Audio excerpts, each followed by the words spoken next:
What's good, everybody, man? Welcome back to another episode of the Daily Rundown, hosted by your boy Daryl Law, the Sent God, the one and only, the one that says the black woman is God.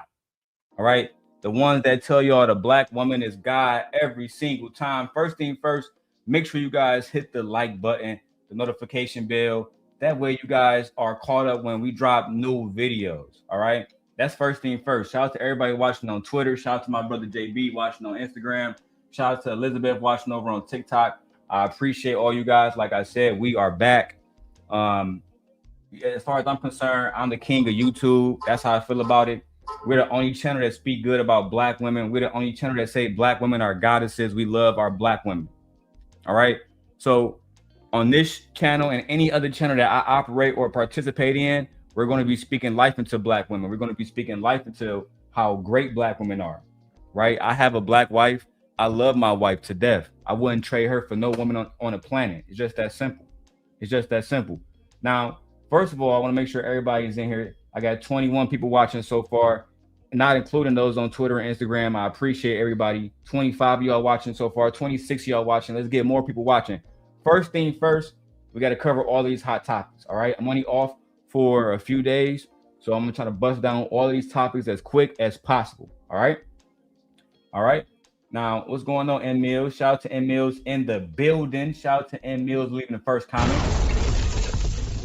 We love you, N Mills. You see, I got the on air now. You know, N Mills, you like that? Let me know if you like that. You see, I got the on air now. Let everybody know we're on air. We're a real production team now. I got the phones over there. Everything is going. All right. Now, I want to talk about a few different things, N Mills. The first thing I'm going to be talking about is squatters, right? Squatters, because me and my wife, we're buying a house in Las Vegas and Aliante specifically soon, and we don't want to have to deal with squatters. We don't want to have to deal with squatters, and I think it's crazy that we live in a world where Americans can buy a home and have somebody squat in their shit, and act like it's they. So let's go to ABC News 7 DC for the report where we have this woman who bought a house only to find out that, hey, somebody else can live in my house at any given time. All right, at any given time without any people in the law helping me. Now, I will say this: we got some recent developments. Shout out to my boy Bag Boy Yola, bro. I love you so much, dog. Hold on, before I even keep going, let me tell my brother this: I love you, dog. I love you to death, bro. You feel me? Next time I come to Detroit, I'm gonna come and see you. I love you, nigga. You feel me? I don't got too many people that. You know, when my father and my brother passed this year, I don't got too many people that actually I know love me. And Bad Boy Yola, my boy Gucci, that man really love me. So I appreciate you. All right. We'll make sure I always do that first. I always tell everybody who I love them. After I lost my brother and my father in the same year, I never got a chance to tell them that I love them. Like, you know what I'm saying? So I love you, my nigga. Real talk. Now let's get to this video where this is the full story of a woman who owned her own fucking home. Come to find out, she rented out for Airbnb, give the girl 30-day lease. The girl done stayed there for damn near a year, not paying no rent, no shit. And if you own a home, you better watch out for the squatter shit because it's going bad.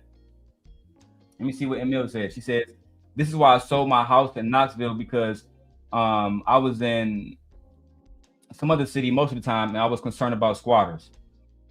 Do you know who Clean is? If you don't, I don't know who that is, bro. I don't know what you're talking about. We got 93 people watching all together, guys. Let's go ahead and get this popping. Go straight to it. Oh, look at my brother JB. So I thought you was done streaming. If only I could be, bro. This is a business now. I gotta keep streaming. Gotta keep this money going. Let me say this first. I think it's crazy that as an American, we have no rights when we purchase a home. We upkeep the home, we pay property taxes, we do everything the right way, and then there's no laws to even protect us when we have somebody else who will come in and steal from us and take our shit. And Mills, I feel you. I would definitely sell my house too if I wasn't there 24/7, because you're gonna have somebody who try to take advantage of you. You're gonna have somebody who think that they can come along and live free. And I don't like that. I don't like that message at all, that you can just come into my house where I have paid property taxes and bought this house only to find out that a squatter, whatever that's supposed to mean, a squatter can move into my house, not pay me no rent, not pay property taxes. If they make any damages, I'm still liable. To me, that's a big problem. A big problem. And we gotta talk about it this morning, man. Let's keep, nigga. I am not about to pay nobody to leave my house. That's a fact. And look, guys, all together on all platforms, we got 124 watching on all platforms. Most of y'all, we got like 100 people watching over on Twitter. So most of on Twitter. Shout out to Jas Noelle. Jas, I will be breaking down your video right after this one, po child. I will be breaking down your video with you and the angry man, and I'm gonna tell you where you went wrong. I'm gonna break down your video too with Team Portugal, and I'm going to tell you where you went wrong. I am, because the first of all, Jas, what you have to understand first of all is the black woman is God. The black woman is God. There is nobody more important on the planet than the black woman. There is nobody that black men supposed to protect more than the black woman. So when you're over there, we love you. Simp Nation, we love Jas Noelle, right? We think she's beautiful and talented.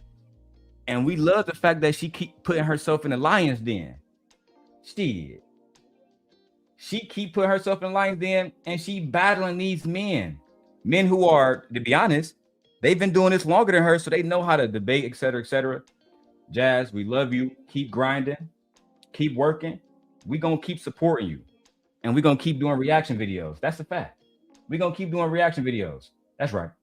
Let's go back to this squatter who was stealing from a hardworking black woman who bought her own home so she can rent it out. You see, the black woman is God. Black women own more businesses than black men. Black women have more degrees than black men. Black women are the backbone to our community. Black women are the matriarch to our community. And I'm going to speak on it. Every day, I'm back in my full simp God mode, bro. It's over. It's over for y'all.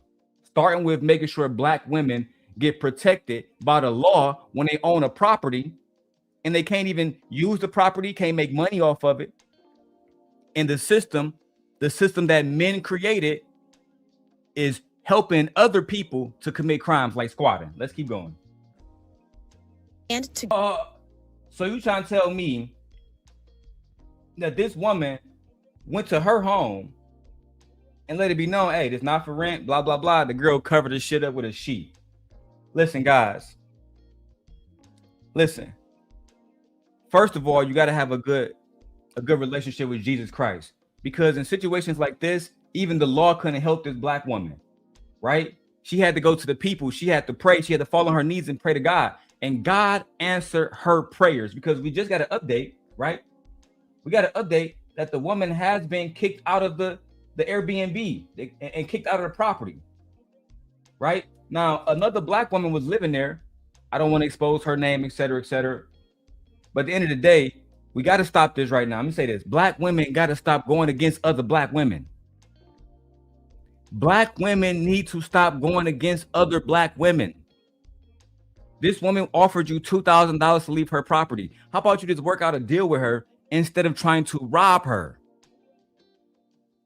Because it's at the point where black women like Jas Noelle, she got to deal with Angryman. She got to deal with Anton. She got to deal with Mr. Let Go. She got to deal with Mr. Fantastic. And now you turn around and she got to deal with the women too. It becomes a problem. So let me show you the update, because I wasn't gonna go over this whole video this morning, this whole 17-minute video right here. Absolutely not. We do got an update though, when a woman has been evicted. Let's go ahead and watch that. Just yesterday, she was evicted. Let's go to. And today, hold on. Not two black men coming to help this black woman with her problem, not being paid, not asking for vagina, not asking for sex, not asking for submission. Just black men knowing that doing the right thing is a good look for everybody in the community. Black men that understand that the black woman is God. Keep going, black man. And fine as hell. And the black woman is God. We gotta, after this, we're going directly to Jas video.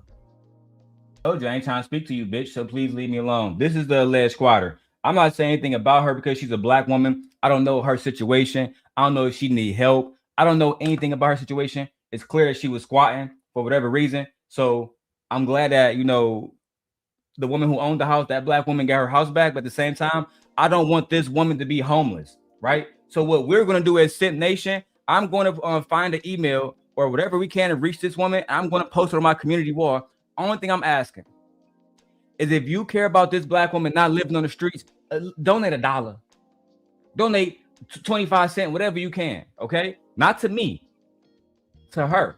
I'm going to make sure we get that link. All right, we're going to protect black women over here. Period. Simp Nation is back, nigga, in full effect. Now, before I go to Jas' video, Jas has something that she want to say. Okay. Let me go to her channel real quick. So we go to her video. So because it's gonna be a long video. That's why I knocked out the squatter shit first. All right. Here go Jas' video right here. Alrighty. So Jas says, to be clear, my last stream wasn't necessarily to tear down the angry man, but to address his harmful ideology against women. What's up? What's up, stream? What's up, Jas? And Mills says, that was my fear, that someone would destroy my home and then I would be unable to sell it. Child, the fact that you even had to go through that is ridiculous. And Mills, it's ridiculous. And you know, I've always loved you because you're an older black woman that always come in this space and you show us nothing but love. Nothing but love. You've shown me over the years nothing but love. You was the first black woman on this page that helped me with my daughter when I was raising her by myself. I didn't know how to do a black girl's hair. You helped me with that. And I'll never forget that, in Mills. I would never forget that in my life. The people that loved me, the people that loved on me, loved on my daughter, I would never forget that in my life. All right? Now let's go to Jas' video. Now, the title of Jas' video was Women Are Working, but Are We Really Adding Value? Now, I think this was about the angry man saying, and Jas could correct me, angry man saying women don't have no value. Women don't do shit. And if you take women out the economy, it ain't gonna mean shit. That's basically what angry man was saying y'all don't do shit. The black woman is the laziest woman on the planet. And see, the angry man, for one, I love angry man. That's my brother, whatever, kind of. But for one, my brother, you're not black. Your name is Juan Valdez. Right? It's like that one dude from School Days. His name is like Kalingo. It's not a black name, bro. You're not black. You can hang with us. You can be a part of our culture. You can love our music. You can wear our gear. You can act like us. You can cosplay as a black man, but you're not a black man. I get it.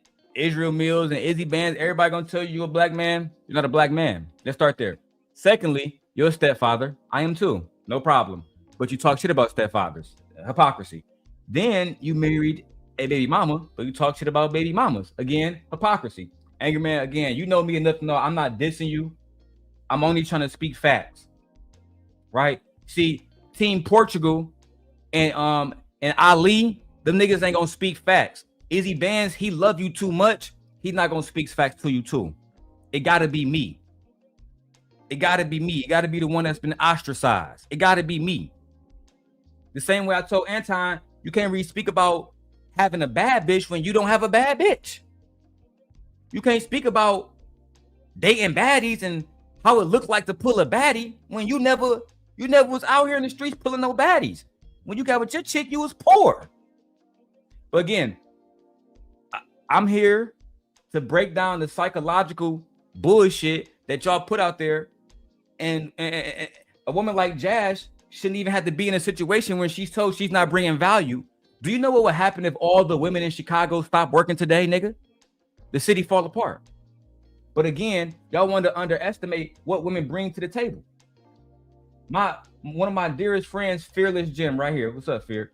She is a postal worker, a federal worker. If she don't deliver mail, that becomes a problem. If all the mail ladies walk out, that becomes a problem. If all the women walk out of Ford and GM and Chrysler and stop building cars, that become a problem. If all the women walk out of the hospitals and stop delivering babies, that become a problem. But y'all don't want to give women their credit. Don't worry about it. Simp God is back, bitch, in full effect. Let's go, Jas. Let's see what you got going over here. Let's get past your intro. Beautiful, beautiful little girl. I'm gonna skip past it. And we're gonna go directly into the because Jas got a nice intro, and Jas a baddie. Lord have mercy. This girl is something fine. Something fine. Lord have mercy. She might be the most beautiful Black woman who is doing YouTube content right now. Period. Period. It's not even close. And the crazy thing about it, the thing I like about Jas, barely got ass, barely got titties, and still walking around with confidence. Still walking around feeling like you that bitch. You better let these bitches know. Period. Shout out to my, like I said, I love my friend Fear. She's skinny than a motherfucker. Always been a bad bitch. Always been pretty than a motherfucker. Okay? Now let's go ahead and get to this beautiful Black woman. Describe to the angry man and the rest of y'all why Black women truly have value. And let me say this too before I keep going. Y'all know she got value because y'all bring her on the show. Y'all asked Lucky to come on the show, another Black woman. Y'all asked all these women to come on y'all shows because the work they put in, the labor they put in on y'all shows bring more money, views, notoriety, etc., etc. But you know what? Let's keep going. I said I'm going to react to this in the whole video. Let's begin now. Happy Wednesday. I would say it's Wind Down Wednesday, but I don't feel like drinking. All right, so let's go ahead and get it started. Now, let's do that. So the premise of the conversation was about Megan Good and Klay Thompson, right? Okay. And they were just basically talking about how, they don't really see like, oh, it's not a big deal that Megan is with Klay because Klay is better than Megan. And we already know why Megan is with Klay is for the money. And it's just like, she already has her own bag. And there were so many things happening in this conversation. Hold on. Hold the fuck on. Okay? Anybody that's saying that Megan Pete, also known as Megan Thee Stallion, also known as the hottie, also known as the baddest bitch, also known as #1 selling record artist of 2024, that artist. Okay? She already had a bag before she met Klay Thompson. And here you degenerates, bandits online talking about some, oh no, she got with Klay Thompson because she wanted a rich nigga. Excuse me. No, he got with her because he wanted a rich bitch. Let's get it clear. Klay Thompson can get any woman he wants to. This is a 6'8", rich, light-skinned NBA champion. He can go get your bitch. He can get your bitch. But instead, what he chose to do was to go get a woman who had, again, because they say Megan Thee Stallion's a hoe, no kids. Right? What y'all know, the only man y'all know she ever had sex with for a fact that she has ever said she had sex with is Tory Lanez. That's one nigga. I remember having a conversation with the Angry Man years ago on Anton Daniels Fight Club. He said, Daryl, you a fucking simp. Angry Man, he always yelling, Daryl, you a fucking simp, nigga. I said, why? Why are you calling these women hoes? A woman is automatically a hoe, Daryl, if she got one body, nigga. One body. I said, okay, Angry Man. First of all, calm the fuck down. Secondly, let's address this. Okay, let's say if I agree, women, y'all are whores after you have one body, according to Juan Valdez. Oh, my bad. According to the Angry Man. And I said, okay, Angry Man, didn't you marry a woman? Yeah. Didn't she have a baby already when you met her? Yeah. Then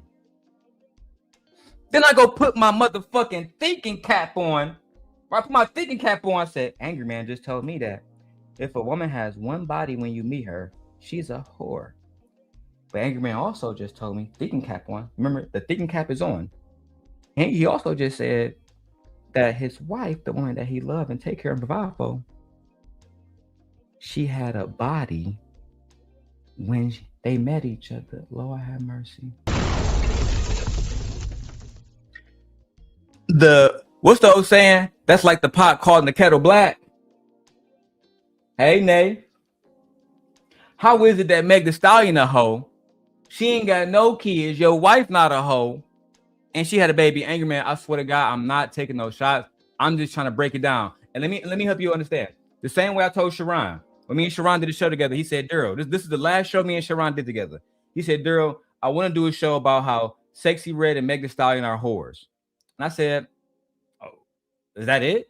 Is that the whole topic? Well, no, we're going to be talking about how hip hop and women in hip hop make women in the real world bad, and they promote hoish activity instead of wife activity. I said, okay, Sherrone. Okay. Will we be adding your daughter to this? Why we got to add my daughter? Okay. Your daughter has children outside of wedlock. You're a grandfather. Meg Thee Stallion has no children. I think in order for us to be consistent with this argument, we need to not apply it to just the ones that we want to deem hoes and the ones that the logic actually applies to. No, we can't do that. And that's why I don't fuck with these niggas. Absolutely not. And Jas, as you listen to Big Scent God more, you will realize who the real big dogs in this space is. As you listen to Big Dick Daddy Scent God more, you start to realize that these men, whether you're talking to Team Portugal, the baby daddy Ali who don't take care of his kids, whether you're talking to divorced Mr. Fantastic, don't get me started on these niggas. They got Fantastic feeling like he a god because he knocked out Cellulite. Ciao.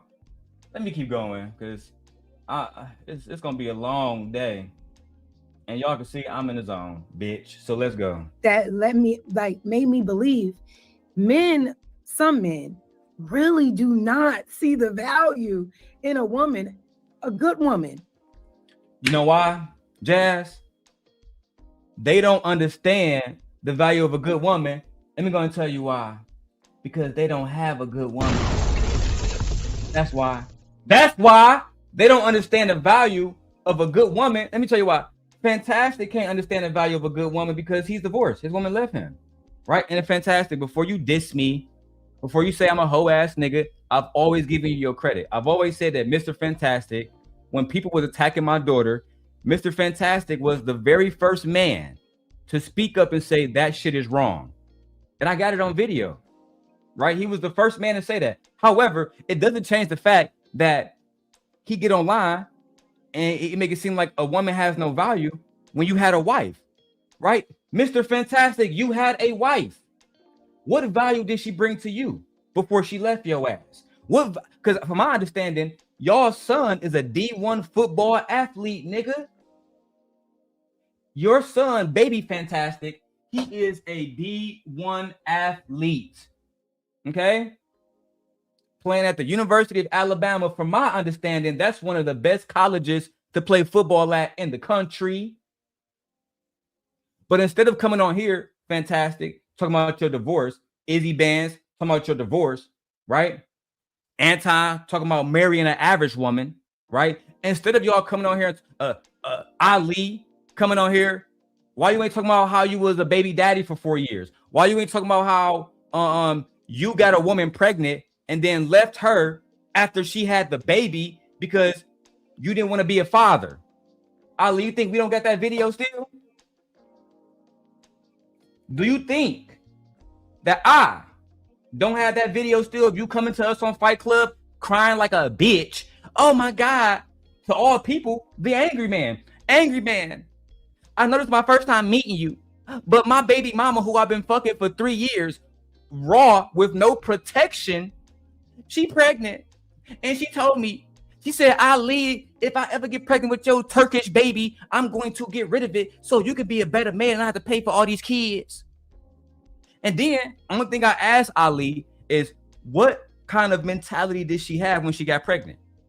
He couldn't answer the question. He said, she betrayed me by having my baby. Lord have mercy.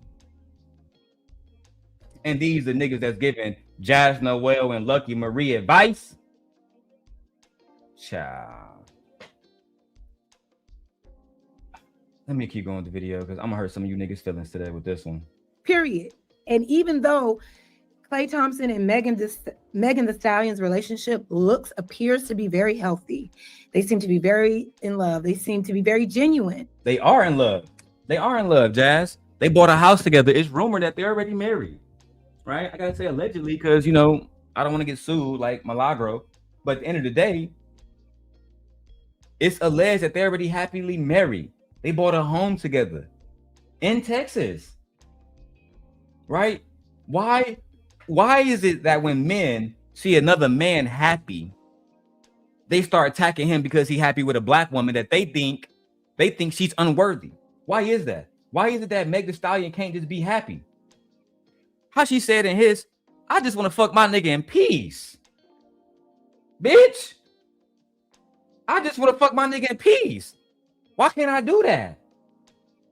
Why can't she just fuck her nigga in peace without old ass men with gray beards popping up talking about some, oh, you only using him for the money? Let me look up Meg Thee Stallion net worth, goddamn it. Because I guarantee it's more than the Angryman's. I guarantee it's more than Mr. Fantastic. I guarantee it's more than Ali's. I guarantee that. Stop playing. It say Meg Thee Stallion sitting on 40 million right now. It say Meg Thee Stallion is sitting on 40 million right now. Now, granted, Klay has more money. Of course. Of course. It say Klay net worth is about 140 million. So he got about $100 million more. Of course. That's to be expected. When you beat LeBron James, when you beat Kyrie Irving, when you win multiple championships back to back, when you beat the Chicago Bulls record, you're going to have more money. But you see, it's broke ass niggas that get online and they start talking about other niggas' money. I do not care as the simp God what this man do with his money. What y'all should be more concerned with, Fantastic, is why did my wife divorce me? Why wasn't I a good husband? How about that? How about that? How about we start there? How about we start with Ali? Why would you want to leave a woman when she's having your goddamn baby? You don't marry her, right? Hold on. I gotta show my face. You don't marry this woman, right? You go online and say, oh, Jazz, you supposed to keep your legs closed to marriage, but you ain't keep your legs closed, Ali. You made a woman a baby mama, not a wife. A baby mama. To this day, you're not married. Why is that, Ali? You're supposed to be a man of God. You're supposed to be a man of intention. You're supposed to represent the best things about the manosphere. Certainly a better man than me. But all of a sudden, you can't marry this woman that you was sticking your raw little pee in? Child. And y'all got the nerves to give Jas Noelle advice? Advice? Not helping her build her goddamn channel. You know what? I'm not even gonna get into the politics of YouTube, but y'all niggas ain't shit. That's all I'm gonna say. Let's keep going. There's some people that just try to find something negative about it. Same shit y'all be doing with Russell Wilson and Sierra. These are positive images of Black love and Black relationships. Something that we are. They don't like Russell Wilson because he's a stepfather.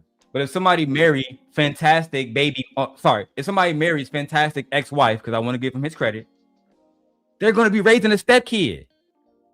That's just what it is. If he go out and he get married again, the woman that comes into his life is going to be a stepmother. Again, I never got the whole Russell Wilson shit because most of y'all wouldn't say it to his face. We're talking about a man that's 6 foot something, strong as hell, quarterback, big nigga, work out every day. He happy. He making millions of dollars.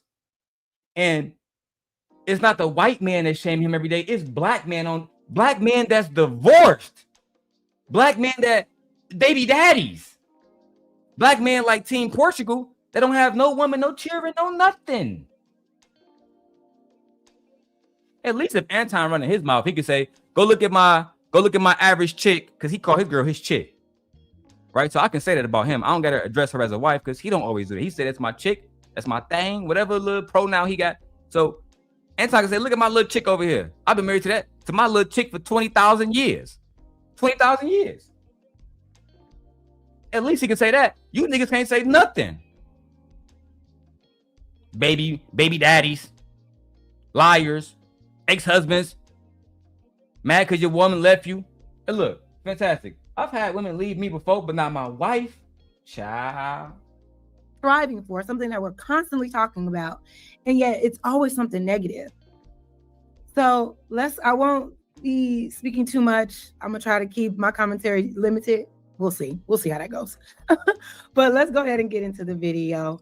Right about now. Once again, thank you guys for joining me tonight. I see guys, go subscribe to Jas Noelle channel.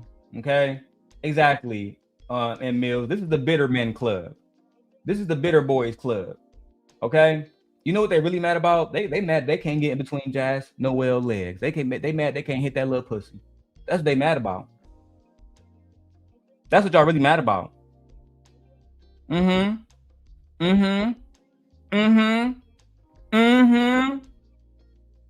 Bitter as hell because she not a pick me. She not going along with y'all talking points, and you can't hit that pussy. And I said what I said. And I said what the fuck I said. And Mills said what the fuck she said. The bitter men club. Y'all should call yourselves the bitter untouchables. The divorced untouchables. The I'm black, but I'm really not black because I got a Mexican name untouchables. Yeah, she said, ew. They could never. They could never. Now what y'all gonna do? Child, try to go fuck on tyranny. Child. Y'all in the chat. How y'all doing? Shout out to Dub Genius CEO. Hold on. We're gonna get these shout outs. She ain't got. I'm sure So there's legalities to keep that in place, and I'm sure she wants to keep her money too. She ain't got to worry about losing her money in that scenario with what he made. She ain't got to worry about that at all. Hold on, angry man. Hold on, Juan Valdez. Oh, women don't have to worry about losing their money. Oh, they don't? They don't? Okay. Let me see if I can find a little story between Candy Burris and Todd. Because from my understanding, Candy Burris about to lose all her little coins fucking with Todd ass. Todd said, I need all of them coins. Before we got married, bitch. All them coins. Mary J. Blige, Janet Jackson, they all got hit by dusty niggas. What's the big girl name on the talk show? Somebody put it in the chat. What's the big girl name of the talk show? The black girl. She got hit. Women lose all the time when they deal with dusty broke niggas. Now Klay Thompson is not that, and they're happy. So why are we talking about them losing money? Why are you pocket counting and pocket watching a woman, angry man? Wendy Williams lost. I heard she don't even got custody of her fucking estate right now. And that makes me so fucking sad because I love Wendy Williams. She was the founder of what we're all doing. We're all on here gossiping and fucking podcasting. And she was the greatest to do it. The first to do it. A black woman. And she fucking dropped dead gorgeous big ass titties. We love us some Wendy Williams. Let's go back to Jas video. I'm not about to pull up Candace Burris sad ass story when you got this black man trying to take all her coins because his broke ass can't go get his own goddamn bag. We not gonna do that today. Yeah. So people in that status, they can only date certain type of people because if they go date regular people, you run a risk of somebody only wanting you for your money. That's what I hear a lot of. Oh, shout out to my girl Lucky. Yeah, Luck made some sense right there. Look, man, I like when Luck is not pandering to the men. Like the Luck that I remember, she was true to herself and she was true to women, right? And I think that she got a different point of view now. I'm not gonna call her a mammy or the rest of that shit, but I enjoy watching her content more when she's herself, genuinely herself, the good and the bad. I don't like watching when she's saying shit or any woman is saying some pandering shit that I know in real life they don't really live like that. So shout out to Luck for making some sense right there. That's my girl. Men say. So okay, now you think Meg don't want him for his money? She bought. No, I don't. I think she want him. Think. Why the fuck would you even, Angryman? You think Lucky gonna say, yeah, Meg Thee Stallion? And thank you, Lucky, for not saying that Meg Thee Stallion wanted this man for his money. Come on, man, let's break this shit down. What? She make about the same amount as he do. No, she don't. Nowhere close. Okay, let's pause right here. Okay, Jazz, break it down. Break it down, Jazz. Talk to us. Because the mindset is so limited. It's so small-minded. It is. Megan Thee Stallion has millions of dollars on her own. She does. On her own, flat out. Does. Successful, educated, has a degree, businesses, great music. She is an A-list celebrity. She does not need to date a man for his money at all. She does not need to seek a guy. She's going to date men in her proximity, sure. She's going to also date successful, established, rich men because that's in her orbit, right? It's what she's exposed to. It makes Meg Thee Stallion just went through a dusty nigga. She don't want another dusty nigga. She was already dealing with one grown man who was in his feelings, so she don't want another one. She already had one little boy. Why would she go get another one? She already had a little immigrant little boy who thought he was a man and show himself to be a boy. Why would she go want another one? Why are y'all so unhappy about Clay being with a woman that make him happy? The same way y'all was with Jalen Green when he got with Drea Michelle. Oh, she too old for him. Listen, that's not what he think. Get the fuck out of his face. Y'all be trying to baby these grown ass men. I don't understand that. This is a grown ass man with a woman that he loves. What's the problem? Oh, the problem is y'all always believe Meg Thee Stallion was a hoe and a thought, and she was never deserving of love. The problem is that y'all, just like Milagro, still believe that she wasn't shot, even though they put a bullet shrapnel out of her fucking foot. The problem is that y'all don't care about black women. The problem is that y'all don't give a fuck about what black women go through. The problem is that y'all don't want black women to find love, especially with somebody who is better than you. Klay Thompson is better than you, make more money than you, dick probably bigger, and you're mad because she is with a man that's finally making her happy, and he don't give a fuck about some dusty ass Canadian named Tory Lanez being in jail, whether he did it or not. We don't give a fuck. Okay? If you didn't know, I am a huge Meg fan. I saw her in Chicago. All right, we was there at the United Center. Turn the fuck up. Okay. When Glorilla popped up to that shit was lit as fuck. Angel Reese was in the building, lit. Okay, go live some life. Meg Thee Stallion has worked extremely hard to get to her net worth, and at the end of the day, she is extremely happy. Klay Thompson is extremely happy. Y'all niggas claim must not.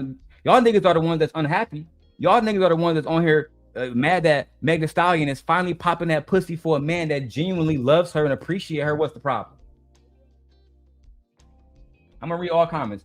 Emil says these ragamuffins are not even in these celebrity leagues. But Emil's somehow, some way, they find a way to talk about these men every single day, child. Every single day. They on here talking about what some man should be doing. What man, girl, what you need to do is mind your own damn business. That's what you need to be doing. Mind the business that pay you. Coming online talking about motherfucking, Meg Thee Stallion, it ain't helping you. It ain't helping you. It didn't help Tory Lanez get out of jail when y'all was online raging. Oh man, the black woman taking advantage of the system. Shut the fuck up. Please have several fucking C's.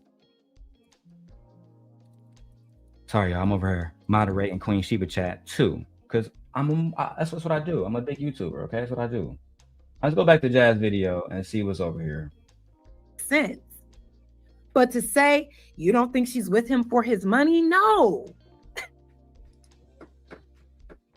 And this is the first sign of men not seeing any value in women at all. This is a clearly successful woman, and you think the only reason or the biggest reason she's with him is to try to take some of his money? When we gonna get off that? It's because Jas, they don't appreciate women at all, right? So we have McKnight Thompson. If you guys don't know who McKnight Thompson is, oh shit, wrong chat. Ciao. We have McKnight Thompson, who is he is Klay Thompson's father. And he talked about the relationship with Megan Thee Stallion recently because they had a Thanksgiving dinner, and he was like, man, Megan came over there and she cooked for the family, and that shit was absolutely amazing. He said the food was good. He said it was the best food he had in a long time. He said it was the best food he had in a long time. Let me go and show y'all a few clips of that real quick, okay? So y'all can see Megan Thee Stallion is more than just some woman that's just trying to use this man for his money. Let's watch Megan. I am whispering because Klay is still in his food coma from last night.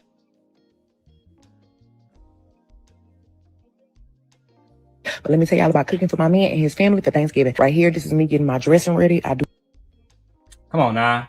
Come on now. Stuffing, babe, because this is dressing. This is a Southern thing. I was really nervous because I was like, dang, I'm really finna cook for my man and his whole family. I hope they love this because I got to show them that I really love their son. This is how all my sides came out. This is how my turkey came out. Mr. Thompson definitely said 10 out of 10. I could easily have on my own restaurant, but I didn't want to record him saying it because I was trying to be respectful. Okay, so then this is Klay. He is so ready to eat. He is tired of hearing me talk. I said, babe, what you thankful for? He said, girl, get to that table. I don't want to hear you no more. This is my plate. This is Klay plate, and he's ready to get to the business, babe. This is Ferris. He already know how I do, so he already knew food was 10 out of 10.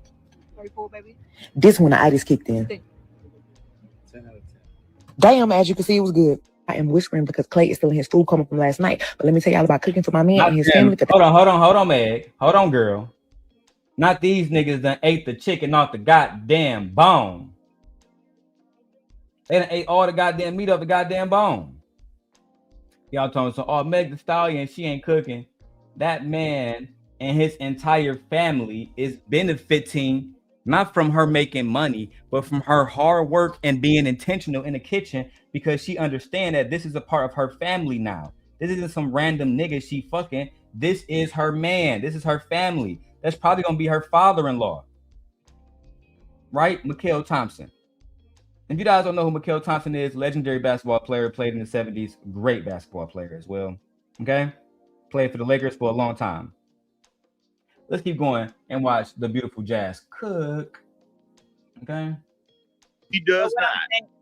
She doesn't. What I'm saying is sometimes we think it's just the money, but sometimes it's the status and what you do to clean up my record. It ain't about the money. We get that. We get that. She's trying to get him to clean up her image, right? By being Lucky. Why would you even give that nigga that out? Why would you even give Angryman that out? That Meg Thee Stallion may be trying to clean up her record. Why would you even say that? Why would? And what does Meg Thee Stallion need to clean up with y'all dusty ass people online? Why? Why would Meg Thee Stallion need to clean up her image with you dusties online? Why? Why? Oh, she don't need to clear up her motherfucking record with y'all because y'all don't matter to her. Oh, I almost forgot.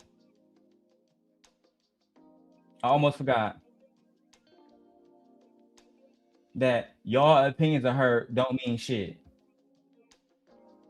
But according to y'all, she got with this man so she can clear up her record of what? Being a rich bitch? Being more successful than you? Is that what? Come on now. Don't play games. Meg Thee Stallion, Lucky, you know Meg Thee Stallion she ain't trying to clean up no goddamn record. Jas says, and what's her record to clean up? I was confused by that. I'm confused too. Shit. I'm confused in a motherfucker. What the fuck do Meg Thee Stallion got? It's almost, you know what? They might try to copyright me for this, but I don't give up. Okay? It's almost like y'all didn't hear the message that Meg put out about a year and a half ago. Let me go ahead and put out there again for y'all. Don't worry about it. I got you. Because it's almost like you forgot that Meg. So Lucky, she sent out a message for y'all. For y'all who believe that Meg give a fuck about what y'all think. Okay, let's go ahead and play this right here. Oh, okay. Almost like she already addressed it. I don't got to clear my motherfucking name on a motherfucking thing. Period. Bitch, I'm Meg Thee Stallion. Why I got to clear my name up for? Because y'all was mad because y'all precious Canadian rappers in jail because he don't know how to maintain himself and act like a guest while he's in America. That's your fault. Get that man out of jail. But here's the thing, right? And how do you know that? How do you know that? How do y'all know the things that y'all just say and state as facts? She's only with him to claim her, or maybe they just like each other. No, Jazz, that's beyond a realm of possibility that Klay Thompson would like Meg Thee Stallion. The only thing that's possible for these men is that there has to be some type of scheme where Megan is trying to clear up her bad reputation, and she got with Klay Thompson to do that. That's the only reason why. And Klay Thompson know he's being used, not because he's actually with her, and they're around the family and everything, just so she can clear up her name. Not because these are two individuals that found love. Not because these are two individuals that know that they can build a really good life together. A really good life together. Shit. You listen to Fantastic and Ali, a woman should be able to build a life with an average nigga working at Starbucks. So, of course, Meg Thee Stallion is going to say, you know what? I vetted, and this is the man that's for me. What's the problem? That was a bad argument by Lucky and the Angryman. But let's keep going. Damn. I wouldn't care if they made the same amount of money. The only thing a woman like more than spending her money is spending the nigga's money. Okay? So let's get that out the way. Are you a provider or not? Are you a provider or not? Because I'm confused now. Are men supposed to put a 1 in the chat if men are supposed to provide? Put a 1 in the chat if men are supposed to provide. Because my wife spend my money, but guess what? You don't see me online complaining about it. Why? That's my fucking wife. That's why I'm complaining about it. Shit, the other day I damn near sent Michi my whole damn check. Whole damn check. Ain't said a goddamn thing. After I sent her that, she said, I need more money. I need another 800. Here you go. Fuck it. Because that's my wife. And if I sat here and broke down how much value my wife brings to me, to my daughter, to my son, to my brother, to my family, y'all will understand why when she on some bullshit, I can deal with it. Because my wife brings so much value. Don't even get me started on how fine she is, how fat that motherfucking ass is, how round that motherfucker is. Don't even get me started on that. The beautiful lips, don't even get me started on that. Okay? She brings more value to me than anybody else in my life, and that's a fact. She bought him a $250,000 watch. I think she's cool with spending her money on him. Hey, friends, respectfully, please. Klay's earned like $350 million. Oh my God. I was hoping that he wasn't going to speak. Oh my fucking God. You know, Portugal?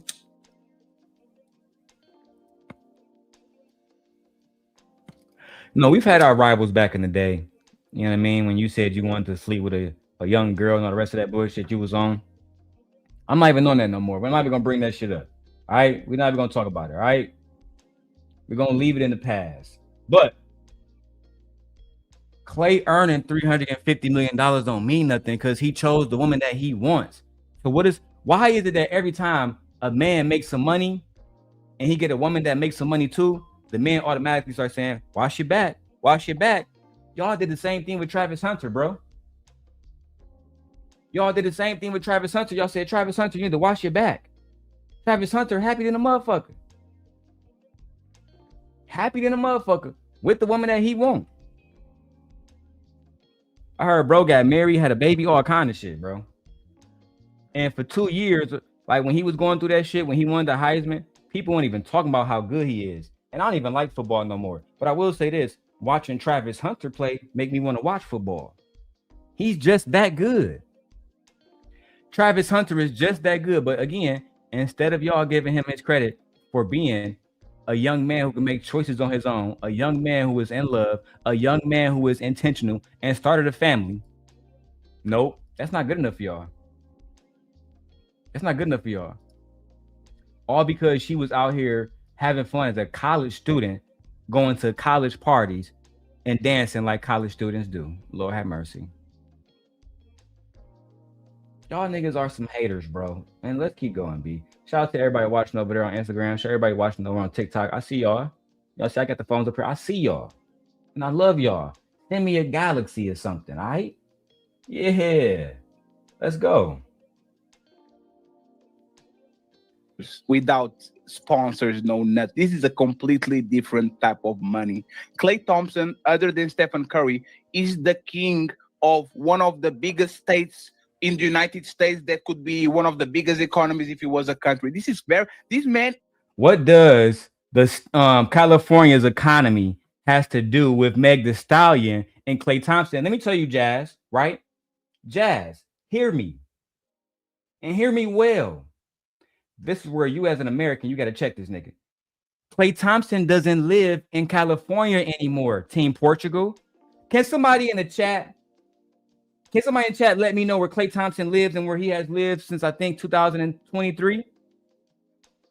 Let me see how long he played for the Mavericks. Somebody let me know. All right, let me go to ESPN real quick. Let me go to ESPN, pull up some Klay Thompson. Let me see how long he been with Dallas. Let's get a good over. Klay Thompson went to Dallas. Let me see, bro, because this shit is crazy. Yeah, 24 at the end of the season in 23-24, he announced that he was leaving the Golden State Warriors to play for the Dallas Mavericks. He's been playing there for the last 2 years. Klay Thompson doesn't live in California, Team Portugal. He lives in Texas. And guess who else lives in Texas? Oh, Meg Thee Stallion. Thank you, Marcy. He lives in Dallas.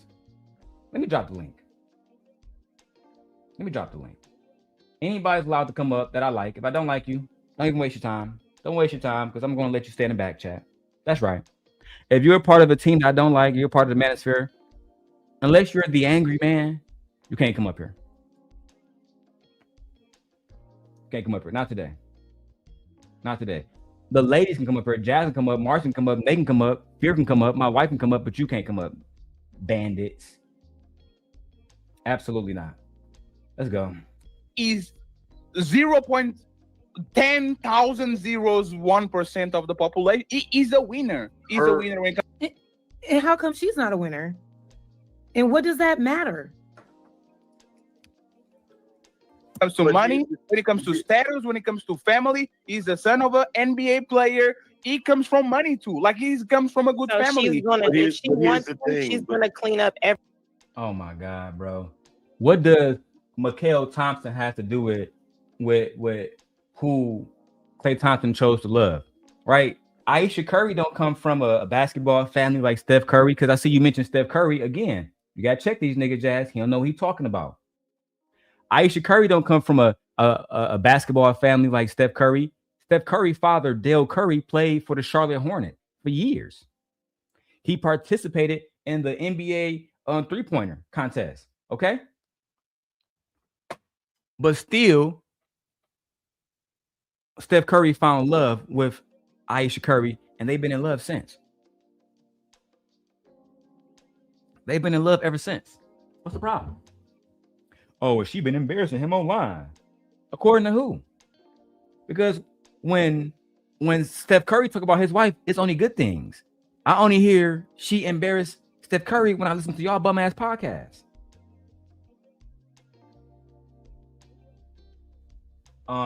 Lita says, damn, you should have reviewed this right after it happened. LOL, especially when Tom got hot with Angryman.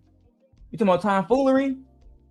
Not my brother tomfoolery, not my brother from a different mother. Man, I've only been on Tomfoolery channel a long time ago to the point where he probably don't even remember. And I'll say this, Tomfoolery is a good guy. I don't care that he's a white guy. That man is a good man. Savannah. A good man, Savannah. That man don't come on here bashing black women. That man don't come on here bashing women at all. From my understanding, he's a married man. From my understanding, he's a good father. Okay? So shout out to Tomfoolery. Somebody go tag him in the video. We absolutely rock with Tomfoolery over here. If he went after Angryman Leader and he got hot with Angryman, it's probably because Angryman was saying some stupid shit. Okay? Let's go. When it comes to status, when it comes to family, he's the son of an NBA player. He comes from money too. Like he comes from a good family. She's gonna, if she wants to, she's gonna clean up everything she needs to. But here's the thing. He fell in love with a whore. Damn. First of all, Angryman cutting off Lucky like a motherfucker. No respect. All right. And Lita and everybody else, I will be giving out wrenches on all the channels. So make sure you guys tap in. But why are you interrupting Lucky when she's speaking, Angryman? Then I think that was QC. She came out and said, and he fell in love with a whore. Is that right? He comes from money too. Like he comes from a good family. She's gonna, if she wants to, she's gonna clean up everything she needs to. But here's the thing. He fell in love with a whore. Here's the thing. Here's the reality, right? Damn, HQ. It's like that. Daddy, it's like that. Guess who got more children than Meg Thee Stallion? HQ. Guess who got more bodies than Meg Thee Stallion? HQ. Guess who more of a mammy and talk bad about black women every day versus talking good about black women? HQ. Guess who doesn't lift up black women on her platform? HQ. Guess who still do shows with niggas who say they want to have sex with little girls? HQ. Don't come for Meg Thee Stallion, or we gonna come for you. Okay? Jazz says exactly. I fuck with Tomfoolery too. He seems like a person who happens to be white, but not a white person. Child. Jazz says he happened to be white, but not white. I beg your pardon. I beg your pardon. Dr. Umar said, what? I was rooting for you. We were all rooting for you. How dare you? No, he white, girl. He just a real nigga. He white, though. That's my brother from another mother. He white, but that's a good man. That's a good man. And yes. Jazz is very, very, very beautiful. Mimi or Marcy. Yes, Jazz is very beautiful. And yes, there is a difference. He a real nigga. He a white man, but he a real nigga. I go as far as to say Tomfoolery more of a real nigga than Ali and a lot of these guys out here. But you know what? I'm not trying to pit those brothers against each other and look like they got a good working relationship. I didn't know that Tomfoolery went off on Angryman. Now we got to watch the whole fucking video. And I hopefully Jazz covered that part because I don't want to use fatty video. But if I have to, then fuck it, I will. But let's keep going. Marcy says, think about it, girl. She means he knows he has a privilege. Who has a privilege? You talking about Tomfoolery? What privilege does Tomfoolery has, Marcy? Let me know in the chat. Pretty, please, okay? I don't think he has no privileges on the panel. The panel, the only person that has privileges is Ali. That's about it. And Angryman. That's about it. But we can keep going. Damn, HQ, that's how you feel. I think y'all assume that Meghan is a whore because of the music she puts out. She's very sexually liberated. She owns her sexuality. She talks about how she enjoys having sex in her music. So y'all just assume though, right, Jazz? that she's a slut. Hold on, Jazz. This is the thing though, right? Men talk about eating coochie. Men talk about slutting women out, right?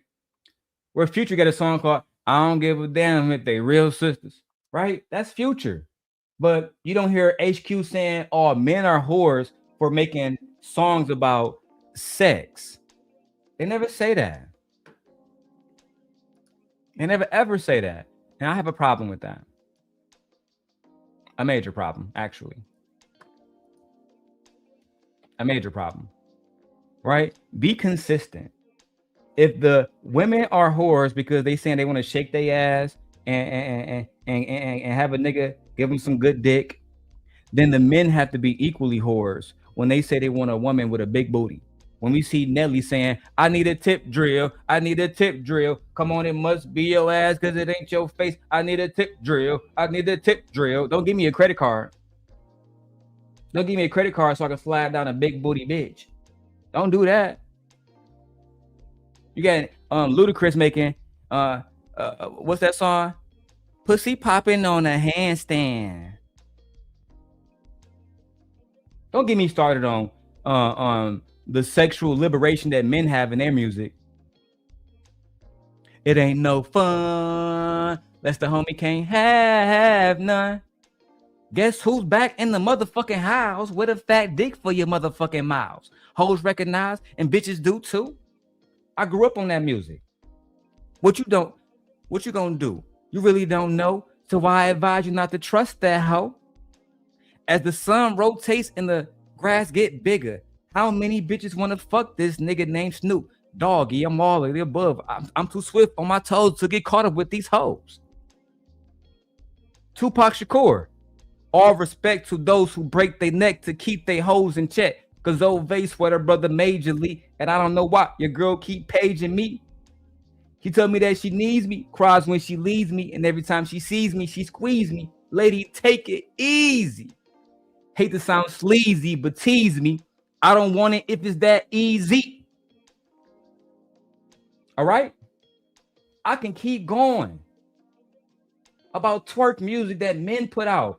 Don't get me started on Uncle Luke.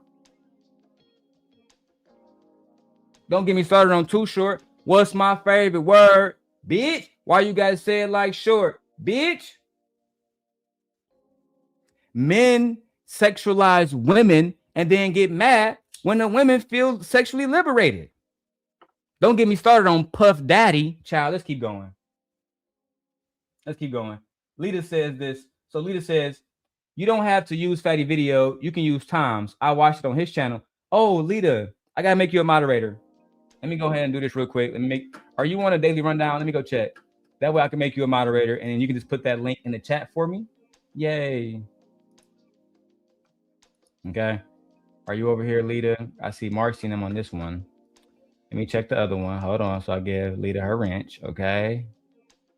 Okay. There you go, Lita. Add it as moderator.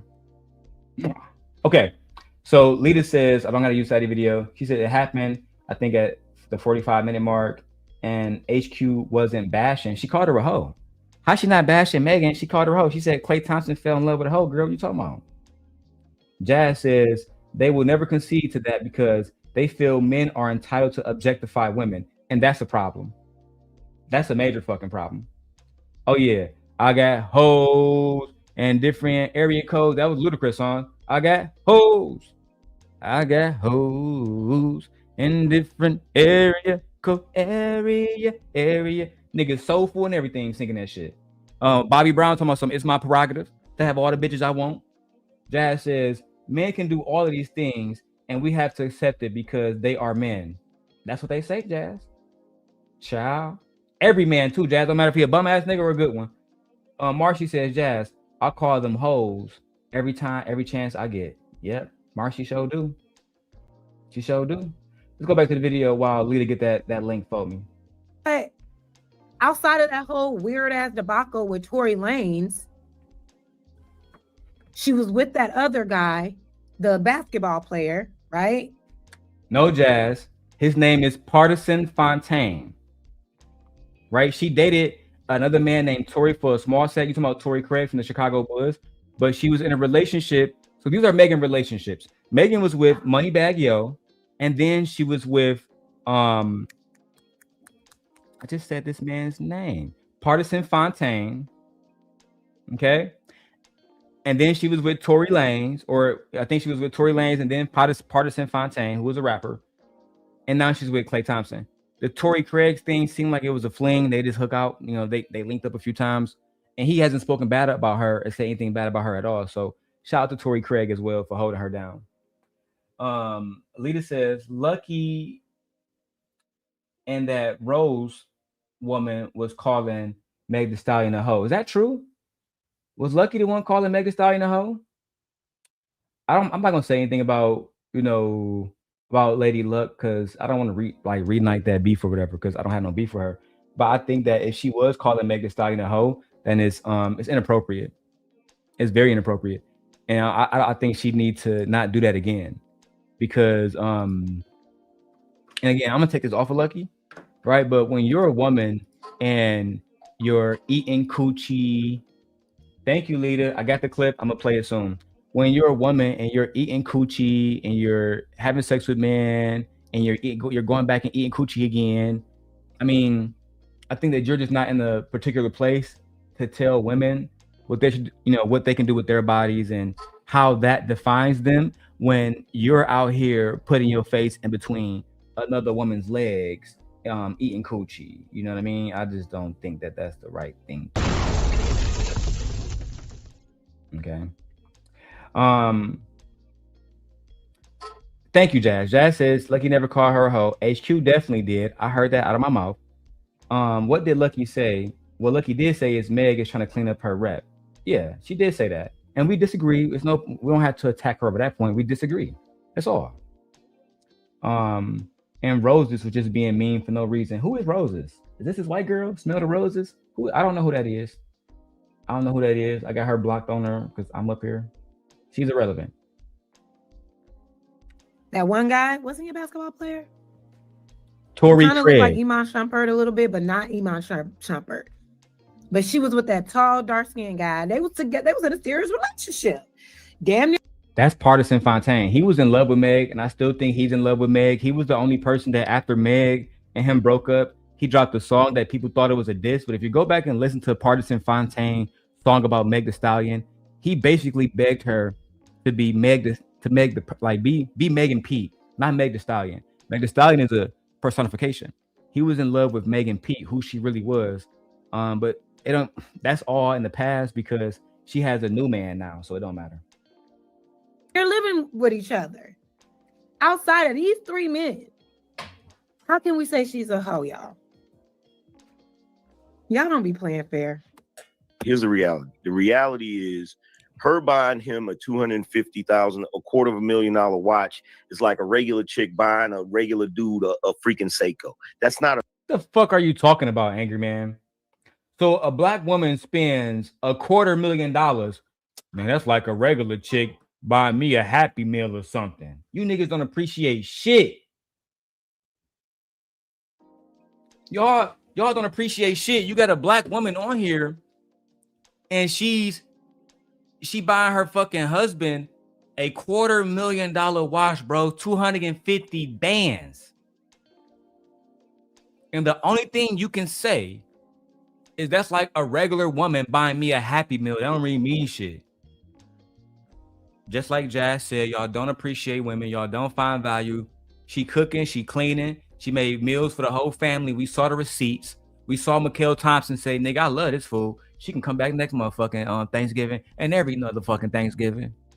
After that, too. But instead of y'all saying, damn, she might be a real bitch, you want to come on here and continue your propaganda and your rhetoric against women. This is shameful.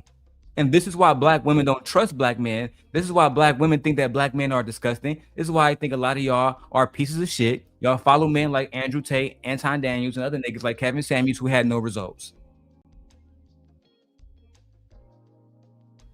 I can't stand you niggas. My wife has entered the chat. Let's go. My wife says, this is why I say there's no plea in nails. There's no pleas in males. That's because my wife used auto thing. I know what she meant. There's no pleas in males. She's cooking. Okay, let me give y'all the facial shot. Okay, there's no pleas in males. She's cooking. She's cleaning. She spent $250,000 of her own money. She's catering to this man. She's cuddly with this man. She made a song called I love Klay Thompson. Kissing you is all that I've been My man, my man, my baby, my baby, my baby, dicking me down, spoiling me, driving me crazy. My man, my man, my baby, my baby, my baby, dicking me down, spoiling me, driving me crazy. These niggas over here losing their mind. I can't believe this bitch. She about to. This nigga's losing their mind. Exactly, babe. And these guys still have a problem. She makes songs about saying fuck niggas, they mad. Now she making songs about being in love. My man, my man, my man, my baby, my baby. They saying, man, fuck this bitch still, man. She's still twerking on the video. That's a problem. Look at my wife, you going off. She says, this is why I don't do shit for men. For what? Stop shape shifting. Fuck these bandits, okay? And my wife said what she said. Meghan is a college graduate. Then her education matters. Of course, her education matters to us real black men. We love Meg Thee Stallion. Let's keep going, guys. We gotta leave in what? About 2 hours. Let's go. A big deal. Why not? And that's what I'm saying. Like, why wouldn't a man, especially a man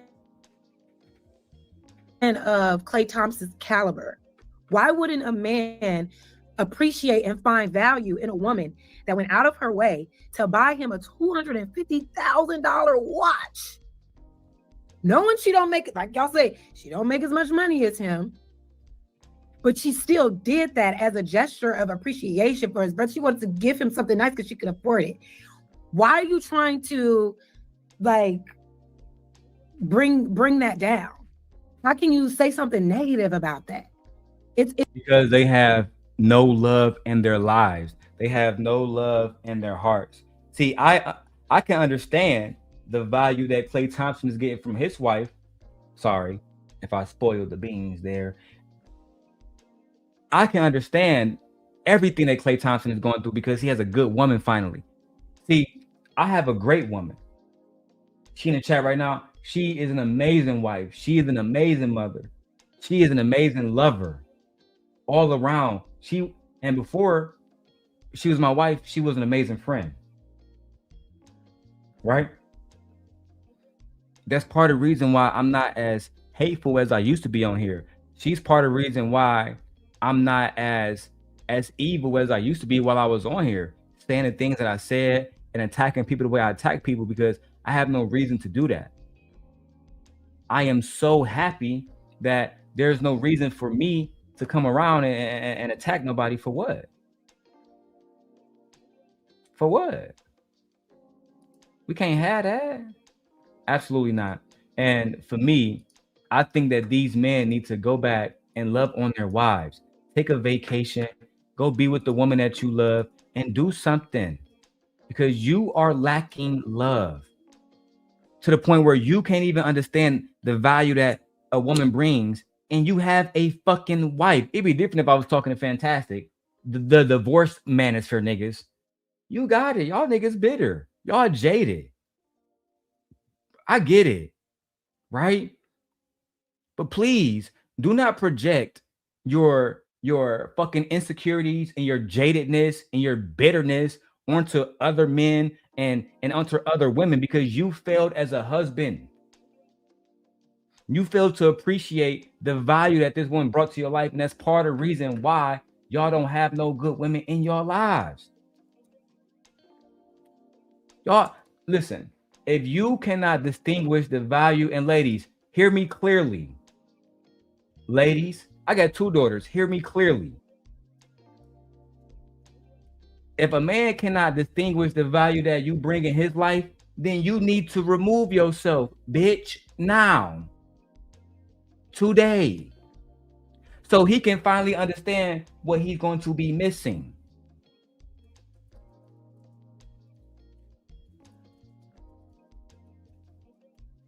Okay, let's go back to the video. We got a lot to break down. This is too much. It's very weird how some of these men go out of their way to be negative towards women and what they do. And you wonder why women are saying, I'm good. Y'all. Hey, Jazz, that was my wife for a long time. Before you can ask my wife, she in the chat now. Before we got married, my wife was against this shit completely. Shout out to babe, what's the man name that we talked to from MTV last year? What's the man name, babe? Can somebody let me know what's the man name from MTV that we talked to last year? God damn it. I did so many big interviews. I don't forgot. I know he got that show with Tammy Roman. Coach Ken. That's okay, yeah. Coach Ken. So we talked to Coach Ken. If you guys don't know, Coach Ken has a show with Tammy Roman. And they talk about relationships, et cetera, et cetera. Thank you, Nay. Yeah, Coach Ken. So last year we did an interview with Coach Ken. And Coach Ken talked about all the different things that like all the different value that a wife can bring to a man's life. And I still remember it because I still have the notes. Shout out to my brother Gore in the motherfucking building. We back. Simp Nation. The black woman is God. We fucking back, Gore. That's right, nigga. But like I was saying, we have a lot of different things that Coach Ken taught me, and it made my wife say, hey, maybe marriage is a good thing. Let me break it down. First, let's talk about the emotional connection and companionship that a man doesn't have until we get a wife.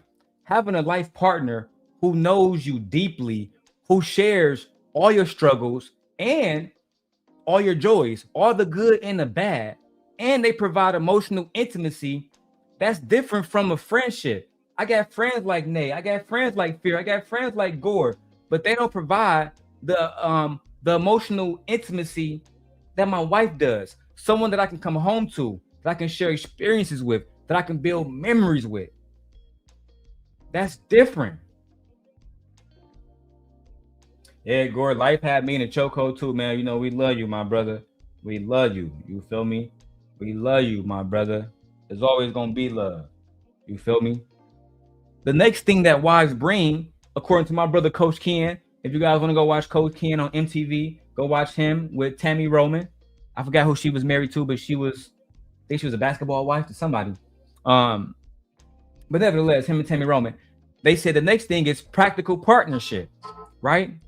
Sharing responsibilities, sharing resources, and ultimately something that the men don't talk about is sharing the decision making. They want to, oh yeah, we don't do that. We don't share decision making. I'm the man. God damn it, I'm the man. That means that I get the final say no matter what.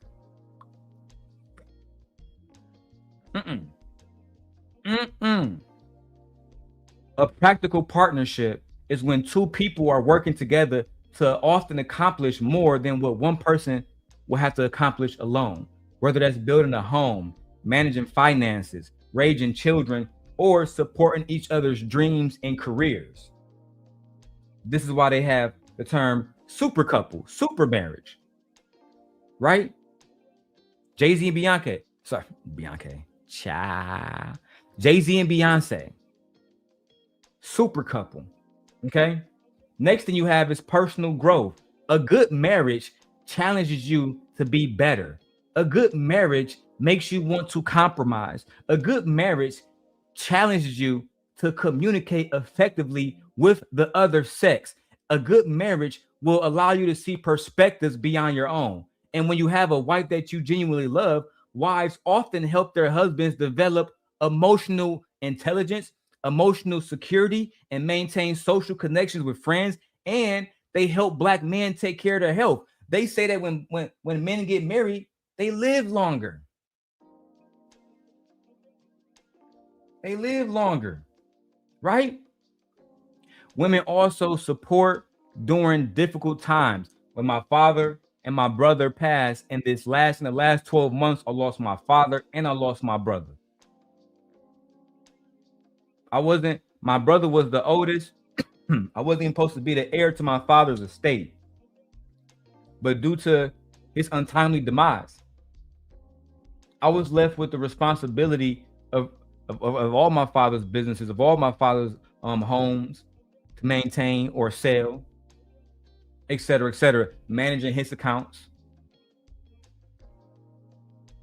having someone committed to being there through illness, through job loss, through family crises and other challenges, this emotional and practical support is invaluable. This support system is invaluable when you have a good wife.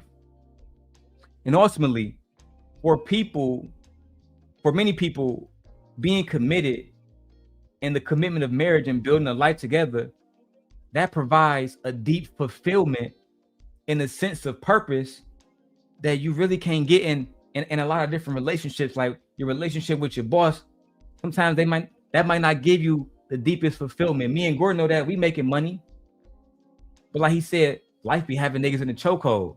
What happens when you fucking stress the fuck out? You need something else to give you meaning and purpose. Your family does that for a man. Okay?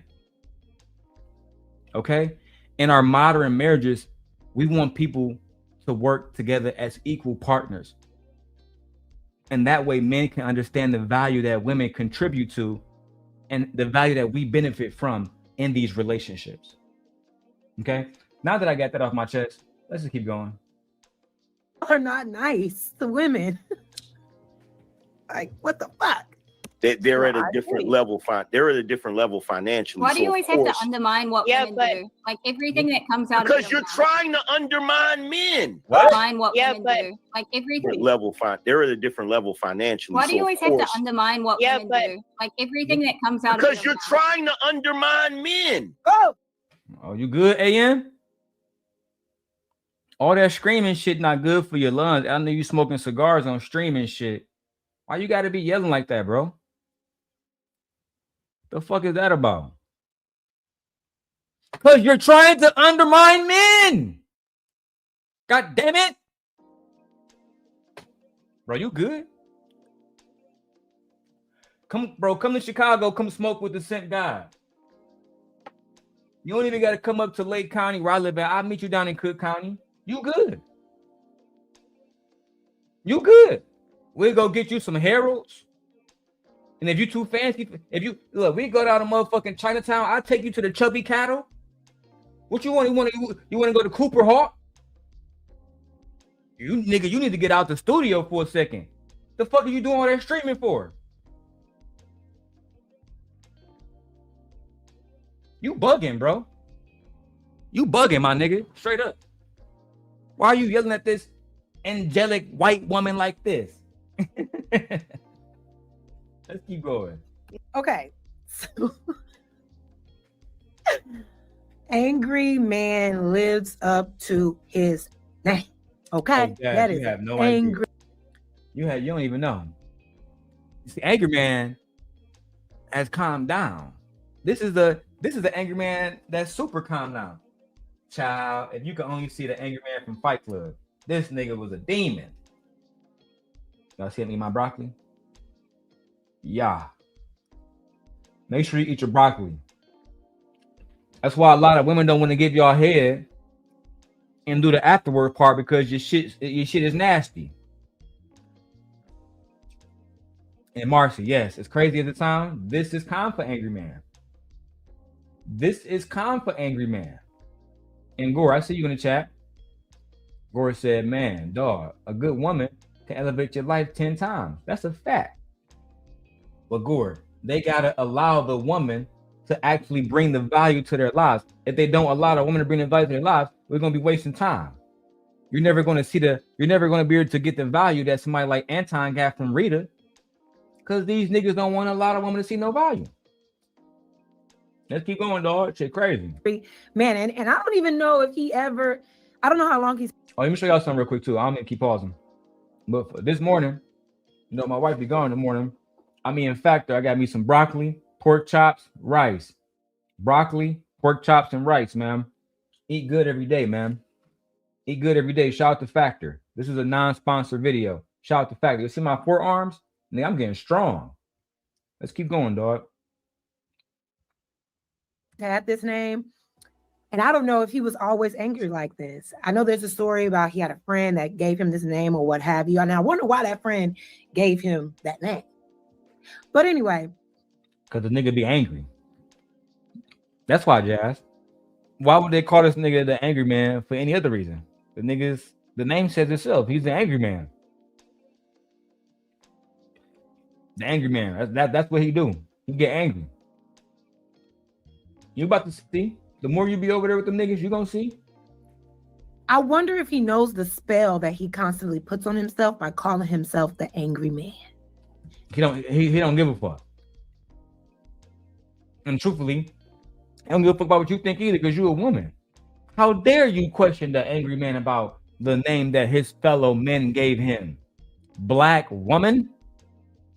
That's what he would say to you. Gore says, the truth is these ninjas are complacent and don't want more in life. They don't want to try to do more. Gore, bro, you've been watching me from the beginning. You've been watching me from the beginning, Gore. You've seen all my ups and my downs. You see me broke. You see me living with my mom in the projects. Because I showed y'all that. Right? You saw it all. Now you saw me lose people that I love. You saw me have my family attacked. And then you saw me get married and find happiness again and calm the fuck down. You feel me? And build a new family. One that I can actually cultivate. Right? Come on now. Shout out to Lita in the chat. Thank you, Lita, for giving me tomfoolery shit, man. Let's keep going. Let's get back to the video. Shit wicked. Because in this instance, right, Mantis just asked the question. It's kind of the same question I just asked.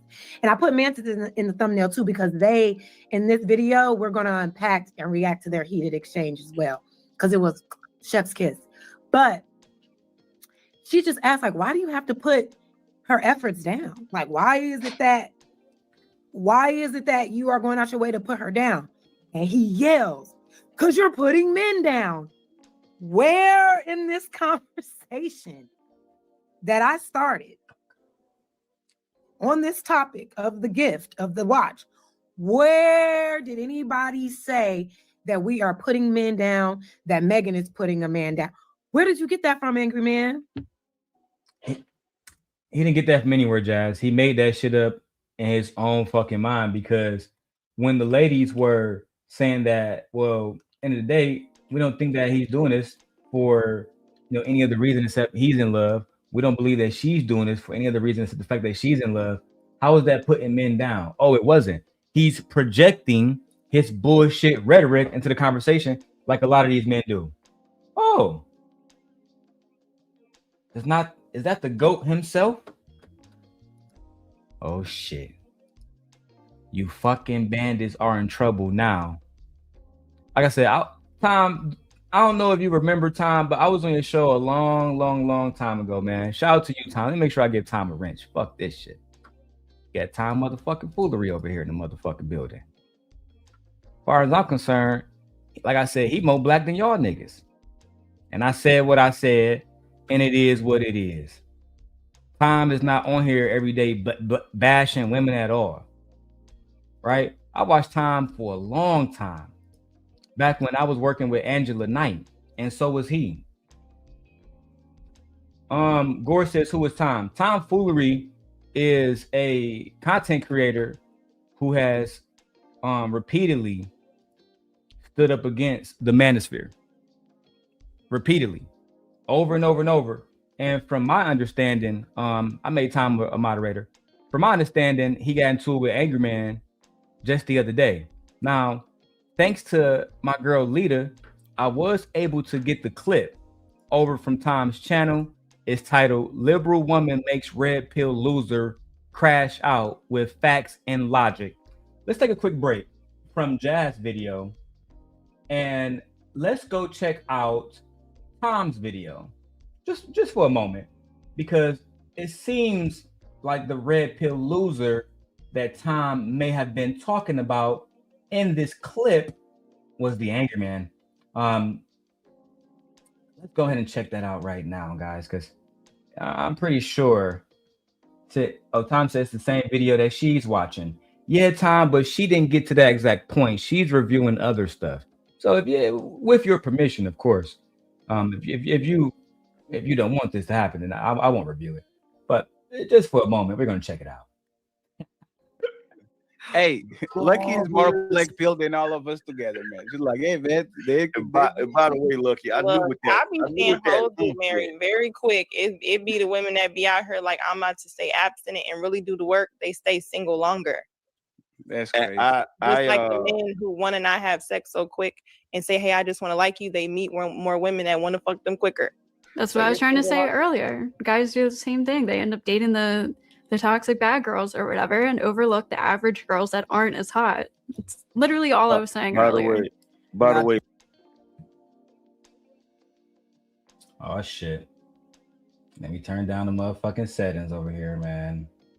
Simp guy going through too much. Let's go. Lucky, I know what that meant when you said that. Just so you know. And on top of the fact that men like bad girls, they like bad girls, and the bad girl, they marry these bad girls. Oh yeah, I'm gonna come back to this one because it seemed like, all right, Tom said he got to head out. I appreciate you, Tom, man, and I appreciate you stopping by. We're gonna go back to Jas video. I'm definitely gonna watch Tom whole video now that I got his permission. Angry man, you're fucked. You're so fucked. The one thing I know about Tom is he's logical, and he doesn't get emotional. So when Lita said he went off on Angry Man, I wonder when she said he went off, like, did he start yelling and screaming? I gotta watch that because I'm interested in seeing him debunk his points, and that's what I believe she meant when Lita said Tom went off, that he debunked Angry Man points, and that's why he called him a red pill loser. And he said, literally, liberal woman makes red pill loser crash out with facts and logic, which makes me believe the whole point of Tom video and him being there was to debunk the red pill losers with facts and logic. But let's keep going with Jas video, and we will keep going. Let's get it. I would really like to know, are you so angry that you can't even figure out what's happening in the moment? So you think when a woman questions you, that's her putting you down? Is that why Mantis got you all in a tizzy? Let's watch. Right now. Literally Angry Man, you think I'm doing that? No, they are trying to do that. That's who's they? You see Lucky smooth ass, you think I'm trying to do that? No one did that. It's crazy. The entire purpose. Okay, what I'm trying to point out is when we hear men say they don't expect certain things, they don't care about the woman's money. So I would assume it was probably thoughtful because she got him something. I can't say he didn't care. It's just like if you flip and say Offset and Cardi B, she had more money, but I'm sure she was appreciative of the things he bought her when she had more money at that time. So I think sometimes But Lucky what? That's a great point. Why not just let that point rest? Yes. If somebody like right now, I make more money than my wife. But when my wife buy me stuff, I appreciate it. When my wife made more money than me just a few months ago, and she's going to surpass me again because she's like one class away from getting her master's degree. So they already said they're about to boost her fucking salary. Right? At the end of the day, when she buys me stuff, I appreciate it. It's just that simple. I'll give y'all a look. My wife done helped me so much that when I needed to buy this laptop, she was like, cool, let's go ahead and finance it. And you just pay the bill. Right? It was cool. And then when it came around and she said, I want a new MacBook. They had just dropped a new MacBook M4 with the MacBook Air. I'm gonna think I'll grab that bitch cash. Right? She used that every day at work right now. We give to each other. We pour into each other. That's what this love shit is about. That's what being married is about. It's about me loving my wife so much that I'm not going to allow her to go out and have to pay bills by herself and stress the fuck out. Why? Because I want that coochie wet at the end of the night, really. But even more importantly, because I love my wife. The one thing that's going to make a coochie dry is having to pay all the bills by her goddamn self. Okay? The one thing, fellas, the one thing that make the coochie dry is her having to pay bills by herself. Let me go ahead and show. Cash make the coochie go woo woo. If you didn't know, bandits. According to her, she wasn't appreciative because she went on a whole tirade and a rant about how nothing he did was about shit. That's what she did. He was cheating on her the entire time they were married, sir. Yes, Jazz. Clearly, Angryman don't understand that Cardi B dealt with so much motherfucking fucking cheating, lying, emotional abuse, financial abuse. That eventually she would go around and say, "This man hurt this man hurt me. This man didn't love me." On her new album, my favorite song on Cardi's new album is "Man of My Word." And only thing that she is saying on that song is, "I wish Offset had been a man of his word. I wish he had did the things he told me he was going to do and love me like he told me he was going to love me, but he did not. He was fucking anything with 2 eyes, 2 legs, and a vagina. Anything. Safety, trust, appreciation, honor, respect, all of those things went out the window. Let's go." And she let a lot of shit slide. She sure the fuck did. This anti-woman shit. Let's define anti-woman. Let's define that. Why is the manosphere? I use cloth, everybody. Let me go ahead and show y'all what I'm doing. Hold on. Let me get out of view. Okay. Because I'm on this computer right here. Why is the manosphere so anti? A matter of fact, better question. Why do women believe that the manosphere is anti-woman? Let's see what happens. Let's see results. What results we get. Okay. Women and many men view the manosphere as anti-woman for several reasons. The content itself, such manosphere content explicitly portrays women in very negative lights. It is very manipulative, it's shallow, and it's very incapable of showing what value women actually bring to the table. Terms like hypergamy, branch swinging, being an alpha or beta are used to describe women and men's behavior in deeply unflattering ways. And some of these different manosphere people are promoting views about relationships, and they really have this whole power struggle thing, this power struggle dynamic about who is in charge, who is not in charge, et cetera, et cetera. And then in the manosphere, there's a lot of dehumanizing language, right? The reduction of women to ratings and body counts, the talking about fertility windows, or referring to women as derogatory terms, whether it's bitch, slut, whore, whatever. This treatment of women as objects or obstacles to win, rather than a full human being, is part of the reason why Black women especially feel so dehumanized by the manosphere. Okay, but let's keep going. I'm not going to fully shit on the manosphere. Just want to give a little bit of thought to that. Let's go. It has to stop because you're unwilling to see the logic, or actually just see the truth behind these scenarios. All you see is her reacting to her being mistreated in a relationship, and now you're calling her unappreciative.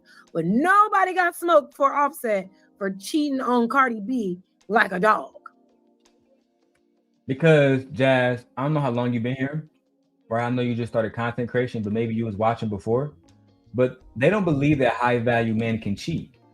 They believe that high value men are able to have as many women as they want, and high value men can make babies and do whatever. Why you think they don't have no smoke for Brian McKnight? Brian McKnight dropped an interview with Anton Daniels saying, "All of my children were born.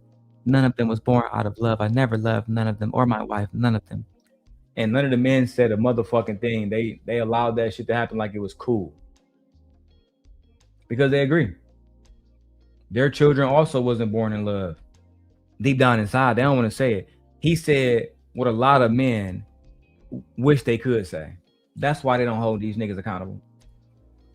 Why do y'all do that? Why? What is that? I don't. We got to figure this out together. Yeah. Now, hold on for a second. To Mantis, Angryman, I got you. I know. I'm going to put you. One second, please. One second. You want to get it? I know. I heard it. Trust me. I'm going to put y'all in the middle immediately.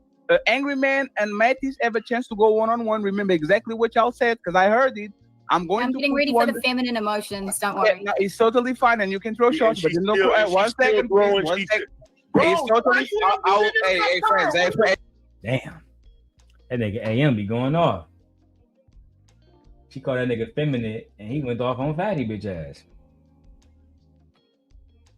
Let Angryman move in his feminine mindset, child. Hey, friend. Listen, you gotta watch what you say. No, you don't. You don't gotta watch a motherfucking thing. You let these men behave like the barbarics that they are. You let these men act like the emotionally charged animals that they are. They're coming on here and they can't just be quiet because a woman called them emotional, but then you're going to act emotional. I don't understand that. You're getting mad this woman called you emotional, but then when she says something, you start screaming to the top of your motherfucking lungs like an emotional person would. Okay. Shout out to everybody still watching. Overall, we got 178 watching on all channels. Most of y'all watching on Twitter. Maybe about 10 of y'all watching on YouTube. I appreciate everybody that is tapping in. Let's go. You gotta watch what you say under your breath around Angryman because he gonna hear it. Even though I don't think she was trying to say what she said, like, oh, I'm ready for the feminine body. No, she was saying he was being a feminine grown ass man. She said what she said. It is what it is, Jazz. She said what she said. We don't have to water it down because he's the angry man. Shout out to my white brother from a different mother, Aaron Sound. He says, it's a teenage fantasy and performative behavior put into play as an adult. It's perplexing to watch blatantly insecure MFers talk about how alpha they are. Talk about it, Aaron. Talk about it, Aaron. Or whatever she was saying. I don't think she meant to say that in her breath. She wanted him to hear it, but he gonna get the beat in that chest. That voice gonna get high pitched, and let's continue. Hey, friends, I will let you. Bro, you literally let her get her shot off, and now you interrupted me. Damn. God damn. All right, angry man, calm the fuck down, bro. Oh, he's always a victim. I will. Hey, Mantis.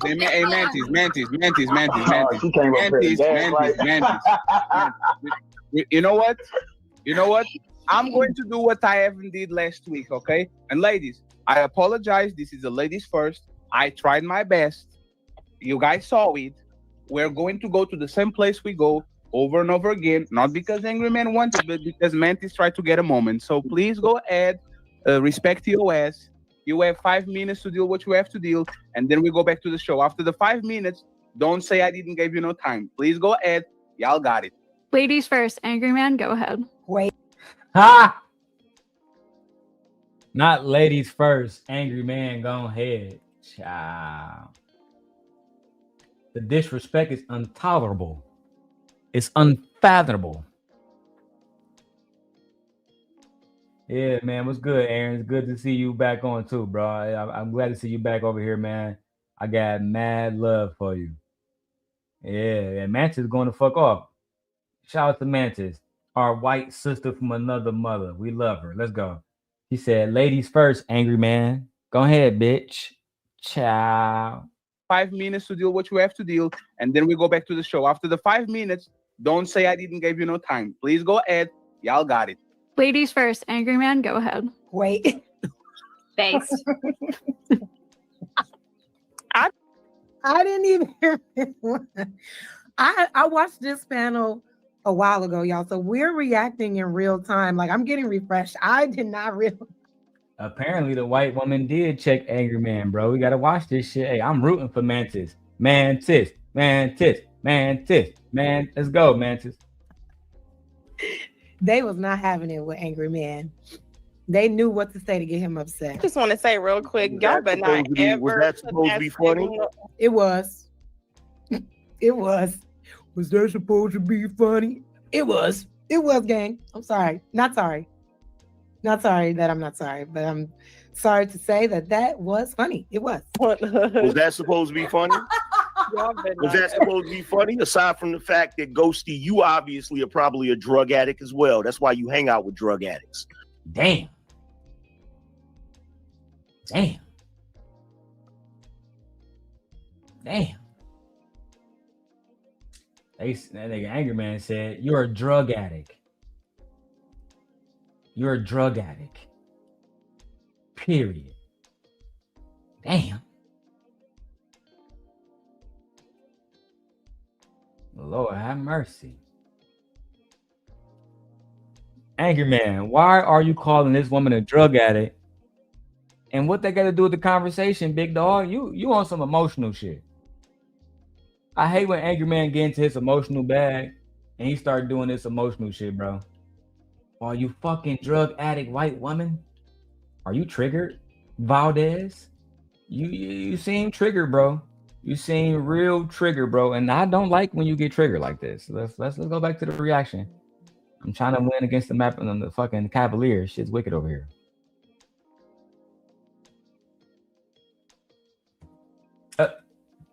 I used to have a drug addiction. The ad homs. But I guess y'all would say in this world she deserved it because she said, ladies first, Angryman, go ahead. But if we're being honest,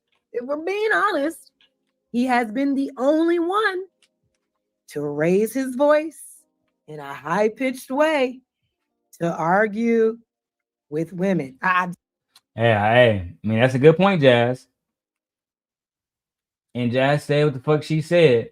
You are the only one raising your voice, not the women, to argue with women. Lord have mercy.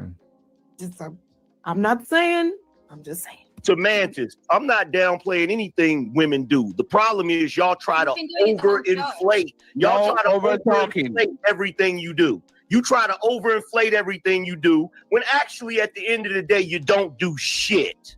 Damn. We don't do anything. So you just nothing. It's a little bit of an underinflation. Absolutely right nothing. And that's what bothers me. That's what really grinds my gears, guys, because we don't do shit. We don't do. Y'all don't do shit. Nigga Angryman said, y'all women don't do shit.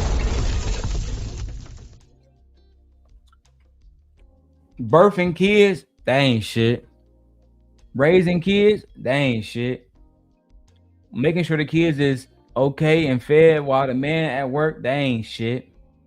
Contributing to the economy, that ain't shit. Getting more degrees than black men, that ain't shit. They don't do shit. Own their own businesses, that ain't shit. Being the second biggest group outside of married people to buy homes, women, they ain't shit. That ain't shit. According to Angryman, only males produce any type of fucking anything for the economy. Women don't do shit. Child, this nigga is disgusting. Absolutely disgusting. I am disgusted. Let's keep going. My flabbers are gassed. My flabbers are gassed, bitch. Anything, sir, you wouldn't even have this platform if it wasn't for a woman's innovation. Hold on. Now we go to the Gemini test. You heard, you know it was coming. You knew it was coming because the black woman is God. Y'all gonna understand that over here. Now let's use Gemini. You see, I got my galaxy note. I'm gonna let y'all watch me do it. You fucking degenerates. Gemini, can you explain to me who the black woman was and how she created Wi-Fi?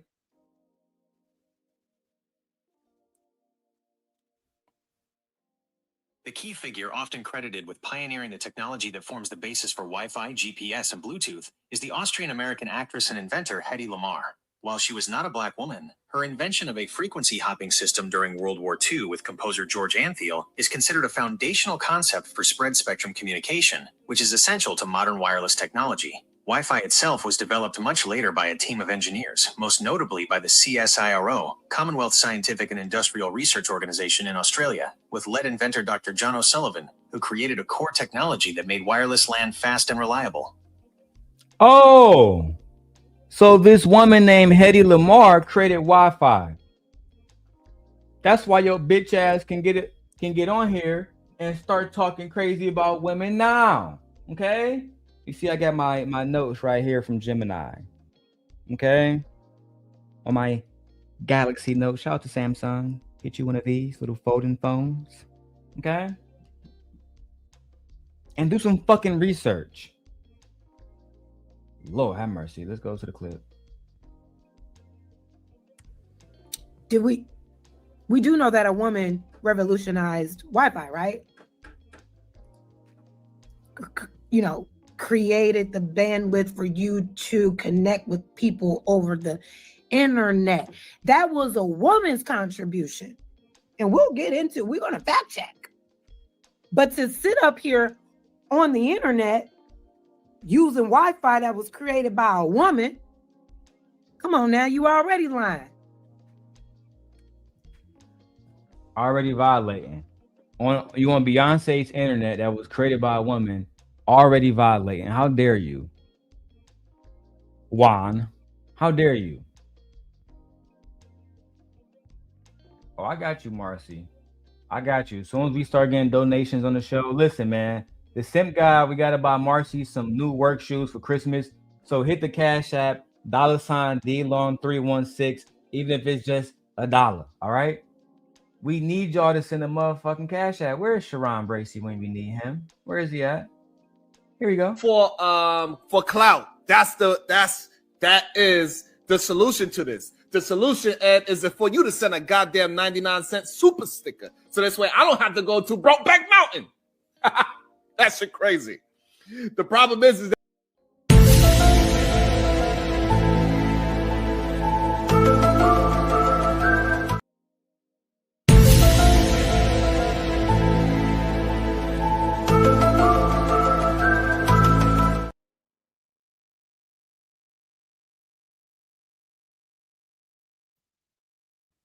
my bad, I'm back. If y'all don't want to see black men, go to Brokeback Mountain. Okay? If you don't want to see black men go to Brokeback Mountain, then I need some donations. God damn it. Let me check my Cash App because we got to get Marcy these shoes. She out there working every goddamn day. And these men don't even want to buy her no damn shoes. It's all up to the simp guy. I'm going to keep my Cash App right there. Let me see what we got. What we got here? Oh, I'm going to keep it right there and see what we get. Marcy, we get anything, I'm going to send it right to you, girl. We're going to get you them goddamn shoes. From Zappos, wherever we got to go. Let's go. I'm going to continue. Absolutely nothing do you do. But mooch. This is the problem. But mooch. Your drains on society. Women out of pride. You can keep crying like a woman if you'd like. You can carry on. Your drains on a society. The fact that you have to call me a woman to insult me proves my point. And honestly, y'all got to stop doing that. Yeah, I'm with Jazz. Y'all gotta stop doing that. I used to hate when they be like, you acting like a woman. What the fuck does that mean? Y'all gotta find more clever ways to insult these bandits. Just go to the typical one. You're broke and your penis is small. That's it. That's all you gotta say. Don't call him no woman. Hold on. I think we got a donation just now. Shout out to my boy Aaron with his $10 Cash App. All right. We appreciate my brother Aaron for making that happen for us, man. Aaron, you get the money song. Okay. Where's the money song at? And Gore, do I still got it? The one Gore loves? $10 money song coming up now.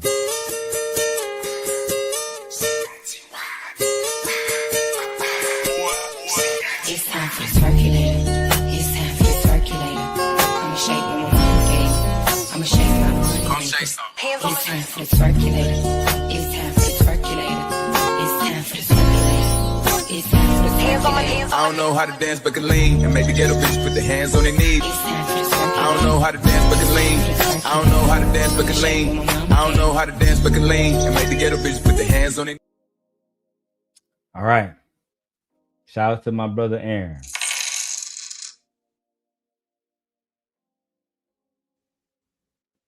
Shout out to my brother Aaron for holding it down. All right. If you want to send $5, I'll give you the $5 boot too. That nigga's a goddamn $5 boot right now. $5 boot. $5 boot. Sit your $5 ass down before I make change. All right. Let's go. We got $10 towards our Marcy boot fund. We need about $80 more, okay? And we can go to Dick's Sporting Goods and get her some boots, okay? Hey, this because no other woman has behaved like this. The way he's behaving, I wouldn't call that woman's behavior. I don't know what to call that. It's angry man. We call that angry man. Don't compare that behavior to a woman because no other woman has displayed this type of behavior before. Now, I know I have yelled on these panels before, but not unprovoked. Not unprovoked. Don't start nothing won't be nothing. But yeah, stop. When men get weird like this, stop saying you're being like a woman. No, that is an insult to women. Yeah, y'all gotta stop saying that. I agree. Let's keep on. Women, when he's just being erratic, he's being intense, he's being kind of emotional because he feels offended. Because what I'm learning about Angry Man, he really loves men. Oh shit! Hold the fuck on, Jazz. He Angry Man loves what? Minute. Wait a minute. Wait. First of all, you're not gonna speed past that like you didn't just say what you just said. And then look at Jazz's little grin when she say it. Being kind of emotional because he feels offended. Because what I'm learning about Angry Man, he really loves men. Look at the grin. Look at the grin. Look at the grin. Marcy said, Jazz is so cute. Yeah, she a pretty little thing. That's a fact. Especially in the face and everything, she is. That girl damn near 10. Extremely beautiful. Look how she doing this nigga Angry Man. She said, Angry Man loves men.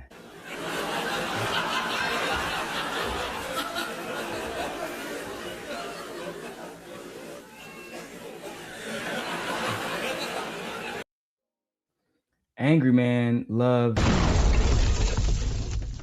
Okay, let's see what else Jazz got for us here. And I don't mean that in no weird way. He really loves men. So whenever you say something about a woman doing something for a man, he's always going to shut it down. And this is what Mantis was trying to point out. Like, why are you always downplaying women? And this is what he said. We're moochers. We're drains on society? Yeah. The fact that you're getting upset about it proves The mine. fact that you have to invoke that I'm a woman proves my point. Why would being a woman be an insult? Damn. Because you hate women. That's wait. No, that's not an answer. Why would being a woman be an insult? because you hate women. So I'm telling Why you. would being a woman be an insult from your perspective? From your perspective. I'm telling you something. From your perspective. You. It doesn't insult. From your perspective, why would Angry man, baby. Yeah, the yelling and screaming, that shit is hard. That's why I don't got my headphones on. I used to listen to these niggas, but these niggas yell and scream so much, it's crazy, bro. They yell and scream so much, bro. And you don't have to talk to a woman like this. You can just talk. You don't gotta yell and scream, bro. That shit is super unnecessary. Please don't do it. Please have a civilized conversation, because when the women start yelling and screaming, now they're being hyenas. My brother says, do I know Jazz? Not formally. She's in the chat, Tay. If you want to say something to her, she's here. She was just here. Let me find one of her comments. know I starred one of her comments earlier. When she said that her content, her stream wasn't to tear down the angry man. So she's in the chat. If you want to say hi, say hi. Okay? Say hi. She is very beautiful. Lita says, that's not an answer. Yes, it is, idiot. It is. She told you that you're just like a woman because she know you hate women. That's the answer. But see, Lita, these men don't want you to give the answer that you want to give as a woman. They want you to say whatever the fuck they want you to say, right? From their point of view. I just don't understand it. Jas, my brother says he like your vintage hairstyle. Okay. Hit him up for a cash app. Make that nigga pay for it. Let's go. Hey, baby, come here. Come closer. Come over here. Come over here. Calm down. Okay. Take it from me. You got to calm it down just a little bit. You can't have the conversation. It's very hard having a conversation with Angry Man. Because he's not there to have a conversation with you. He's there to tell you about yourself. He's there to be right. But the yelling over is just like, oh gosh, I know you ain't gonna take no advice from me. But it's just like, this is insufferable. You know how like what they like to call me sometimes? This is insufferable. But let's continue. It is insufferable. And Jas, they call you insufferable because you will not simply bend to their will. They call you insufferable because you're a beautiful woman who have her own mind, who uplift Black women, who go against the misogynistic rhetoric that they push and pedestalize to other incels. That's why. Child, not my brother saying plug me. Child. Let's go. Would being a woman be an insult? It's not from my perspective. Use regular math, not girl math. It is from your perspective. Not, it's not from my perspective. Use regular math, not girl math. What the fuck is girl math? Okay, so let me go back to Gemini to see if this was misogynistic, because I believe we just heard a misogynistic term again. I believe that's what we just heard. Hey Gemini, I was listening to the Angry Man, and he said that women use woman's math and not real math. Is that misogynistic? Yes, the statement that women use women's math and not real math is misogynistic. This phrase implies that women are incapable of performing standard or real mathematics, suggesting their contributions or methods are inherently inferior or unserious simply because of their gender. This stereotype dismisses the intelligence and abilities of women in STEM fields and perpetuates harmful gender biases. Thank you, Gemini. Let me read that again for you bandits, okay? Thank you, Gemini. Yes, this statement that women use women's math and not real math is misogynistic. This phrase implies that women are incapable of performing standards or real mathematics, suggesting that their contributions or methods are inherently inferior or unserious, and it simply implies that because of their gender. This stereotype is very harmful and lead to gender biases. Oh, wow. It's almost like y'all say shit that don't make no fucking sense. That's why Big Daddy Simp God is here to check it. That's why Big Daddy Simp God is here to say, no, come talk to the real man. We're gonna lead you down a real path where you don't gotta talk to people who are fucking idiots. You don't have to, unless you want to. Let's go. It is from your perspective, not from my Use regular math, not girl math. Anything coming out of my mouth, or do you have a septum ring? Do you have a septum ring? Why do you keep yapping like a woman? Do you have a septum ring? Engage with. Do you have a septum ring? Does it look like it? Do you have a septum ring? You need. And that's another thing I've been hearing. What's up with y'all in this weird obsession with septum rings all of a sudden? What is that? What is that? What is that? What does that indicate to y'all? I don't even know what the fuck that is. What is a septum ring? Can somebody enlighten me in the chat? What the fuck is this? I'm not gonna keep going until I learn what the fuck that is. What is a septum ring? What is that? Is that a wedding ring? What is that? Can somebody please let me know what the fuck Angryman is talking about? What is a septive ring? What is the septive ring? Somebody let me know, please. Please let me know. Okay. A nose ring, the ring under your nostrils at the bottom. Are y'all telling me that this nigga is doing all of this over a motherfucking nose ring? Is that what? That's true.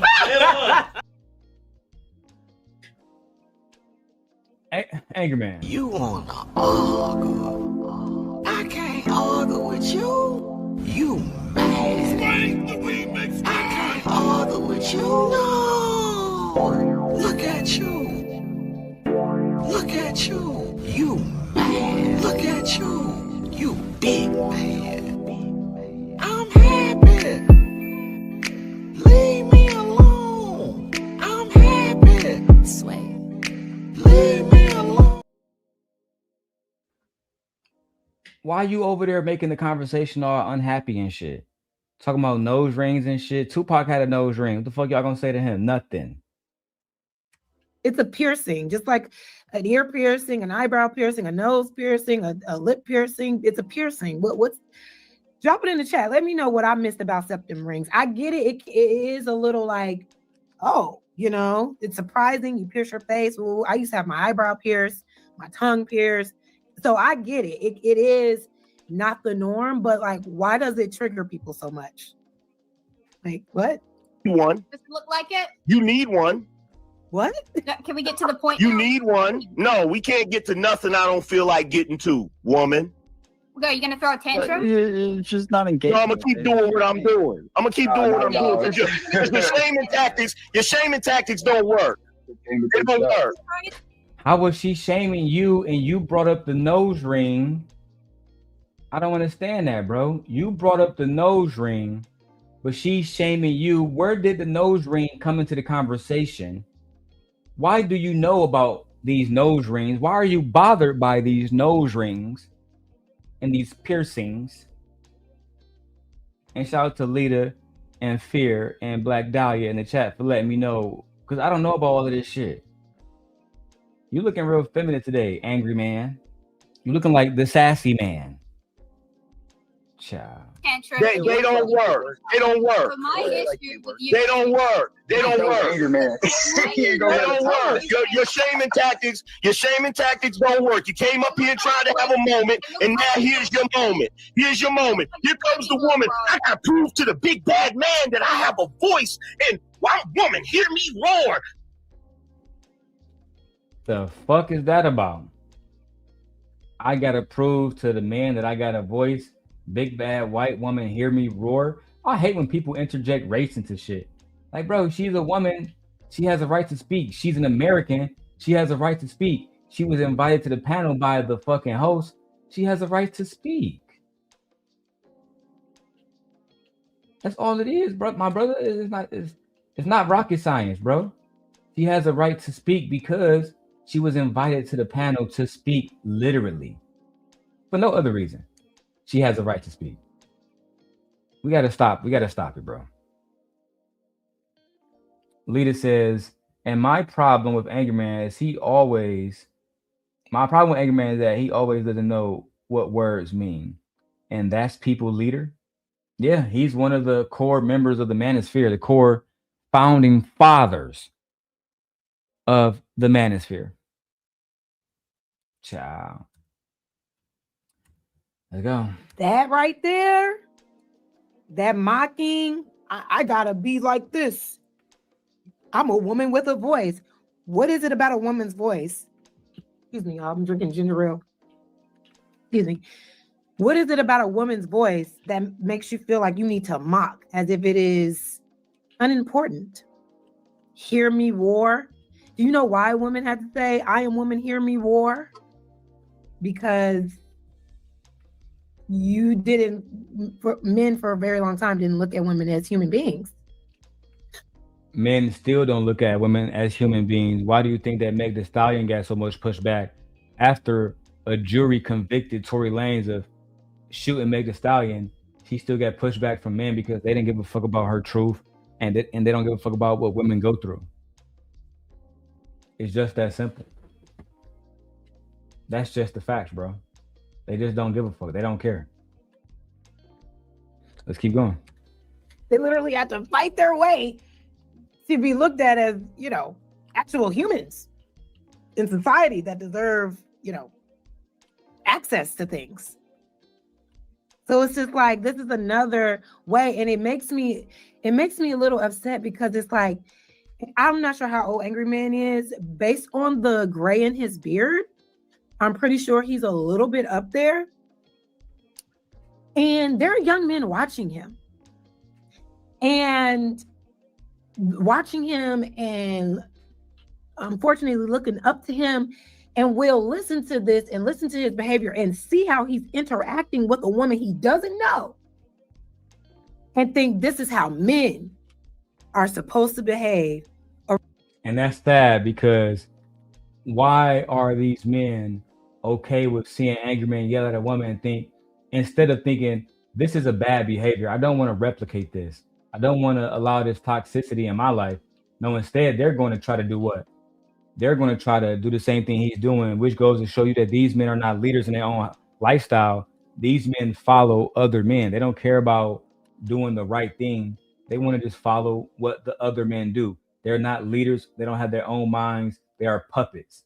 This is why they are so easily confused by the manosphere.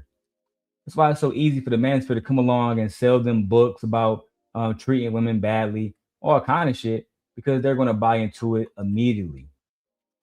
They're going to buy into the mentality. They're going to spend their money on it, literally, all so they can learn how to fuck over women.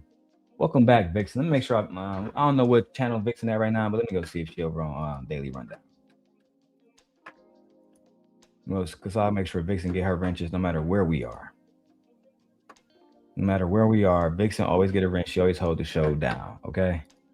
And go to the other one. Let me go to the other chat. Oh, she must be on a different channel. And I'll find you, Vixen. Let me know which chat you at, and I'll give you a wrench on that chat too. Let's go. Around women who disagree with them. Is that adding value? Is that adding good value to society for men? You know, for the next generation? Is this the kind of behavior we want to continue to see? I don't know. Let me put up my little muscle. Come on, let's hear it. Why are you not a drain on society? It looks like it's working. Why are you not a drain on society? So my problem with what Angryman does. Why are you not a drain on society? Everything that what do you contribute to society? There it is. What do you contribute to society? There it is. What do you contribute? She's contributing to the conversation right now, Angryman. What are you talking about? She's contributing to the conversation right now. And shout out to my brother Aaron Sam for being a sponsor of the show so far with his $10 Cash App. If you guys want to continue to see me make good content, just support the show, whether with your dollars or by hitting the like button, which is free. Love you guys. Let's keep going. He says women are drains on society, and now he is asking Mantis, what do you contribute? Let me continue. Before I get to talking, let me continue. Keep talking if you're going to. What? The reason why, Jazz, a lot of these men, again, don't understand the value that a woman brings in their lives is because they don't appreciate the woman that they have in their life. Angryman is married, so he should understand the value that a woman brings because he is married to a woman that brings value to his life.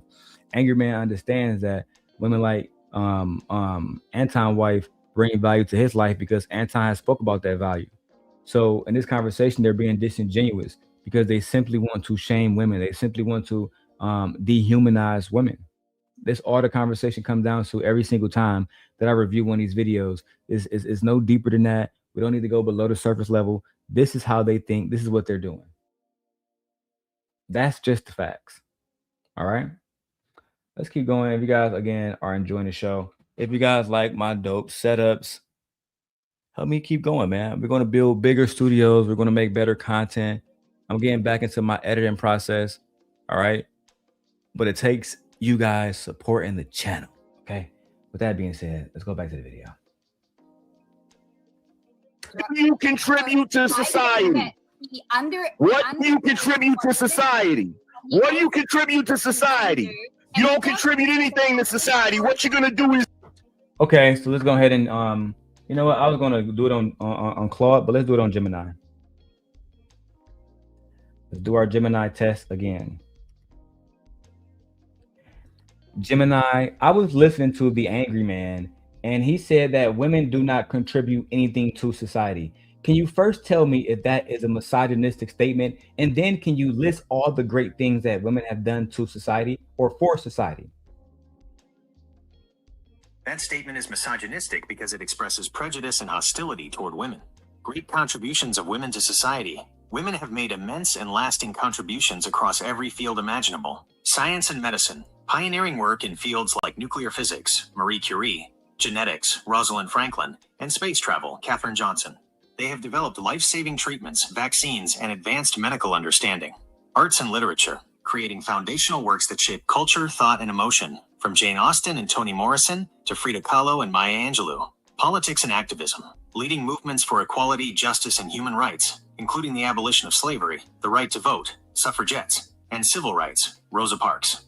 They have served as heads of state and championed democratic processes worldwide. Technology and innovation, contributing crucial breakthroughs in computing. Ada Lovelace, Grace Hopper, communications and engineering. Economics and business, driving economic growth through entrepreneurship, managing businesses, and contributing to the workforce, often while simultaneously managing households. Social welfare and education, serving as the backbone of education systems, teachers, healthcare, nurses and doctors, and community support, nurturing future generations and ensuring public health. Would you like a more detailed look at the contributions of women in a specific field, like science or politics? No, Gemini, what I would like for you to do is let me know what will happen to the United States economy if women stop working and stop producing today. If women stopped working and producing, the U.S. economy would immediately collapse. Damn. Economic impact, GDP loss. Women contribute trillions of dollars to the U.S. gross domestic product, GDP. Their sudden absence would cause an estimated $1.6 trillion to $3 trillion annual reduction, depending on the estimate and year. Labor force collapse. Women make up nearly half of the U.S. labor force, around 47%. Losing this workforce would cripple every sector, especially healthcare, education, retail, and service industries where women are often the majority of workers. Care economy crisis. The unpaid labor women perform. Childcare, elder care, and household management is the foundation that allows the paid economy to function. Without this, workers would not be able to work. Schools and hospitals would lack support staff, and the entire system would break down. Consumer demand shock. As consumers, women drive a significant portion of household spending. A complete cessation of their income and purchasing would cause massive business failure and a devastating economic recession or depression. Would you like to know more about the trillion-dollar value of women's unpaid labor specifically? Yeah, why not? We got time, sure.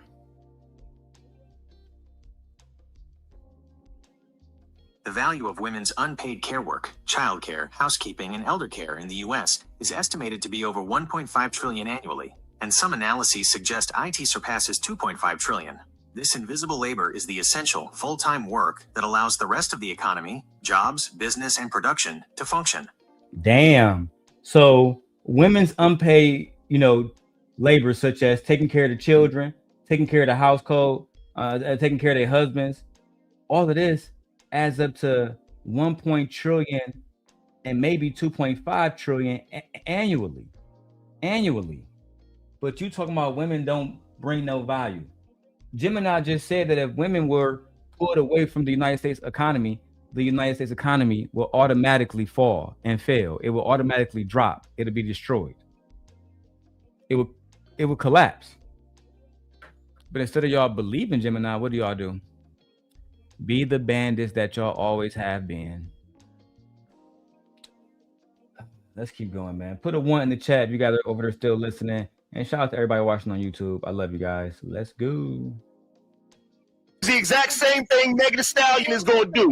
What you do is you get your wealth from men through divorces after you trick them into marrying you. That's what you do. Wait, what? You're going to take all these men money after you trick them into marrying you? Who is tricking Klay Thompson into marrying anybody? Klay Thompson is happy. Where the fuck he at? Thanks for all the ones in the chat. Love you guys. Klay Thompson is happy. Where the fuck he at? Why the fuck are y'all saying that he was tricked into marriage? Why would you even say that? Because you're unhappy that these black men are happy.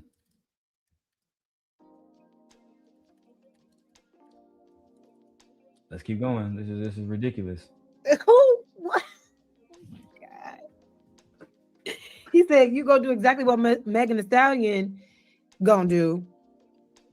So you assume that every woman that gets with an affluent, wealthy man, even if she's affluent and wealthy, she's only marrying him to someday divorce him and take him for all his money. That's not why women get married.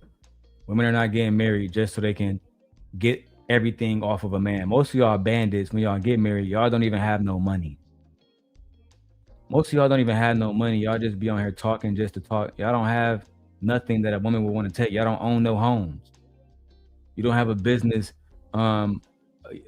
that's lucrative so she can take half of that. You don't have a brokerage account with money in it.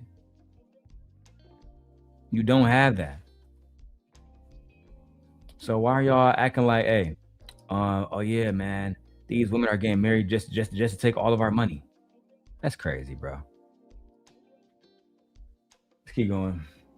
I know y'all see certain celebrity men that you admire that have gone through that, but that's not the case for every single woman. And to sit here and say that that's what Mantis is going to do, that's her only contribution, is trying to find a wealthy man to take from. It's like, really? I thought we were grown. I thought we were grown-ups. You have to have more depth than that when it comes to your views on women and their contributions. Like, come on, Angryman. That's how you get your wealth. You're literally a drain on society. Every single thing that we build and set up is what you benefit from. And then you get up here and run your mouth like we're not the shit when we really are. Because if it wasn't for us, you would be living in the woods, shitting in a hole. Really? Who the fuck would be living in the woods, shitting in a hole, if it wasn't for Angryman or men, period? Angryman just be on this bitch talking sometimes, bro. The fact that you think that women are not smart enough to figure out how to build a house or figure out how to build a urination system is absolutely insane. When we can list all the great things women have did. We can look at tribes where there were just women. We got to stop playing, bro. More black women own more homes today than black men in this country. That's a fact. I'm the only one up here cooking, man. Listen, man. Let's get somebody on this motherfucking panel, man. I'm the same guy. So I'm going to let this rock for a little bit longer, and then we're going to start bringing up some facts and some stats to back up this shit. Okay, Jazz. I see where you're going. Let's go. Because, dear God, the way he thinks history and how women contributed to society historically is so warped. He really thinks it's warped because he has an implicit bias to which he doesn't want to just be honest right now. When I first met Angryman, he was saying shit that wasn't true on Fight Club, and when me and my former co-host Venus disproved it, he was honest and came back on my brother Bean's channel and said, "Yeah, man, I apologize. That shit wasn't true." He has an implicit bias sometimes. I think he don't want to admit it. I don't think Angryman likes women sometimes. I think that Angryman only like women when they do the shit that he thinks women should be doing, which is shutting the fuck up and agreeing with men. And I think that dynamic is part of the reason why women don't want to have the conversations, or they end up lashing out like Mantis did. Let's keep going. women were just standing around like this. We don't know what to do with ourselves. We're just women. We're waiting on a man to come tell us what to do. Black women has never had the luxury of sitting around and waiting for black men to build homes, or for black men to sit around and get everything right. Black women haven't had that luxury. haven't been able to sit back and say, I'm gonna sit back and let the black man build a home. We don't gotta do shit. I'm gonna sit back and let the black man protect the communities. We don't gotta do shit. I'm gonna sit back and let the black man protest for his rights. We don't gotta do shit.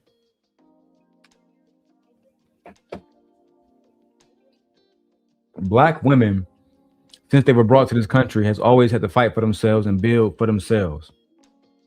Especially after black men, for whatever reason, decided to tear themselves away from black women. And now it's black men versus black women. Now it's they can't do shit without us. But meanwhile, if that's the case, why the fuck are we even fighting then? Like, if y'all feel like we don't need women at all and we can build without them, then let's do that without them.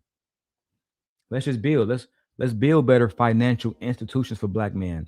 Let's build better educational institutions for black men. Let's build more protection institutions for black societies and black communities.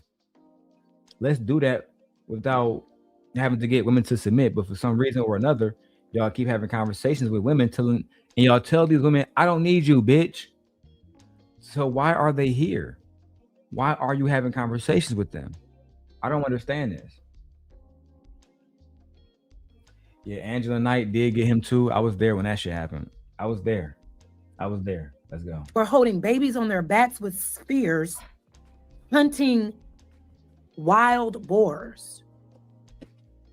Did you know that?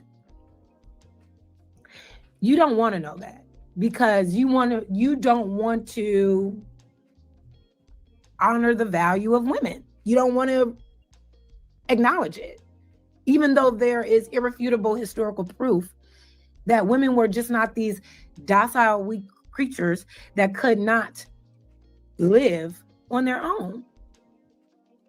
Well, let's continue. Why are you not a drain on society? Are you going to engage with what I see? Why are you not a drain on society? You can pull that shit with all these newbies. I'm old school manosphere. If you want to sit there and not say nothing, I'll fill up the space with my voice. That's what men do. That's what men do. Yeah, there we go. Y'all be saying that out loud? Like, I'm manosphere. I'm a manosphere man. Yeah, they do, Jazz. They do it all the time, my lady. They get on here and they say, I'm red pill, I'm the manosphere, I'm part of the manosphere. This is what we do. We shit on women, MGTOW, men going their own way, PUA, the pickup artist, the red pill, of course. Right? The incel movement, of course. Yes, that's what they do. They proudly shout it to the fucking mountaintops. I'm manosphere. We're above all of you bitches. And they have been doing that for years, and they haven't gotten any happier, any closer to finding happiness, any closer to finding a loving relationship. This is why they're so angry towards women, period. But let me keep going, because I'm not on here to shame Angryman or to shame the manosphere. I'm on here to argue against their misogynistic rhetoric that I believe, in my opinion, doesn't even help the men. Because they go outside with this fucked up attitude, thinking you're going to get a woman to just do whatever the fuck you say and submit, without her feeling like you're worthy enough to, for her to even do these things for. I think that shit set niggas up for failure every single day. Listen to these goofies on here, whether it's Angryman, Anton, fucking Fresh and Fit, you name it. Instead of listening to the Holy Father, praying to God and saying, God, make me a better man, so that when you place this woman in front of me, this wife in front of me, I'm able to be the best man that I can be. That way I can garner her love and garner her submission and garner her trust.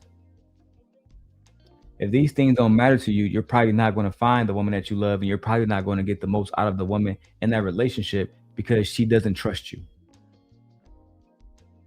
Just that simple. Lita says, Angryman gets no respect for being manosphere. That laughed my ass off. Y'all proud to be a part of a domestic terrorist group? Child. Yes, they are, Lita. Yes. Like, is this like a badge of honor? Like, do you all get awards for being in the manosphere? He seems very proud. Go crash out. There we go. She has her own. Don't save her, Tom. You're not going to answer the question. Why are you not a drain on society? She makes more than her Why fucking are you boyfriend. not a drain on society? Why are you not a drain on society? If a woman makes enough money to look after herself, how is she a drain on society? If she makes enough money to look after herself, how is she not a drain on society? Yes, Angry Man, it's a valid question. If she's participating in the economy, if she's buying homes, right? If she's opening businesses, she's participating in everyday commerce, how is she a drain on society? Nay says, angry girl. Why the hell is he screaming? Did he come with reckoning? Did you check it out? Yes. My bad, y'all. Combing through content on Instagram. Angry girl, why the hell are you screaming? Do you have a heart attack, child? I pray his old ass don't have no heart attack. Society, that what you said? Yeah. Because you're not contributing shit. That's your argument? First of all, shut up, dude. That wasn't your question to answer. You see, Angry Man is taking a long time to respond. But you have no real response. If a woman is actually working and making enough money to take care of herself, she's also paying fucking taxes. Yes. There you go, Jazz. I like that point. Yes, she is. And she's paying taxes. That means she's paying into the system that everybody benefits from. That's what that means. She's paying into the system that everybody benefits from. You don't like it because you don't appreciate black women. That's all you got to say. Let's go. And every taxpayer is quite literally contributing to this fucked up society that's taking full on advantage of us. If you ask me, none of us should be paying taxes. That's a whole nother story. But Nay says women are the biggest consumers for the economy. I'll drop the link, Nay. If you free, girl, come kick it with the simp guy. You know, I'm here all day. I got to take Matt to work in about 40 minutes. But I'm going to keep the stream going. We're going to be on the road. I'm going to keep fucking going. Let's go. just the fact that women get up, go to work, exchange time for money, assist in maintaining businesses, infrastructures, society itself, that is our contribution, just like men. Our tax dollars are contributing to society just like yours. So like her point was earlier, why are you always trying to downplay everything? His response, because you try to overhype it. No, we don't. No one's out here like, look at what all the women do. No, y'all talk about women and want to take away everything that women does and try to say that we're drains on society. It's just like, it's so negative. How do we ever expect for us to actually get on one accord again if this is a man that is spewing this type of hate? They don't want to be on one accord with y'all, Jazz. That's where you confuse. You're confused. They don't want to be on one accord with y'all. They want to dominate y'all. They don't want to be on one accord. They want to continuously dominate you. They want you to always feel belittled. They want you to feel like you're under their fucking boot. They don't want black women to feel equal or no woman to feel equal because he's talking shit about Mantis and she's clearly a white woman. They don't want to have this type of equal nothing with women. They don't want none of that. They want to shame women. They want to shit on women. They want women to feel like they are inferior in every fucking way.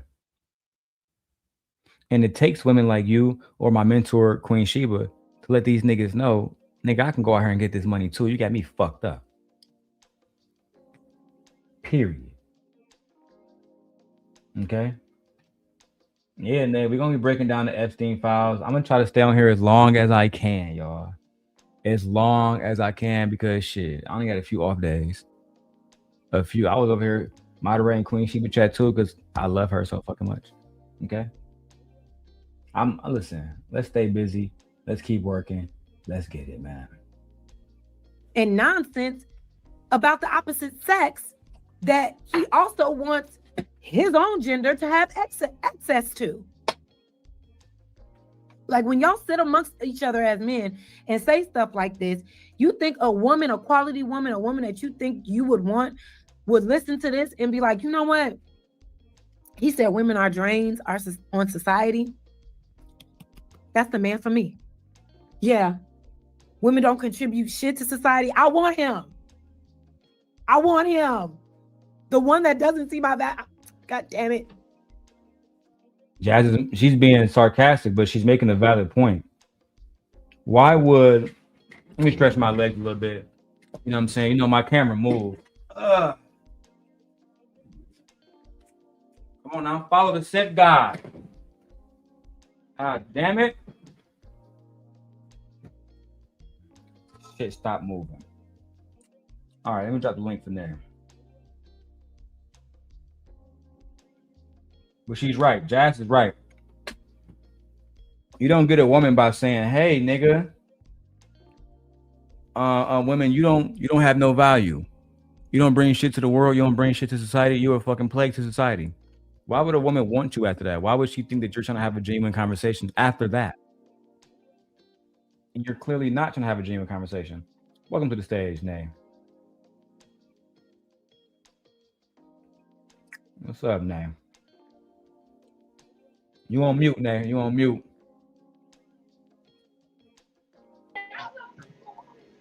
Yeah, but anyway, I don't care about my camera being on, but unfortunately, how y'all doing? First of all, happy Friday to everybody, the chat, Happy Friday, Tip Nation, all that good shit. To answer Jazz's question, unfortunately, yes, it's going to be some women that actually go for that, i.e., pick-me's and mammies that literally uphold this type of behavior. Unfortunately, somebody going. I'm like, a lot of these men literally say misogynist things, and women don't understand, who are indoctrinated, or women who don't also value themselves will actually be like, you know what, you're right. I'm supposed to be in the kitchen. I'm supposed to just have babies and lay there and spread my legs. So yeah, I'm supposed to do that. You're right, man. I.e., why we have a whole P3O in the office, because a lot of women, especially YT women, voted against their best interests. So, unfortunately, yes, they hear this type of rhetoric and go right along with it, and also repeat it, because some women have some type of internal misogyny, unfortunately, towards other women for no reason. A lot of pick-me's, they be single too. They don't got no nigga. Not at all. Not a single one. I said, you doing all this crying, weeping, jumping on dicks, cartwheels and shit, and this man still trying to humble the woman. Not the pick-me, but the woman. The full autonomous woman that knows what she wants. The educated woman that knows what she wants. That's what they try. They trying to humble those women. They got you. They don't want that. You're not a challenge. Most men, whether they want to admit it or not, want a woman to challenge their thoughts. Hello. Want a woman to deplete that misogyny that they have, that they're sometimes even raised with. They want that. They want that challenge. The chase is what's good. Like, come on. I agree. Unfortunately, I got to. I agree. We got one more spot left. Big Dog says, meaning they don't show value to us as men. It's just an opportunity of, I don't know. Nate, can you read this? I don't know what this nigga trying to say. I'm not near my phone. He says, meaning they don't value us as men. It's just an opportunity of what they can get out of you. Okay, I get it now. So you believe, Big Dog Taco 1943, that women are only trying to use you and not trying to actually be with you? Is that what you're implying, sir? Okay, well, exactly. You taught us the game. You said get with the best man. Is that not Men what you have said? taught women to vet for the richest man, tallest man, strongest man with the biggest dick. And now you're mad that a woman is going after those things.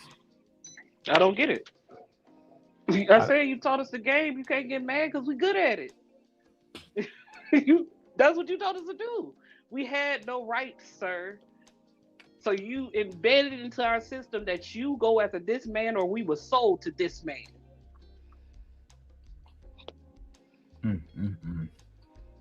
Pick a better woman, big dog. Let's go. The math never math. I don't get it. You're still talking about what you're doing for yourself. See, this is the point. You're still talking about what you're doing for yourself. What do you do as a woman that contributes to the society? If a woman makes enough to support herself and the people around her, how is that not contributing something? And what is? That's a good point. If the women are contributing, how are they not contributing nothing? If they're paying taxes, et cetera, et cetera. How are they not contributing nothing? Welcome to the show, Black Dahlia. What do you think about this show so far with Angryman and Jas? Hello everyone. Before I start my shenanigans. Hey. Now. How you doing? Daryl. Hey, love. Okay, so first of all, what do you contribute to society? Bitch, society wouldn't exist without the womb of a woman. Hello. You wouldn't be here. What the fuck do you mean? What do you contribute? He hates his mother. Hell, he hates his wife. He hates all women because a nigga DL. He's sucking dick in the background. Damn. Child. Baby, you can't convince me otherwise. He hates women and he's probably a power bottom. Ooh. What do y'all think about this? He probably one of them niggas that be crashing the grinder site during the RNC shit. Oh damn. What do you think about this comment, Black Dahlia? And we have Big Dog. He says a rich man would date a woman who works at McDonald's. A rich woman would never talk to a man who works at McDonald's. It's all about love for men. It's all about finance for women. No, that ain't love. No. You a damn lie. You a damn lie. Can y'all correct me if I'm wrong, but isn't Candy Burris going through a divorce right now? Hold on, because I can't hear y'all, both of y'all. Which one? I'm sorry. I was gonna ask y'all, isn't Candy Burris going through a divorce right now where her ex-husband to be Todd is trying to take all of her money? I'll go on mute. Y'all got it. I mean, he literally her mom was calling him an opportunist, even though he was a man of caliber. He had his own money, but of course, Candy Burris had more money. What you talking about? And let's be very clear. Name a celebrity, any one of y'all, whether it's a basketball player, whether it's a football player, whether it's a rapper that dates a woman from McDonald's. I'll wait. You can't name one name. I don't know why men keep using that same stupid ass scenario. And first of all, if we are the ones that create society, why the fuck should we be expected to date someone that works at McDonald's? We should eat them and crap them out like they should be. Like what? So people date in proximity to others. So if I am in the top 8, top 7, top 1%, usually the people around me is who I date. I don't date. I'm not going to Starbucks and getting the Starbucks barista. Let's be clear. Now, if I'm out and about and a woman is in the area, like where a bar or something, and I happen to be a man of means, I don't know where she works at until she tells me. Now, it's been plenty of women who have money, who have dated guys who are mechanics, who have dated guys who do work at McDonald's. We date who we like. It doesn't matter where you work. If you like them, you like them. It is what the fuck it is. What's the problem? People date who they like. But most of the time, the people with money usually date people in their proximity. Period. Celebrities date other celebrities. What celebrity you know date a regular person? McDonald's worker, like I said, you can't name none whatsoever. Even the ones that have not so famous wives, their wives are doing something, or their wives are either highly educated. Let's be clear. I think men these days, Nay, and Black Dahlia, I think that they just don't want to admit that they're not here for love. He said that men are here for love and women want finances. I think it's the other way around. No, they're not. They're not. In the They're conversation about not. Klay They don't Thompson, they're even. not They talking don't about even love. like their mothers. They don't know what love is.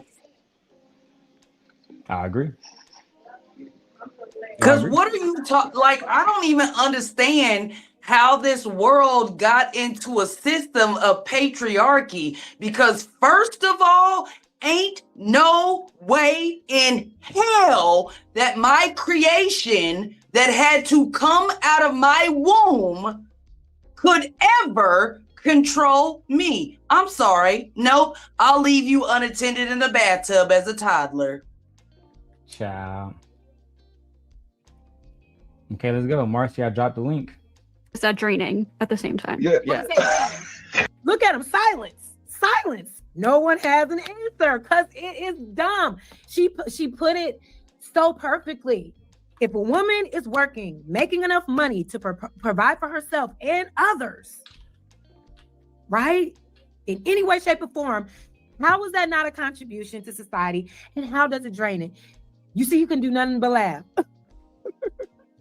That's why I try to tell you, Jazz, you know, I would never tell you what channels to go to because then they're going to say I'm hating. They got more people watching. I don't have anything to contribute to you, et cetera, et cetera. But when you over there and you make a solid point and the men do exactly what you said Angryman is doing, which is basically laughing it off like it doesn't make any fucking sense. That doesn't frustrate y'all. That doesn't make y'all want to say, I don't want to have like any part in these conversations no more until we start being around men who can have a genuine conversation, even if they disagree. I'm not doing none of that. None of that. Because I know science, I know the truth. The X chromosome is much bigger and older than the Y chromosome, which is shrinking, and the X chromosome can replicate itself through parthenogenesis. The Y chromosome has to be reproduced through a woman's womb. Who are you talking to, sir? Have you ever, Black Dahlia, been alive during a time where Black women never had to work because the Black men were providing for all the bills and responsibilities? I've been alive in every motherfucking generation, every cycle of the epigenetics running through my veins, and all my grannies had to work. Damn. We're not white women. We didn't get that luxury. Damn. Black men have always required 50-50 of Black women. Damn. I thought that Black men don't like 50-50. Oh, they love it. They're feminists just as much as we are, but they don't want to admit it because without 50-50, isn't the average pay grade of American Black men like $45,000? How the hell do you take care of a whole family with $45,000 a year? You cannot. Yeah, I know. They're full of shit. They need to shut the fuck up and learn their place. In society, especially. I couldn't agree more. Nate, you got anything you want to add before we keep going? Okay, let's go. Yeah, you gotta laugh that shit off. All y'all do. Because y'all know y'all don't have a real rebuttal for that shit. Because you know what you're saying is nonsense. Because what she's saying is correct. But because it's coming out of a woman's mouth, it just got to be wrong. Because if you really felt that way, you would have responded instantly. But instead you, went quiet and then that nervous laugh. Yeah, look at tomfoolery face. Yeah, a lot of tomfoolery going on right now. Are you going silent now, motherfucker? Motherfucker! Are you going silent now, motherfucker? Yeah, A lot of tomfoolery going on right now. Are you going silent now, motherfucker? A lot of tomfoolery going on right now. Are you going silent now, motherfucker? Damn. White woman going to fuck off on you, angry man. I had to pause. My flabbers are gasted. She said, "You wanna be silent now, motherfucker?" As she should. Child. I don't even understand That's why dumb. a regular man running his mouth when she got more whites than him. She turned to the angry woman real fast on that nigga. But she got Real more rights fast. than him. She got more rights than him, black man. She above you, black man. Is he a black man? Mm-hmm. With the If doctor, they He's make a black colored. man named Juan Valdez now, child, we all fucked. There's no community no He's more. colored. That ain't no black man. He's colored. I will accept that.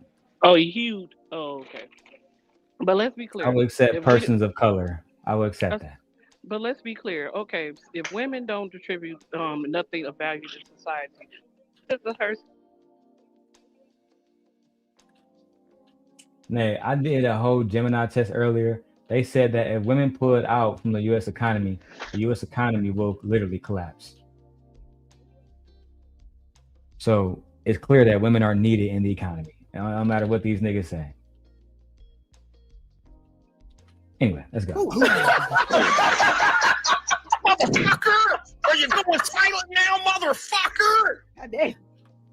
You still in that? And that was her matching energy. Hey, you still didn't answer the question. Calm I'm down. No. There's no calm down. No, there's no calm. No, there's no calm down. Let him have it. The timer is up there. You got it.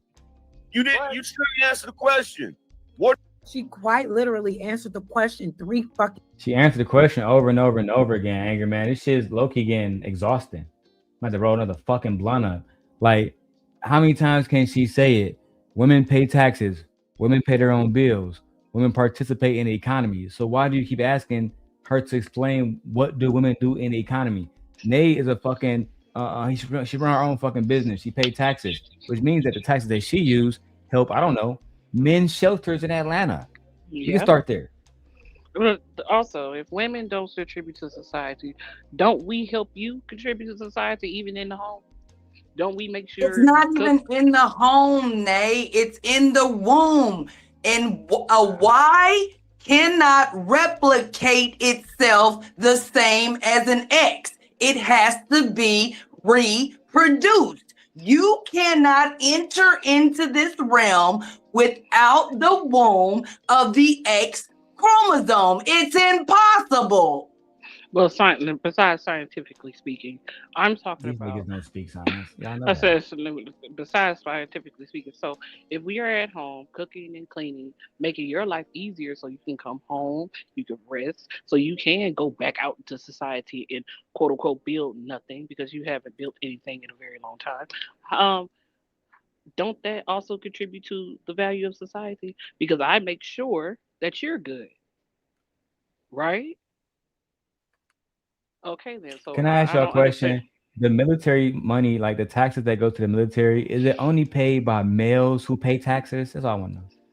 No, it's paid by females and males. Oh, so women contribute to the country being protected? Is that what you're saying, Nate? Of course, and women actually have helped protect the country. I said, Oh, let's also be clear. Those bombs those same little talking points that y'all have, y'all didn't help in the war. Who you think was building the bombs? Who you think were building the weapons? Who you think kept society going while y'all were gone to war? Answer that question for me. Who you think? why did? is there a part of NASA called the Katherine Johnson Engineering Building? She was a woman. No way that she was an engineer for NASA. No freaking way. What, a woman? Dang! How that angry Surely man? Hidden Figures was a folk tale and not a real story about 3 black women who actually played a pivotal role in NASA's history. I got a question. Angry man, how are you? How do you feel? What is your body temperature? Is it cold in your house? Lord. I know I said, it's not cold in your house. Why? Because a woman was the one that invented the heater and the central air system. Black woman. On top of that. So I said, you don't understand that women have contributed tenfold to the society, whether it was behind the scenes or in front of the scene. We contribute we were the ones, even during civil rights, that were organizing meetings. We were the ones that were doing those things. Not Coretta you. Scott King talked about this. I said, it was a woman who showed Lois and Clark from the east to the west, because they had nothing to do. They had no clue how to get to the west side of America. It was a woman that showed them that, not no man. It was a woman. So I don't understand how women don't contribute nothing. But go ahead, explain to us how we don't contribute. I ain't even doing all that because you can't get onto this planet without my womb, and nigga, you better sit down and know your fucking place. Think about this though. They just tried to convict Diddy, right? Now I'm asking Black Dahlia and Natives as ladies, where would they be as far as Diddy conviction if one woman named Cassie didn't come forward and the rest of the women didn't come forward? If it only was the men, would Diddy have been convicted? I'll go on mute. I'll let y'all answer the question. Oh, my bad. I didn't hear you. Sorry. No, I said, because Angryman said that women don't play a pivotal role in society. And Manhattan's, according to them, their biggest case that they had trial last year was Diddy case. That was the biggest case that they tried. And I asked, if women didn't participate, Cassie and other women, would they have been able to convict Diddy? No, not necessarily, no. Not a chance in hell. No. From my understanding, did Little Rod go against Diddy first, or was it Cassie Ventura? Cassie was the only one. She stood forward. None of y'all niggas, y'all pussy put it. Was it Kid Cudi that told us a story about his car being allegedly blown up, or was it Cassie who told us that story? Cassie. But he said that the only reason why he said that he was asked to participate in the trial. He told him no. He was asked the second time to participate in the trial. He told them no. Then he was subpoenaed, and he thought about it, and he was like, Cassie is my homegirl, so I gotta do this to protect her. So it took them 3 times to summon you. You couldn't do it on your fuck. I said, so you couldn't do it on your own. You telling me you scared, his car got blown up, but the only reason why he participated is because he got subpoenaed and he felt compelled to protect his homegirl. No, you should have did that for free. You shouldn't have been subpoenaed. You should have did that. If my life has been threatened, and I know who threatened my life, I'll be front row and center. Yeah, I'm like, these niggas act like they scared of other men, though. They are scared of other men. Men are scared of other men. What you talking about? But why? He would never get no justice for what happened to him as a man or Little Rod. He still didn't. He didn't. But let's also be clear. It's mediocre white men who don't have. I'm like, the only thing they really have is money. They don't have anything else. Anything else. And y'all see, and a lot of you black men are scared of white men. Hello.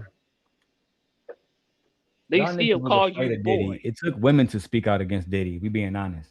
And I'm like, they still call you boy, and you sit up and still bow your head. So I don't want to hear nothing you got to say to me about what I contribute to society. Nigga, you can't even get off and get that man that need knee off your neck yet.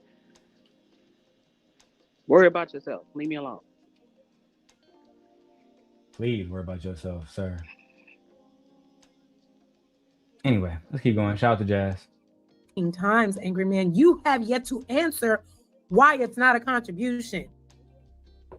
My God, today. What are you contributing to society that doesn't benefit you? That doesn't benefit you solely. What are you contributing? Would you like me to answer? about me. Sure. Are you gonna add some motherfuckers in there when you do it? Because that was really cute. Are you talking about me personally or women in general? Because I know you guys like to play this game. I'm talking about women in general. Talking about women in general. Talking about women in general. One thing I hate listening to y'all niggas panels sometimes is when I can't actually listen to what the person is trying to argue. Is actually very irritating. It's very irritating when I'm trying to listen to what a woman is saying. We can't hear what she's saying because y'all won't let her speak. Literally. Anyway, let's keep going before I get out of here. I gotta go.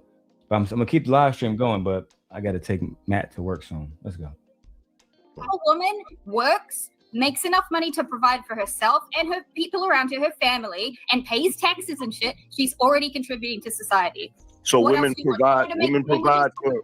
Women provide for other. Shut the fuck up, angry man.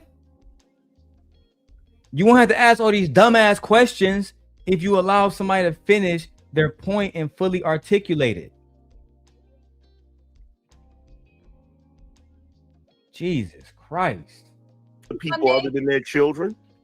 What do you think having a job is? Having a job is contributing to society. I'm not talking to you, Ghosty. I'm not talking to you. Women. So what you're saying is women provide for other people other than their children. Yes, they can. They're capable. They provide for children that aren't theirs, right? They provide for their elderly parents.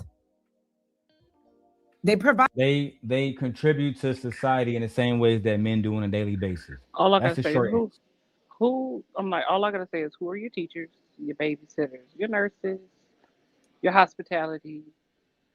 Who are those? Those are women-dominated systems. So I'm still trying to understand how we don't contribute. We wipe your ass when you shouldn't on yourself. At old age. Old man. Who is the child's first teacher?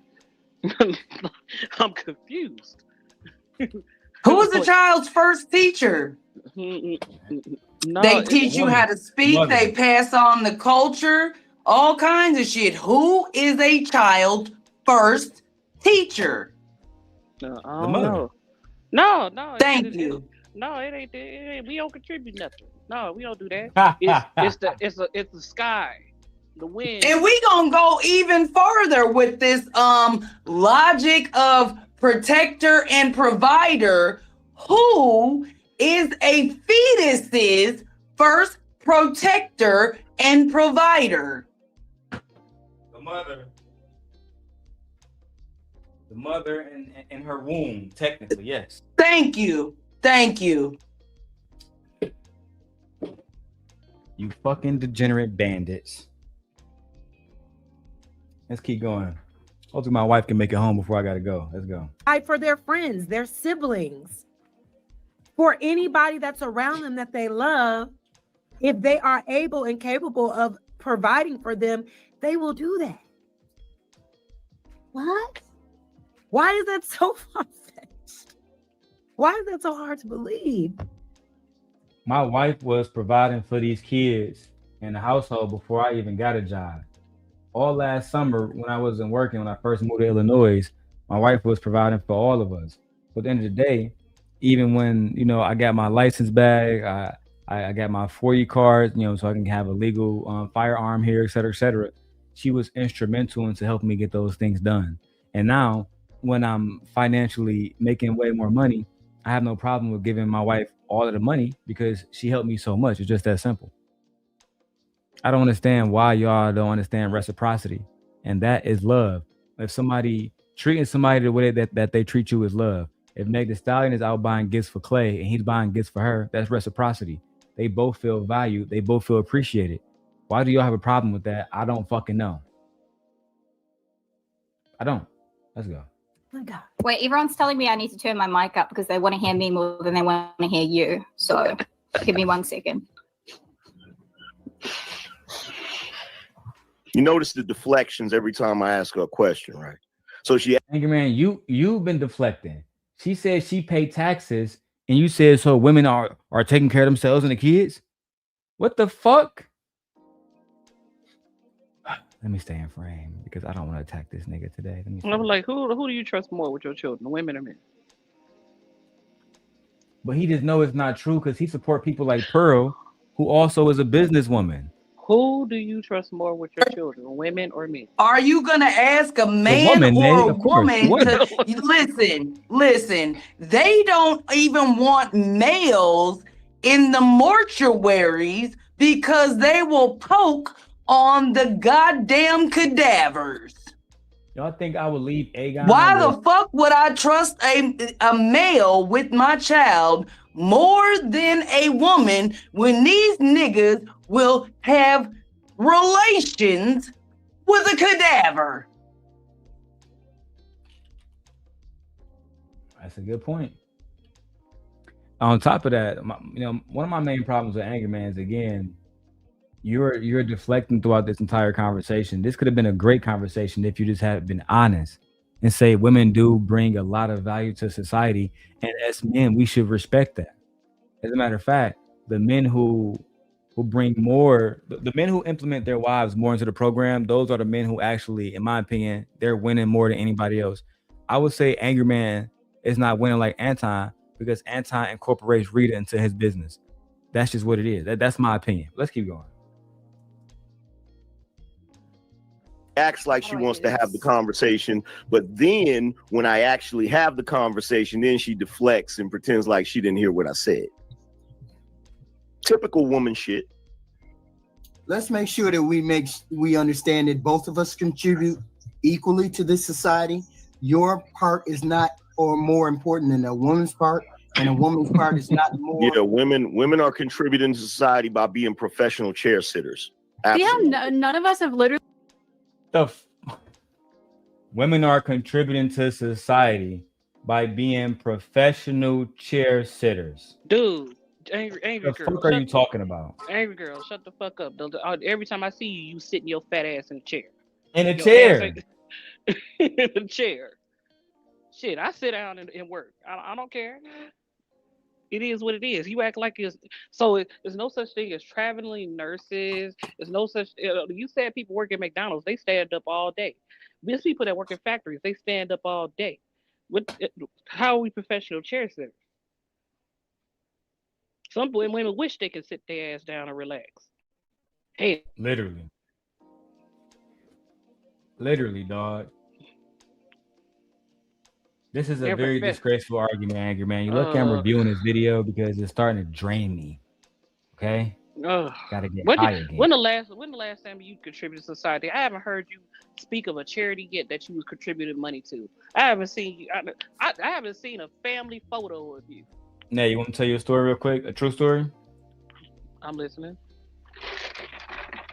I went to Angryman and Izzy Bands because there was a few different foundations a few years ago, and I didn't want Angryman to put money in. Let me tell you this first. It wasn't about himself putting money in. I was saying, AM, you have a big platform where people are donating hundreds of dollars to you, sometimes thousands per day. Can we start, using some of that money to put towards foundations of your choice, even if it's foundations that benefit Black men or Black women? But can we start doing a call to action? So we're going to sign petitions that benefit Black families. We're going to donate towards school programs that will help Black men have a better overall reading level across the country. And he blatantly said no to me. He was like, no. I'm not investing. It's not even monetary, because first of all, the first thing is volunteering or just giving things away. Like a couple months ago, my mother passed away, and after her memorial, we had lots of food left over. So you know what my daughter did? We packed up individual meals for her to pass out to the homeless people in her neighborhood. Didn't have no, I guess we did buy the food, but it wasn't anything about giving money. It wasn't anything about getting clout, none of that shit. It was making sure that her neighborhood was fed.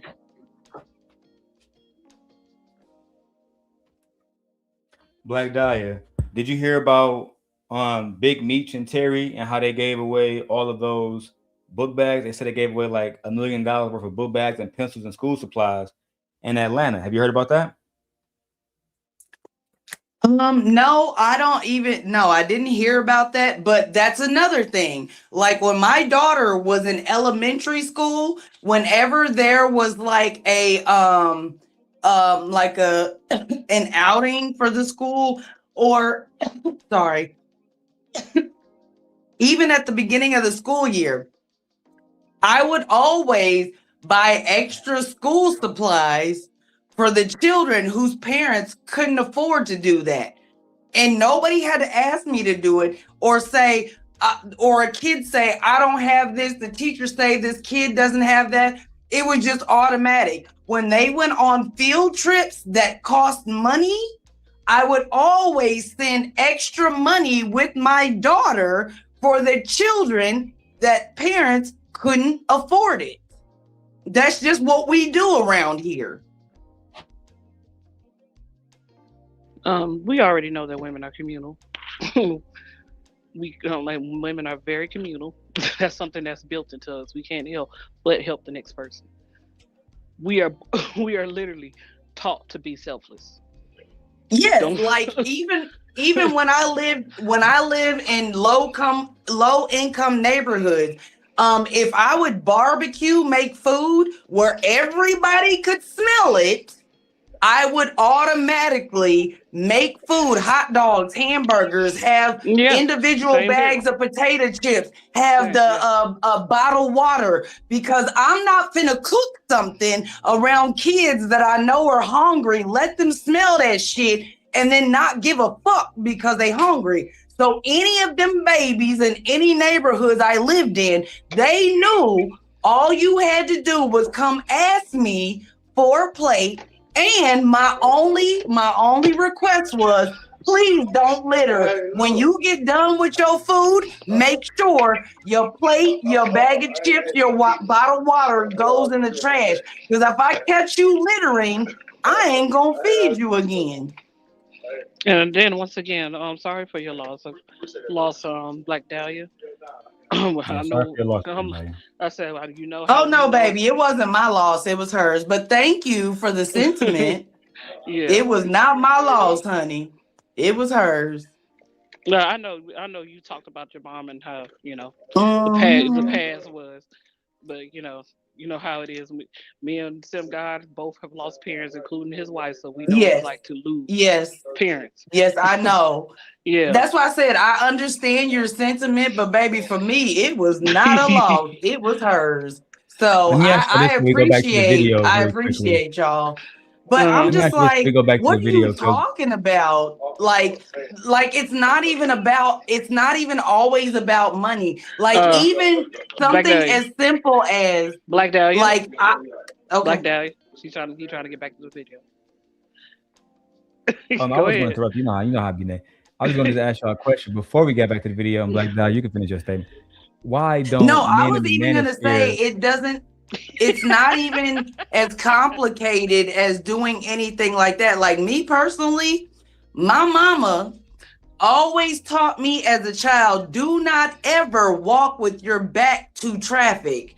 So when I see other people's children walking with their back to traffic, I will stop my car and be like, baby, you need to cross the street, because people be texting and driving and you can't see them coming from behind you. So you need to get on the other side of the street so you can see the traffic coming towards you. I agree. So the question I was going to ask you, ladies. Mm-hmm. Okay, man. Okay. All right. The question I was going to ask was, why aren't men in the manosphere contributing financially to helping Black boys learn how to read, or even donating toys or donating school supplies in the same ways that we saw Big Meech, right? Why, like, for example, why isn't Angryman taking his platform and using it to help put fundraisers together for Black boys? That's my question. And then we go back to the video after both of the ladies answer. Honestly, I for sure is others that's not so big content creators who are in the manosphere that do contribute, because I thought that's what the manosphere was about, trying to get men to educate themselves, to get men to work on their hygiene, their character, and to be charitable to other men and teach other men, like the Big Brother programs and other programs that are built solely for teaching young boys. Now, other men, especially toxic men, have made the manosphere something that's now considered a negative thing. Now, honestly, we don't know because we haven't seen it, and they don't perpetuate those things or show those things to the common user or the YouTube watcher or the TikTok watcher. They don't show those things. They don't implement those type of things. So how do we know? How do we know? We wouldn't view the manosphere as a negative group of men if you didn't show stellar stoic characters. Because I'm for sure that some of the people in the manosphere are stoic men. But if we don't see those type of stoic men, then how are we going to differentiate anything? So I'm for sure some that do it, but clearly they don't show it. They need to show it more. I haven't seen Anton do it. I didn't see Kevin Kitty Boots do it. I haven't seen OJ what's his name, Obsidian. I haven't seen him do it. I haven't seen Angry Girl that's on here right now. I haven't seen him do it. And these are some of the pioneers. Even BD what's his name? I call him BDSM because he a trip. Yeah, whatever his name is. I haven't seen him do it. You could talk about these things as much as you want to, but until we see it, people are not gonna believe you. But I know how y'all like to stroke each other's egos, so that's another topic there. I agree. Black Dahlia, why do you believe that the manosphere is not investing money into making black men better? I wouldn't even expect them to investment. First of all, these niggas don't even like to pay child support. And even before child support comes about, a lot of males, no matter their color, they're jealous of their own children when they get born, and the mother of their child is now giving more attention to the baby than this grown ass man. So I don't expect men of any color, any diaspora, none of that. I don't expect them to care more about the children than their own selfish needs. Males are just inherently selfish. All right. Let's go. Let's keep going. Get your ass We up talk and take shit back to about work. men this whole time. It's just you fucking dismissing and trying to say, no, women are the bad ones. We literally never say, oh, men are draining society, men are doing this, men are the ones, blah, blah, blah. But as soon as I say, oh, men also do something bad, you're like, no, they don't. It's only women. Every fucking time. We have not put down men one time on the entire panel. I absolutely did. You don't have to, because the entire society does it. You don't have to. That's men shaming. There's already a So you're attacking her, Angry Man, not because of what she's doing in this live stream, but because you believe that the entire society is attacking men. So because of that, you need to attack her. I said that's men attacking other men. Men with money attacking other men, making you. I'm like, if you let another male little boy you, that's on you. That means you need to build your character. I mean, as society should, though, because they don't listen when women shame them for their bad behavior because they're too busy gulp 3,000 other men. So if more men started shaming other men for their bad behavior, maybe they would improve themselves. Because when women say it, they don't give a damn. I'm gonna let the ladies take over. I'll be right back. I gotta move the car so my wife can park in the garage. Be right back. No, just play the video. This man. But anyway, yes. As far as this video is concerned, I don't see a substantial conversation coming out of it because you're not going to get through to a male who has a super zealous ego, who feels that he is above everybody, including other men. And if males don't get out of that mentality, I'm not saying all males, I'm saying if these type of males don't get out of that mindset, you will be you will be left behind. A lot of these type of males are getting left behind, and they're upset they're getting left behind.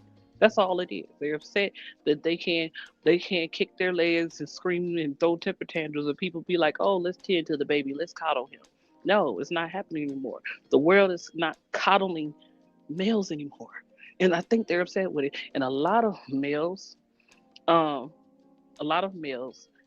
upset and still are upset that they gave women rights. That's all that is. They're upset that they can be denied and told no, I don't want to be bothered with you. No, I don't want to have your children. No, I don't want to cook and clean. No, I don't want to simply be a wife. No, you're upset because you're saying no. And what's wrong with saying? You can tell us no. We don't get mad about it.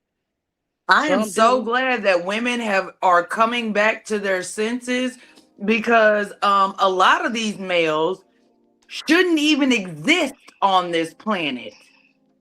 But patriarchy has forced women to breed males that should have never been here. We need to breed them the hell off of this planet, because they should have never had access to a legacy beyond them. Yeah, I said I don't. That's not what happens in nature. It's survival of the fittest, right? And if your DNA, your character, all that is not sufficient enough to pass on, fuck patriarchy. Those males should never have a lineage beyond them.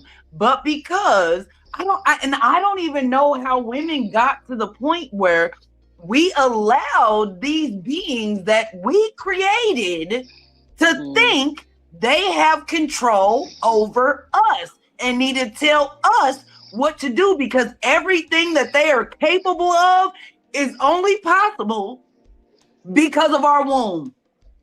Yeah, I said it's a very upsetting. A lot of males don't. A lot of males don't read. They don't really know science. They don't know that pretty much the majority of society, even all the way down to the animal kingdom, is mostly matriarchal. Like you're here to either fend off other males, or you're here to. I'm like pretty much it. If I don't want to be bothered with you, I don't have to be bothered with you. If natural selection was a thing in the human race, oh yeah, you're right. A lot of y'all males would have never been produced. So be glad that us women actually kind of sort of stroke it. Well, that was probably like the worst thing we did was stroke your ego a little bit too much and forget who we were as women. And now that women are becoming awakened. It wasn't even that they forgot. It was because they were bullied into this position, because when we bred them with bigger muscles than us in order for them to do their job to protect us, they got jealous of our wombs and was like, oh, we can't have babies. The only thing that we can do in this world is destroy. So let's do that. Oh Lord! So that's what they've been doing. Ow! Ow! Ow! Ow! That was my fault. Sorry. I was about to say, oh, that echo was bad. Yeah, that was my fault. I had the other mic on. Okay. Good. Mm-hmm. When are you supposed to take Matt to work? Why are you not? Hello? We're about to go right now. He gonna be late. No, wait for me to go to the bathroom so we get back home. She ain't had to go with you. The girl just got off work. Look at you. God. She had to go. No, she don't have to go. Ooh, I'm so sick of you. You said I'm gonna wait till my wife get home. Where my baby? Where my baby mama at? Come here, baby mama. How was your day? I need a meet to talk about So, babe, I googled it. Here, you can hold the pump and you hold the show, but they can still hear me. I googled it. The Angryman said that women don't contribute to society, and if women left the economy, they wouldn't do shit. You find out it's the complete opposite. The economy is gonna collapse. You know how much unpaid labor we do? That shit is in like the trillions, the billions of dollars. They said, what it said, $3.8 trillion? Yeah. I said, we could contribute almost half. Okay, you like it? Oh, no. I like it. Do you not understand that us working women contribute almost half? 47%. But 47%. But beyond fiat notes, money is fake. Our wombs are real. So if we just decided to not birth these demons, the entire planet would go extinct.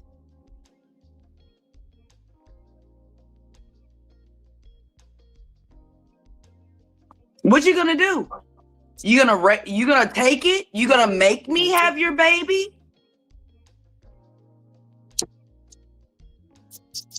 Fuck the financial part of it, because fiat notes aren't real. The American dollar is crashing.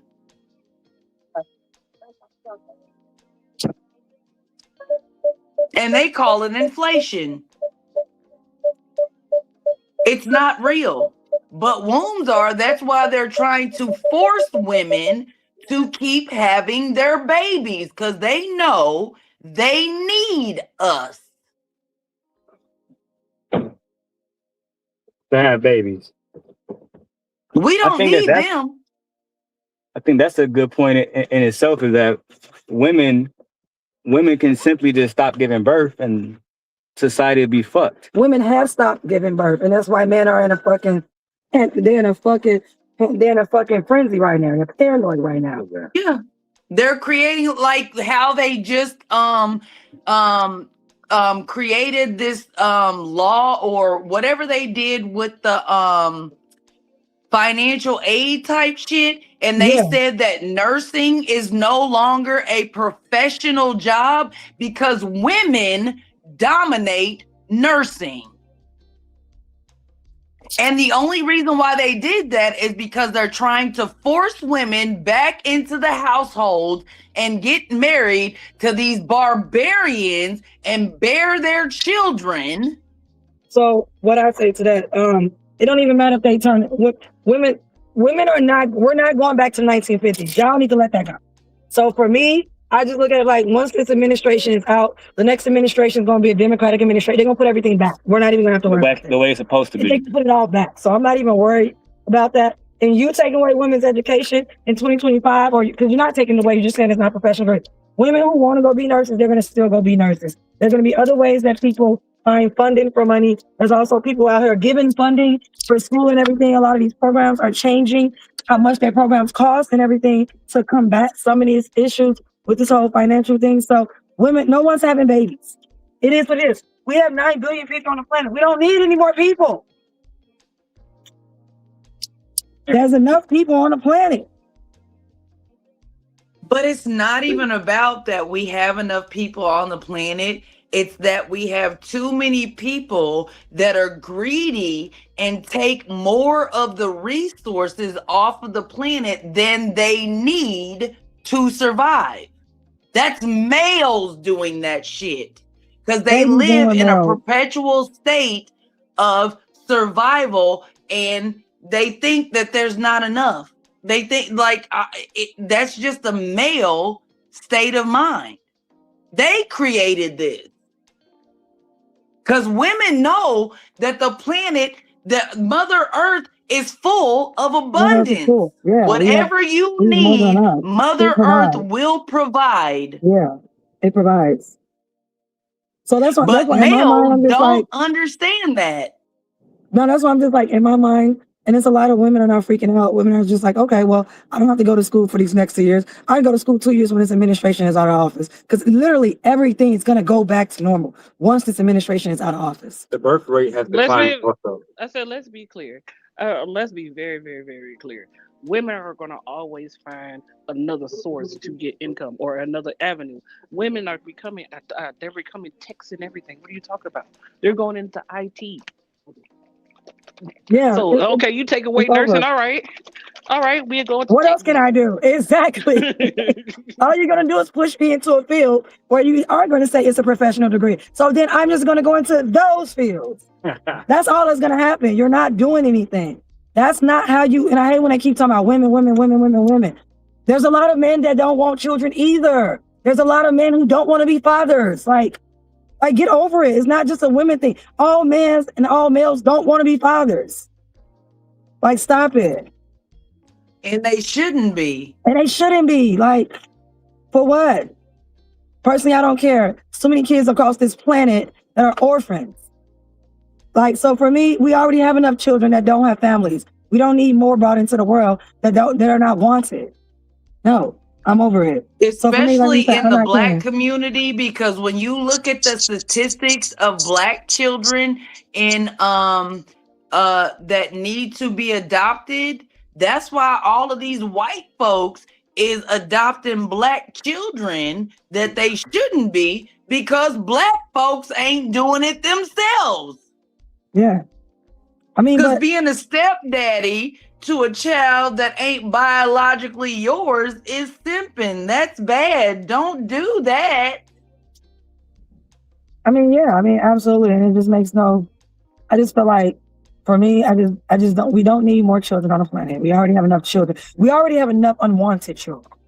That's the correct Like thing. that, we already have enough unwanted children in the system as it is. So how about we just focus on those children who are in the system and bring them up to be productive citizens and, members of society, and give them the resources that they need. People would want to be foster parents, but parenting is hard. It's stressful. Y'all know, it's not like America makes it easy. It's not like we're Qatar, where there's really no such a, they don't have a poor population in Qatar. And there's a reason for that. Like, y'all don't make parenting easy. You don't make it fun. You don't make it exciting. That's why when I hear people be like, oh, my biggest accomplishment is my kid. When I hear that shit, you ain't done shit in your life then. Because anybody can, bang, bang, bang, ski, ski, ski. That's not an accomplishment. Also want to say this too, babe, right, while we ride it, before we get back to the house and do the review or whatever. Not only do women participate in the economy with how much they work, this is adding trillions of dollars to the economy, according to Gemini. But then we have to look at the unpaid labor cost, which is something that Gemini wanted to break down too.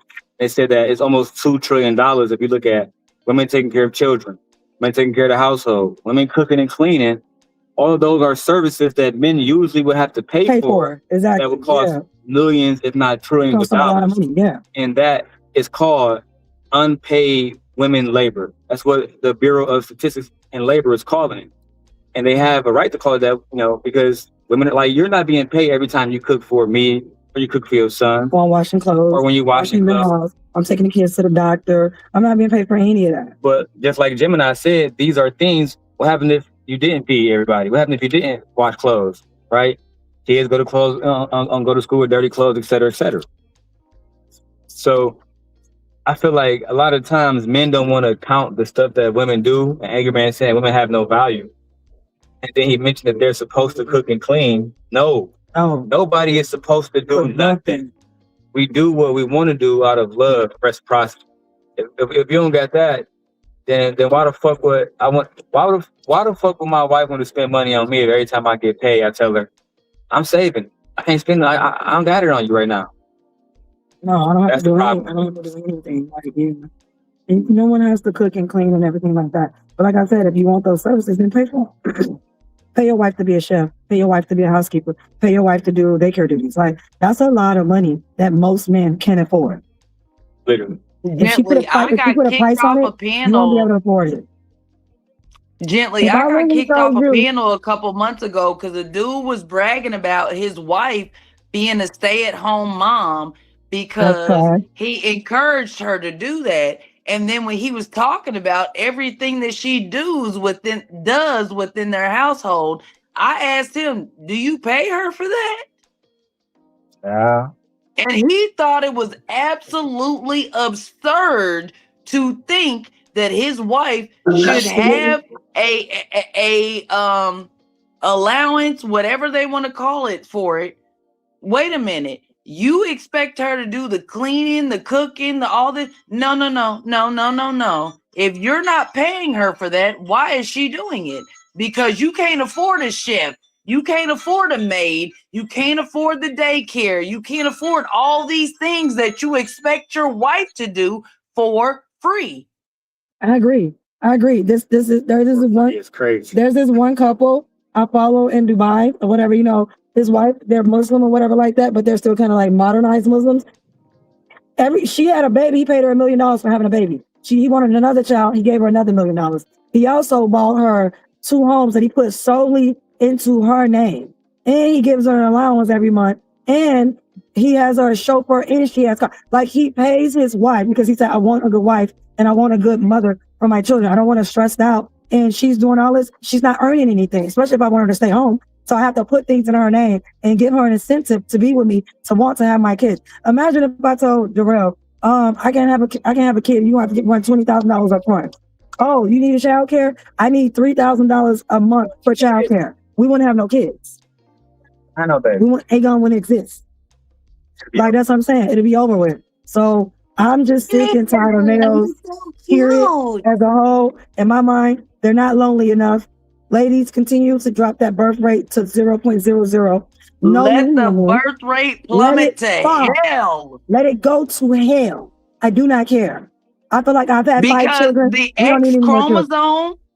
The X chromosome can replicate itself through parthenogenesis. The Y chromosome has to be reproduced through a woman's womb. That's how I agree. I agree with that. Those are just the facts. Those are the facts. And to say that women bring no value and everything, if that's the case, I ain't never wanted something that has no value. I don't know about y'all. Why would you want something that has no value? That don't even make has no value. That makes no sense to me. And then if that's the case, then why aren't men really in their own spaces not dealing with women at all? Y'all shouldn't even be dealing with women. Y'all shouldn't even be talking to women. Shouldn't even be talking about women. Women shouldn't even exist in your world at all. And the thing about it is, if that ever happened, guess what? Women, we are going to rejoice because we don't care. We don't care. I don't care about pleasing y'all. I don't care about listening to y'all. I don't care about talking to y'all. I'm not standing up for y'all. I'm not marching for y'all. I don't care about feeding y'all. I don't care about when police harm y'all. I don't care when y'all harm each other. I don't care. That's where I'm at with males at this point.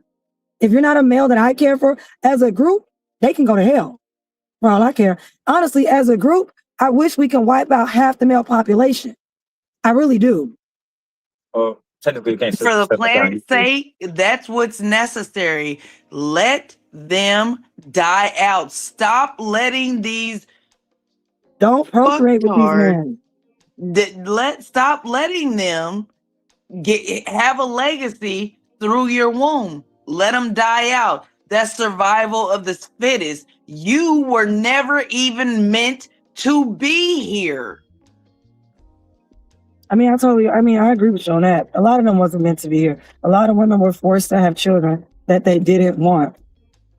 A lot of women because of laws that said you can't have a bank account, you can't own property, you can't do this, you can't do that without a male's signature. And I swear I don't understand how women allow their creations to control them. I don't understand it. I don't either.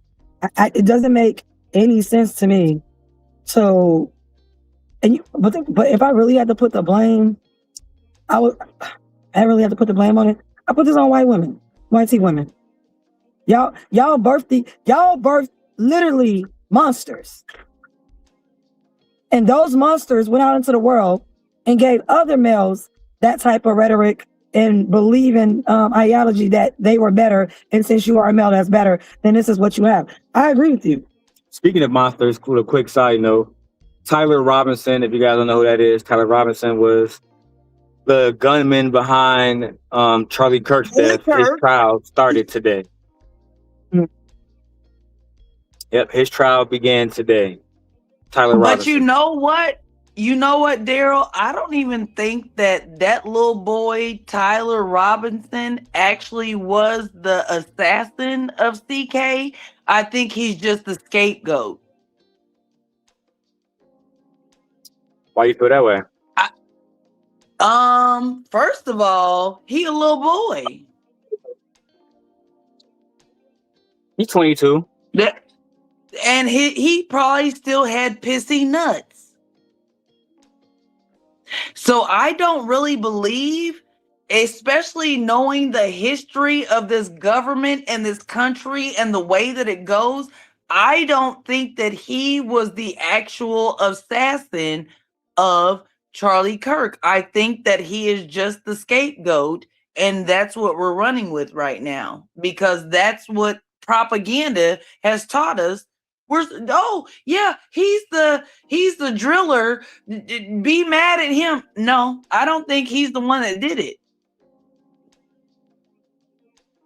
Yeah, well, all the facts will come out in trial or not come out in trial. And he's definitely going to be tried for Charlie Kirk's murder. But see, as a Black person, I know what happens in courtrooms and trials and all that shit. Even if he is convicted, I still don't believe that little boy is the one that was capable of doing what happened to CK. I don't believe it. It's bigger than that, but they're using that little boy as the decoy. That, like, look over here so you don't see what we're doing over there. I don't think that little boy is the one that did it. Especially with the fact that they tried to use that he was interested in transgenders. I think it was a political ploy to shift the narrative. Well, yeah, you know how YouTube be with conspiracies and stuff. So I don't want to push that. I just want to. That's the type of shit that got Malaco in trouble right now. Right. Only thing we do know for a fact is that Tyler Robinson is on trial. Because everybody's saying that Candace Owens is the biggest contributor to, it's a bigger, conspiracy around Charlie Kirk's death. All I'm saying is back to what my wife was saying was white women birth these males all the time. Yeah. All the time. Very, very, very dangerous, egotistical men. But who it's feel not like they can take over the world. But it's not just white women that birth these sons that they groom to perpetuate this. It's women all over. They think that by birthing these males and grooming them to be their protectors and do what they want to do, that it's going to keep them safe. But it creates a lot of harm in the world for everybody else. So I don't think it's a black or white or anything like that. I just think it's a patriarchal fallacy that is creating this. It's misogyny. I have to give you pushback on him, Black guy, for the simple fact that I don't believe that all males follow one particular male in the world. White males. Like literally. That's where every other race of male gets their ideology of what a man is from. And who birthed them? White women. Who read to them? White women. Who taught them? So for me, I am going to put the blame where it lies into white women because their womb literally gave colonization to the whole world. Literally. And it's still happening till this day. Strong argument you made. To where they are, and on top of that, I don't understand why, because like I said, Black women never needed patriarchy. That was never a thing for us. We come from societies where women and men work together and build together. We come from societies where women were worshipped for the simple fact that we do get life. We have to take care of how we're supposed to continue on this lineage, our heritage, or our culture, if not through the woman. Without her, everything dies. Same thing with plants, fish, you know what I'm saying? Seeds, male, female seed, all of that. Everything just dies. So for me, I'm not really trying to like, See you later, man. my man. I'm not really trying to like put it all on like, I'm not going to say it's all males because all males benefit from the patriarchy and some women benefit from the patriarchy too. But I literally put this in the hand of YT women for the simple fact that look at the election we just had. Ciao. Look at the election we just had. They literally went against their own better interests just to side with white men. And white men don't give a damn about white women. They don't. They don't. Yes, They never I agree have. with you. I agree with you on that point that they voted against their own interests.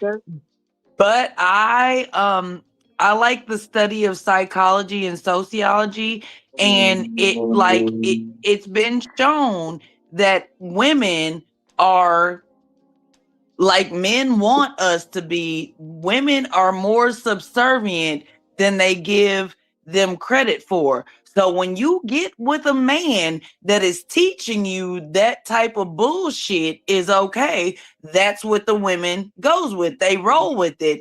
And I think it's a like a generational thing, especially based off of the fact of the laws that males implemented when we gave them the power and let them think that our creations could control us. This is what they have done to us. That's just what they've done to women. So yes, I do agree with you gently, but I'm just saying it's not just white women. There's so many other races, genres, whatever you want to call it, of women that think because they breed these males, they're automatically going to be loyal to us. And that's not the case because they're jealous of us. I mean, I agree with you. All I'm saying is that when we have a race of male and a race of women that literally, how do you say it? I hate to say it like that, but they're like a disease that's gone bad. It's like cancer. They're like cancer. It's all over the place. And it affects everything. What y'all say about cancer? Like white men are like cancer, white women are like cancer. It affects everything. Their ideology, their bad behavior. Virus. It's like a virus. I think they're the virus of the human race, white people. I really do. I think then if that's the case, we can actually ploy that we as Black women created that because we are the first women to walk the earth. So it's the Black male. So we got to be kind of mad at ourselves for creating this disease that I guess we were trying to get rid of because it was embedded into our DNA. I don't know why we created it, but we did. It's okay. I mean, there's defects to every type of being. So nothing is ever going to be like perfect. So there's defects to everything. But at the end of the day, I don't think we created them. I don't think that. You're not going to sit up and tell me like they didn't come from us. I'm sorry. I'm not buying that. No, I'm not buying that. They didn't come from us. I think they've always been here. Just like we've always been here. I think they did not come from us. They did not. Well, the X chromosome is much older and bigger than the Y chromosome. Yeah. Like I was saying earlier, the X chromosome came I'm talking first. about as far as if we want to do scientific on far as who has been roaming this earth the longest. The Negroid gene has been roaming this earth for the longest. The oldest fossil that was ever found was a fossil of a Black woman. That doesn't mean that there wasn't other people existed before her. Yes, that doesn't mean that though. That just means you just found her bones. It doesn't mean that. So for me, I think that human beings have always been here for a really, really long time. I just don't think that we know everything because none of us was back then. So even though they found those bones, I do believe there was always human beings here, always broken out. That they do not come from us. And just like we said, if women can create their own thing, then there were a race of women, not like us, that created that. Which are them? Probably a type of woman, Neanderthal. Right, that's what I'm saying. There was already some type, exactly, before that. Well, the X chromosome is a genetic mutation of the X chromosome. Yeah, I agree with you there. Yeah. So, but I don't think that X chromosome So it comes from women black were women. on this planet long before males, and because we needed genetic variation, because like I was saying, scientifically, the X chromosome can replicate itself, but for the Y chromosome to be on this planet, it needs to be reproduced through the womb of the X. You cannot get an X chromosome on this planet without the X, you cannot get a Y chromosome on this planet without the X gene mutating to get them here. Yeah, I also think even through the periodolysis, I think what we did was break off that that enzyme that is pertaining to the Y chromosome to make it easier or faster for us to reproduce. I think during that process, us being able to reproduce on our own, it took a longer time, and especially how long we have to carry babies. So I think we created this being so it can make it easier for us to reproduce multiple times than having to wait 9 months and then we go through this process after we had the baby. I think that's what we did as women back in those times. I'm sure it's a few species in the ocean that still does this process. But yeah, I think we should have never did that. I think we should have just. I like men. Don't get me wrong. I mean, it happened. It may have happened literally for the reason of like survival. We needed them to pass on extra DNA, to have extra cells in DNA stored somewhere. It's no different than having your computer backed up to a hard drive. That's all it was. We needed those extra cells and stuff to be stored in case we went extinct. So it's basically kind of like ensuring our own survival. Yeah, that's what it was. But a lot of some of these males should have really, like I said, if natural selection was a thing, real for real. But the thing about it, who messed up natural selection? Males told every male that you deserve a woman. The king said you get to have a woman too. No, they should have never changed that law. You don't get to have a woman, bro. Let me interject. The king needed women just like the slave owners did. The only reason why the king would need women is to keep producing males. He needs an army. He needs soldiers. He needs people who are. So he needs to have a wife too, right? So the farmer needs a wife. The butcher needs a wife. Look at what happened with Viserys Targaryen. Right. Like the moment his son died, his council of men came around and said, "Hey, you need an heir, my nigga. You need to go find a woman to fuck now." And he had to tell them niggas, "Bro, I just buried my fucking wife and fucking son." I'm not even trying to hear this shit right now, my nigga. No, that was for his own. That was for his own survival. You forget he had a lineage. He had Rhaenyra. He had an heir, yes. He had Rhaenyra. All through her womb continued his legacy. I don't know why they said. But I mentioned that because, like my wife said, that was how men thought. But Sarah didn't care if he had a son. He had claimed, and he could have named Daemon, his brother, as his heir, like any other king would have at that time. But at the end of the day, the men feel like you need to have sex with a woman and bear a literal son. And that was the society that, in my opinion, they pushed the Targaryens into fighting each other. And then you have to also think of this. How do you track your ancestry? Do you track it through the male or the female? The matrilineal, the mother. Yeah, you can't track it through the man. Well, you always track it through the mom. Well, you can if you have to, but the mitochondrial DNA goes unchanged. So when you are doing like a genealogy search, which I have done through my family, it is more important to track it through the matrilineal than the male, because the mitochondrial DNA does not change. That's how they are able to track DNA, is through the mitochondrial DNA. It does not change. The Y chromosome is always changing.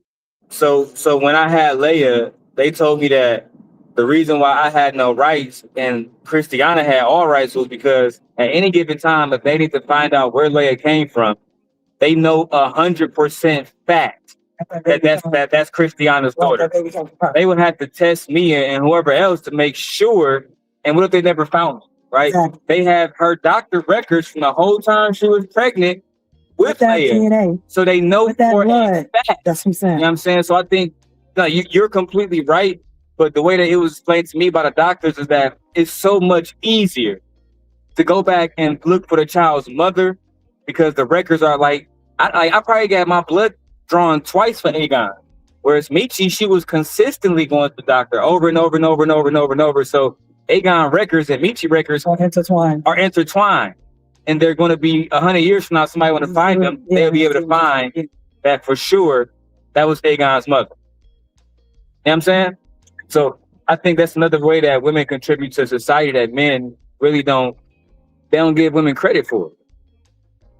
But there is a small percentage of people, like my sister has twins that one is a boy and one is a girl. So there is an instance where if you have twins that is a boy and a girl, it's been documented.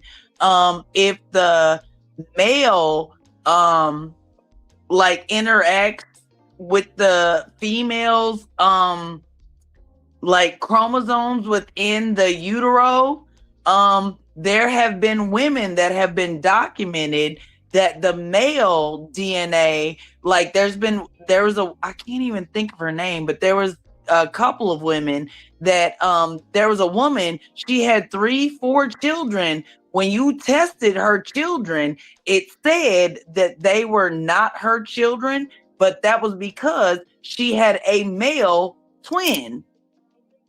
Right. Yeah, so, that's rare, right? I give that's a rare genetic. Yeah, it's very rare. It's rare that happens, but I'm just saying, like, it's just better to document the DNA through the matrilineal lineage than it is the male, because mitochondrial DNA goes unchanged. And another reason is because a lot of women were raped. A lot of children were taken from certain people. A lot of children were not the children of them. And men try to make the case of, well, she was out there cheating, messing around. No, a lot of women were raped over the years, throughout history, because other men just took their bodies. And you were thinking that your wife is having your kid, kind of like the movie The Duel. Remember? The movie The Duel. That woman was impregnated, and he tried to say it wasn't that, and it wasn't his kid, but the other man said, no, you violated my property. So they had a duel, and he won. And that woman got all the rights to that man who raped her and everything. I don't know if y'all ever seen The Duel. That was a real story in history. Yeah. Let me ask you a question, babe. Like we probably about 30 minutes before we get back to the house. But when Angryman says that women bring no value and he's a married man, what does that tell you? That tells me that his wife ain't shit and don't mean nothing to him. Or maybe she is something and it don't mean nothing to him. That's what I'm saying. I think that she could be bringing value to his life. I mean, take that back. That means he thinks she ain't shit. Not that she ain't shit. They got nothing to do with her. He thinks she ain't shit or whatever. She's probably just a hole to put his penis in. Or something to just say, well, I'm not a baby daddy. Yeah. I'm a husband. I did things the right way. But he clearly doesn't value her. That's how I feel. Because he's DL. Well, even if he wasn't, the right? way that Angryman talks to women on panels shows me that, this is just my opinion, the way that Angryman interacts with women on panels, that man is DL. He does not like women. He hates his mother. I don't know what his mama did, what she endured from his raggedy ass daddy, but Angryman does not, he hates his mother and does not like other women. But if you're living in a house with a woman, how can you not see the value that she brings to your life? That's kind of how I feel like when I moved in with my wife. there was value immediate on every level as far as helping with the children. I said it earlier. I didn't come to Chicago with a license and all kind of shit. My wife was a pivotal role into the man that I am today. That's just the facts. So why But not just Daryl, you acknowledge that fact? respect your mom. You respect your mom. That's the difference. Yeah, I know that. You respect your mom. I don't. But to say If that, you like, are a women, male that hates your mother, you don't have the capability of respecting other women. It's just not gonna happen.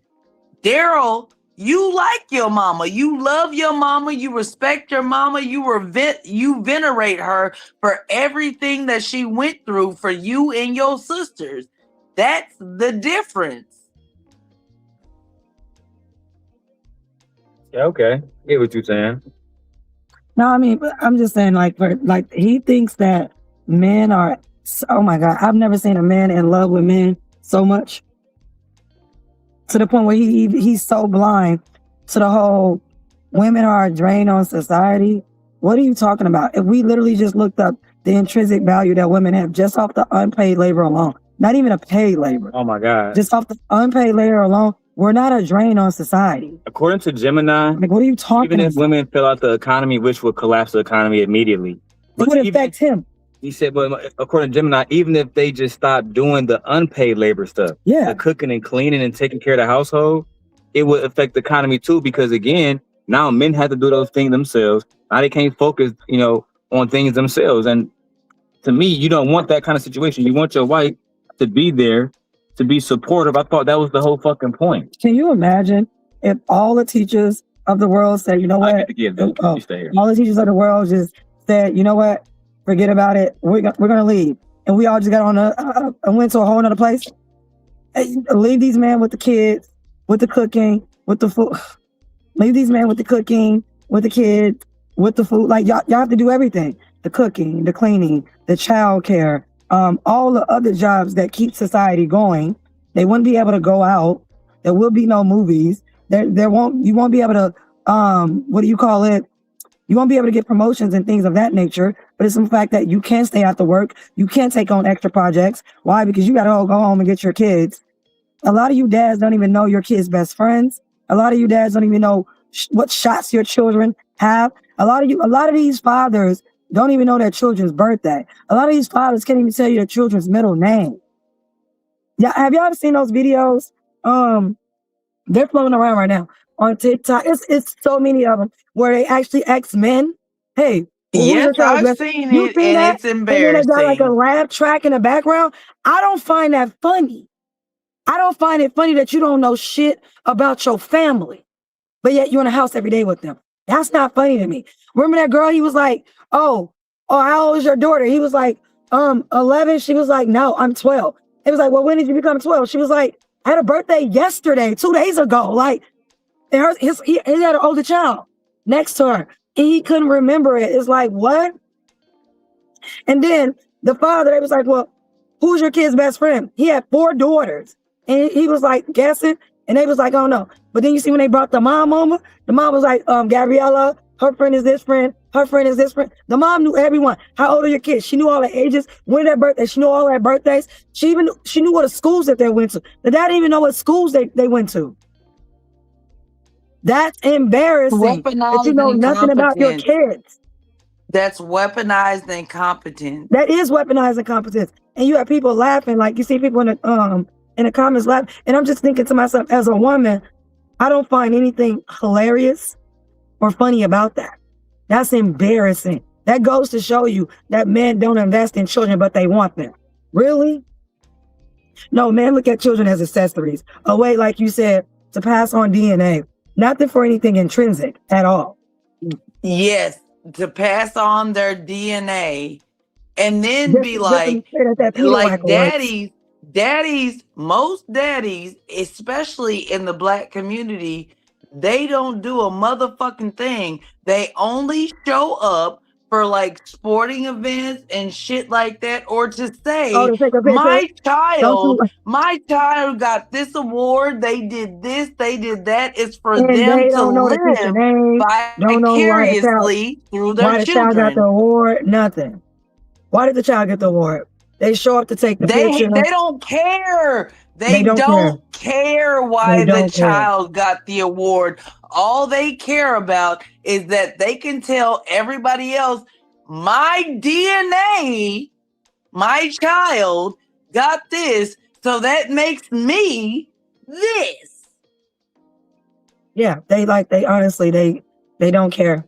It's not important to them. It's only important to them to have a being running around with partial DNA. That is it. It's not important to them. This is why I said, like, And what what they can tell other males, yeah, this is my child. Like, they don't have to put in any kind of fucking work. They don't have to read them books. They don't have to help them with their homework. They don't have to like show up for important events. They don't have to do none of that. If all they can say is, yes, my child did this, they ain't nobody asking the questions, what did you do to help this particular child get to that place? They don't have to explain that, because being a father is much easier than being a mother because of the societal. Yes, because of the societal standards. Said it. Yeah, it's so much easy. Then my friend said it. Oh, we ready to be baby daddies. We literally said it. Oh, you want to be a baby? I would have loved to have been a baby daddy. You got all the kids. I guess get to show up sometime, not do any of the work, but get to claim some of the credit or sometimes all of the credit. I would have loved to be a baby daddy. Absolutely. Fucking baby daddy me. Yep. And we're I'm a baby daddy too. Absolutely. I got into like a semi-argument with my 25-year-old daughter about the fact that it's easier to be a father than it is to be a mother. And she was like, no, Mom, it's not easier, blah, blah, blah. And I'm like, societal wise, it's way more easy to be a father than it is to be a mother, because society does not put the same standards on a father that they do as a mother. Yeah. Like if a daddy is out in public and he got his kids with him, oh my God, you're such a good dad. Even though this motherfucker done fed his kids ramen noodles and donuts for the day. Oh no, you're such a good dad. But if a woman does not cook 3 meals a day for her children, what the fuck are you doing? Oh my God, you're a bad mom. I personally, I mean, even just being the responsibilities of a mom and a responsibility of a father is two completely different things. Males do not have nowhere near the same responsibilities as a mother, even from the very beginning. That's why I said, like, when males he's talking about, oh, they're our creation. No, it's not. A child is literally a woman's creation. Literally, the amount of minutes that it took my body, me, myself, and I to put into creating Aegon, Daryl didn't do nothing. What are you talking about? It took him. He didn't do nothing. Took him what? It took him like but like not the whole like interaction, but the fact of. Take that away, Dahlia. I'm not even thinking, because his contribution is so insignificant. It's not significant at all in the grand scheme of things. When it comes to that baby, it's nothing. It's almost like a blip. Like he doesn't even exist. Well, it is. It is a big contributor. Like when women have really bad. No, it is not.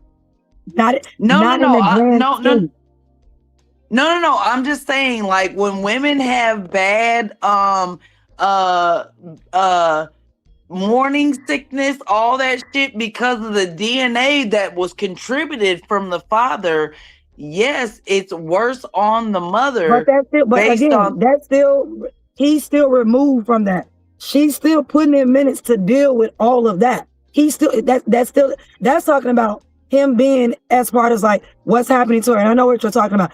I'm talking about even him just giving his little DNA, fine, whatever. In the grand scheme of things of the reproduction and the creating of a child and everything that our bodies have to do, his contribution is nothing. It's nothing. Yeah, It's so because men irrelevant. don't have to You can put that shit in the breastfeed. cup. That's what I'm saying. The It's so women irrelevant. are You can put it in expected the to be cup. the first teachers, the nurturers, all that shit. Yes, I totally understand and agree with you gently about that part. But I'm just saying they try to make it seem like our contribution is insignificant, even though we have our bodies rearrange our organs, all that shit to grow the baby, all of that. Nope. A man, how long does it take a man to bust a nut? Not long at all. That's what I'm saying. It means nothing. Even from the time where like I give birth, the child is not even attached to the realm. Aegon is not attached to the door. As he gets older, he likes him, but for the beginning of his life, even now, he turns 7 months next week. It doesn't even matter for the simple fact that my baby is still so attached to me.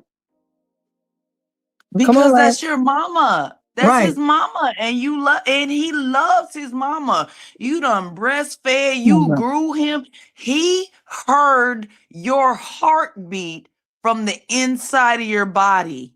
Yeah.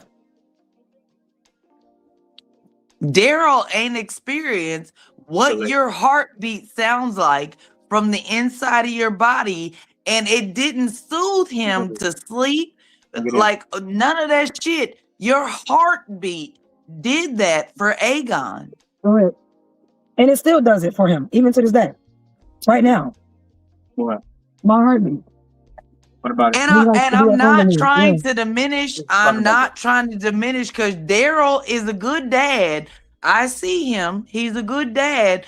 But the work that your body did for baby Aegon has done so much more than Daryl's little skeet on your cervix. Yeah, exactly.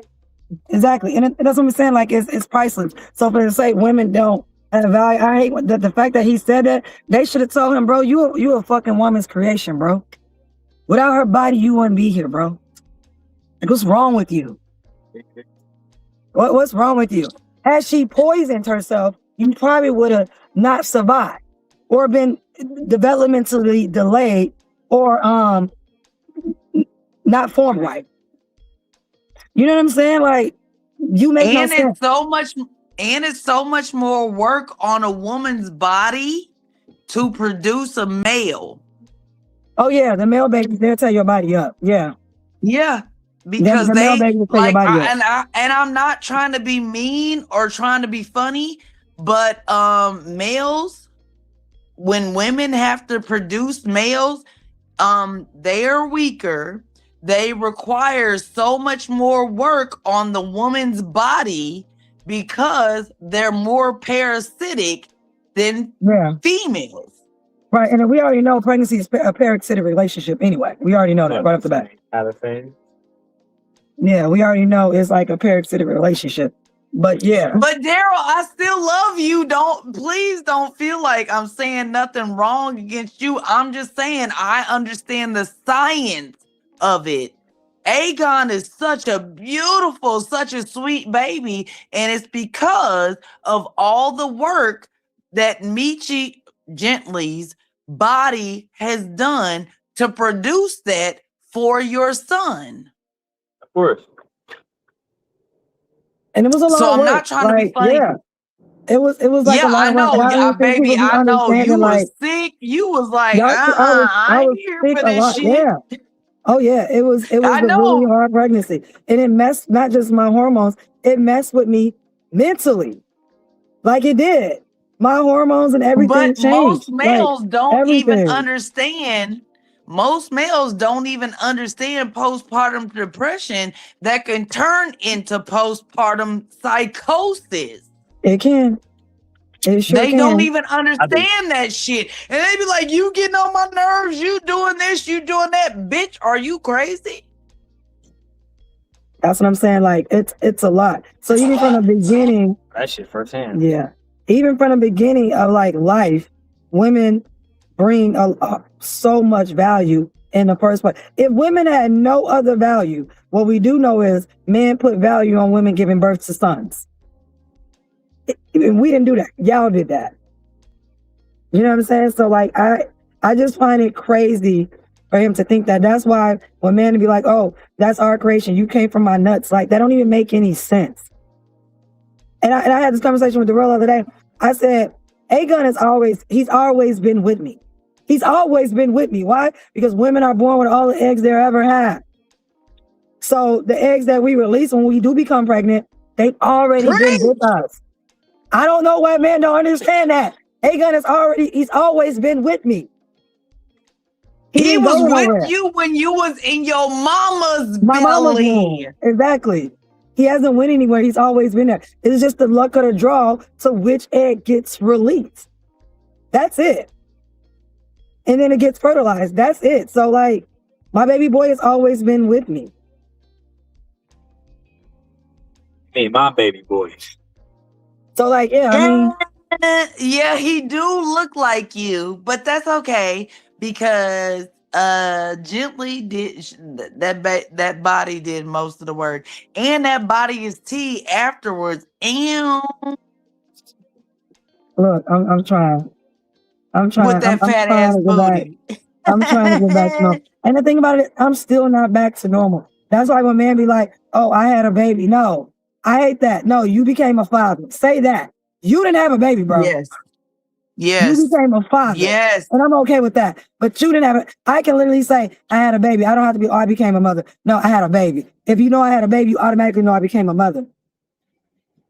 You know what I'm saying? But men don't have babies. Oh my God, Rooster's stupid. He simply said, I'm glad we don't do feminism. I said, feminism, feminism benefits men. You They talking don't about understand- King Rooster?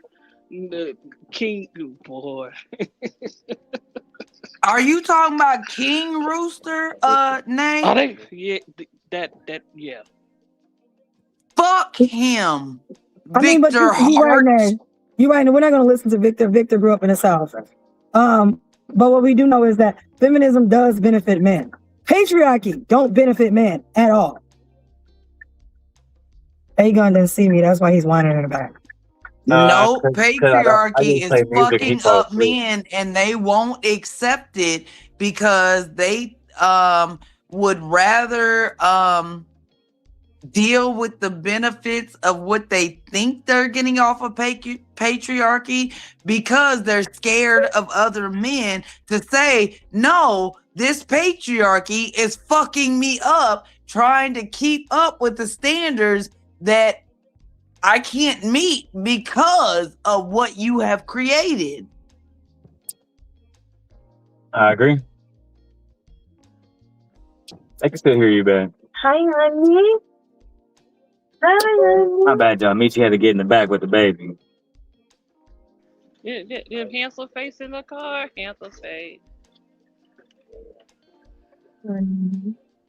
Oh, baby.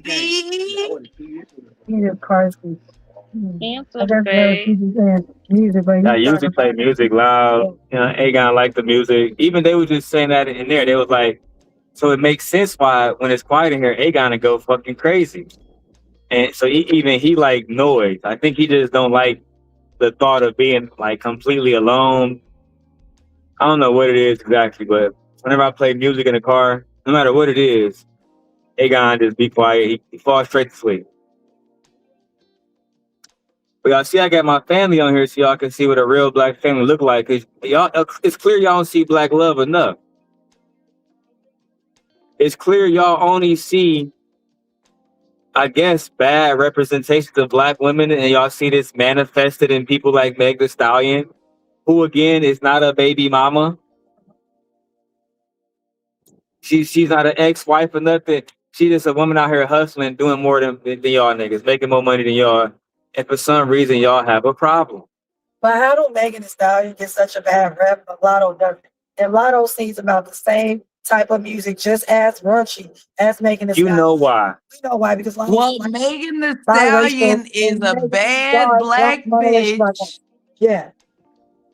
And Lotto has a white mother trying to infiltrate black culture through her daddy's phallus. She's dating allegedly a black man and 21 Savage. What are y'all thoughts about that? But Lotto is still a white biracial. So why aren't men attacking Lotto then, Black Dahlia, and saying she's a hoe like Megan Thee Stallion? Because she is a white biracial. Megan Pete has 2 black parents. Lotto is a biracial from a white woman's womb. And like Tariq Nasheed said, that biracials that come from white mothers are better than other biracials. Did he say that like that was his opinion, or he said that's how people look at it? No, that's his opinion. His wife is a white biracial from a white woman, and her white mother is in his house, and he's taking care of her.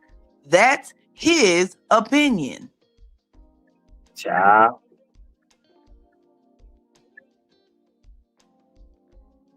I had no idea. I mean, that's what they Of course you would have no idea with all his how many fucking videos did he put out about black people shit, trying to make it seem like he really gave a fuck about it, and with his FBA shit.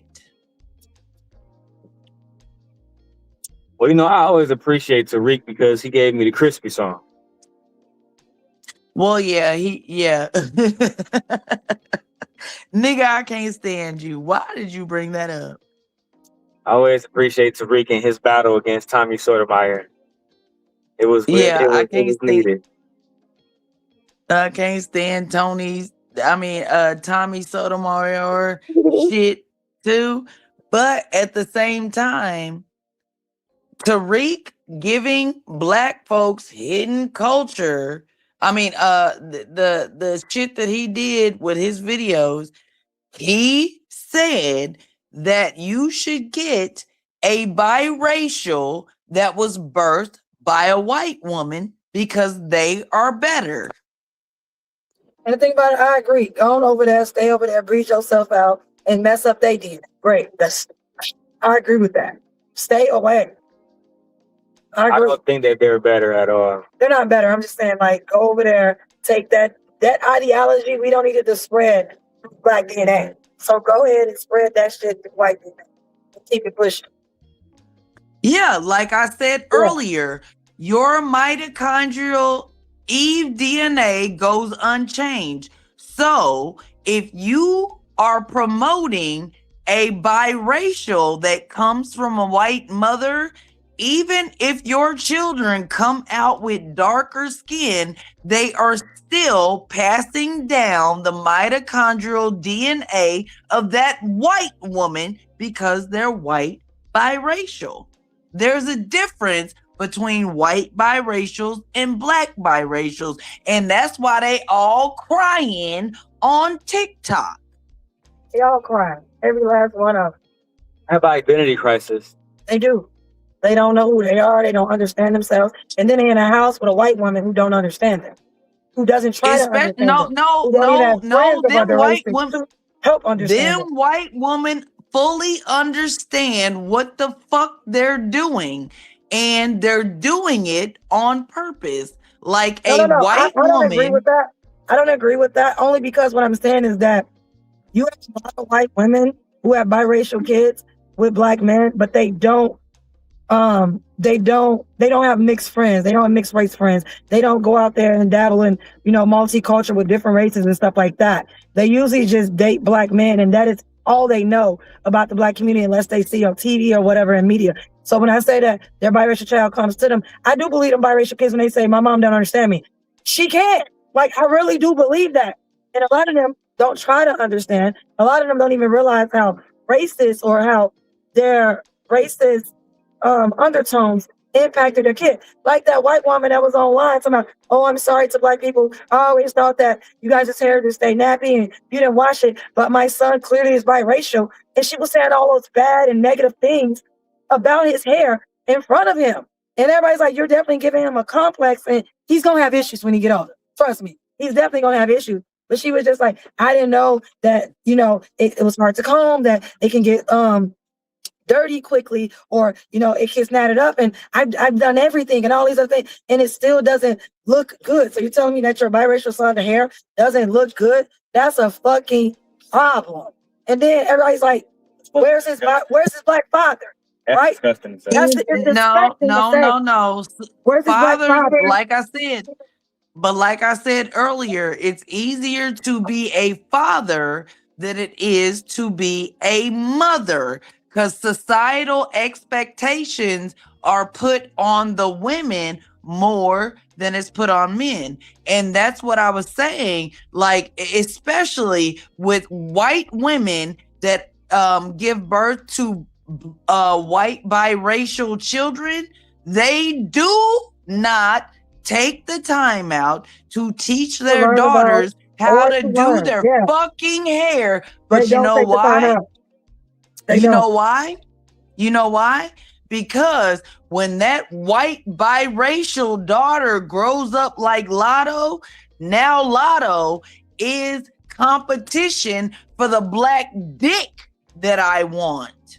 But that's why would I teach her how to do her hair? I want her to feel like she is insignificant, all that shit. I want my white biracial daughter to have those goddamn those insecurities about herself with her black hair. I don't want her to know how to do her hair. You're talking about white women who are being intentional. I don't think most white women are intentional. I think most white women. Yes, they are. No, I don't. Yes, they are. I don't think most white women are Yes, they intentional. Like you're are. talking about how Lotto's mom. I don't give white women that much credit. I'm just saying, like, the ones that have biracial children by black men but don't engage in black culture and know anything about. I'm talking about those type of women. And most white women, I'm just speaking from my point of view. But they don't grow up to be superstars. So Lotto is a one-off. I'm talking about on a normal, everyday thing. Those women don't have black friends. They don't have black people they're around, whether it be from work or whether it's just because a lot of them live in different areas. I don't know. Segregation, like, yeah, it's just the way they are raised. It's not that. I'm telling you, I worked in a barber shop and I have had a lot, and it was black men that did it. They would come into the black barber shop and be like, oh, do you know how to braid hair? Can you do this for my daughter?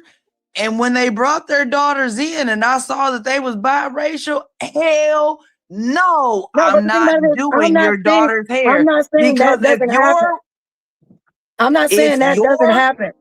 What I'm talking about specifically is about white women having, I'm just talking about on a general level. I'm not even trying to go that deep about it. Just white women who engage with black men. And that's the only type of black, only type of black interaction that they have is just with the black man.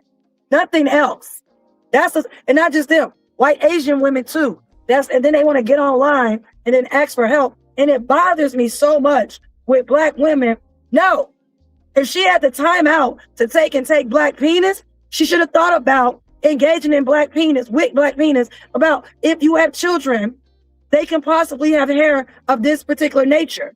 You need to learn about black people. I don't understand why, and that goes for any race of people. I feel like black people know about white people all the time because we're brought up around them. Even if we engage in other races, I think we have better understanding of other races.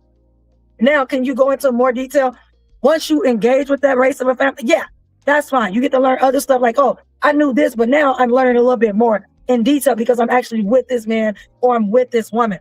But white women specifically who just engage with black men, they don't have black people around them that they can talk to or anything like that. And that is not on purpose. I just think they've never thought of it.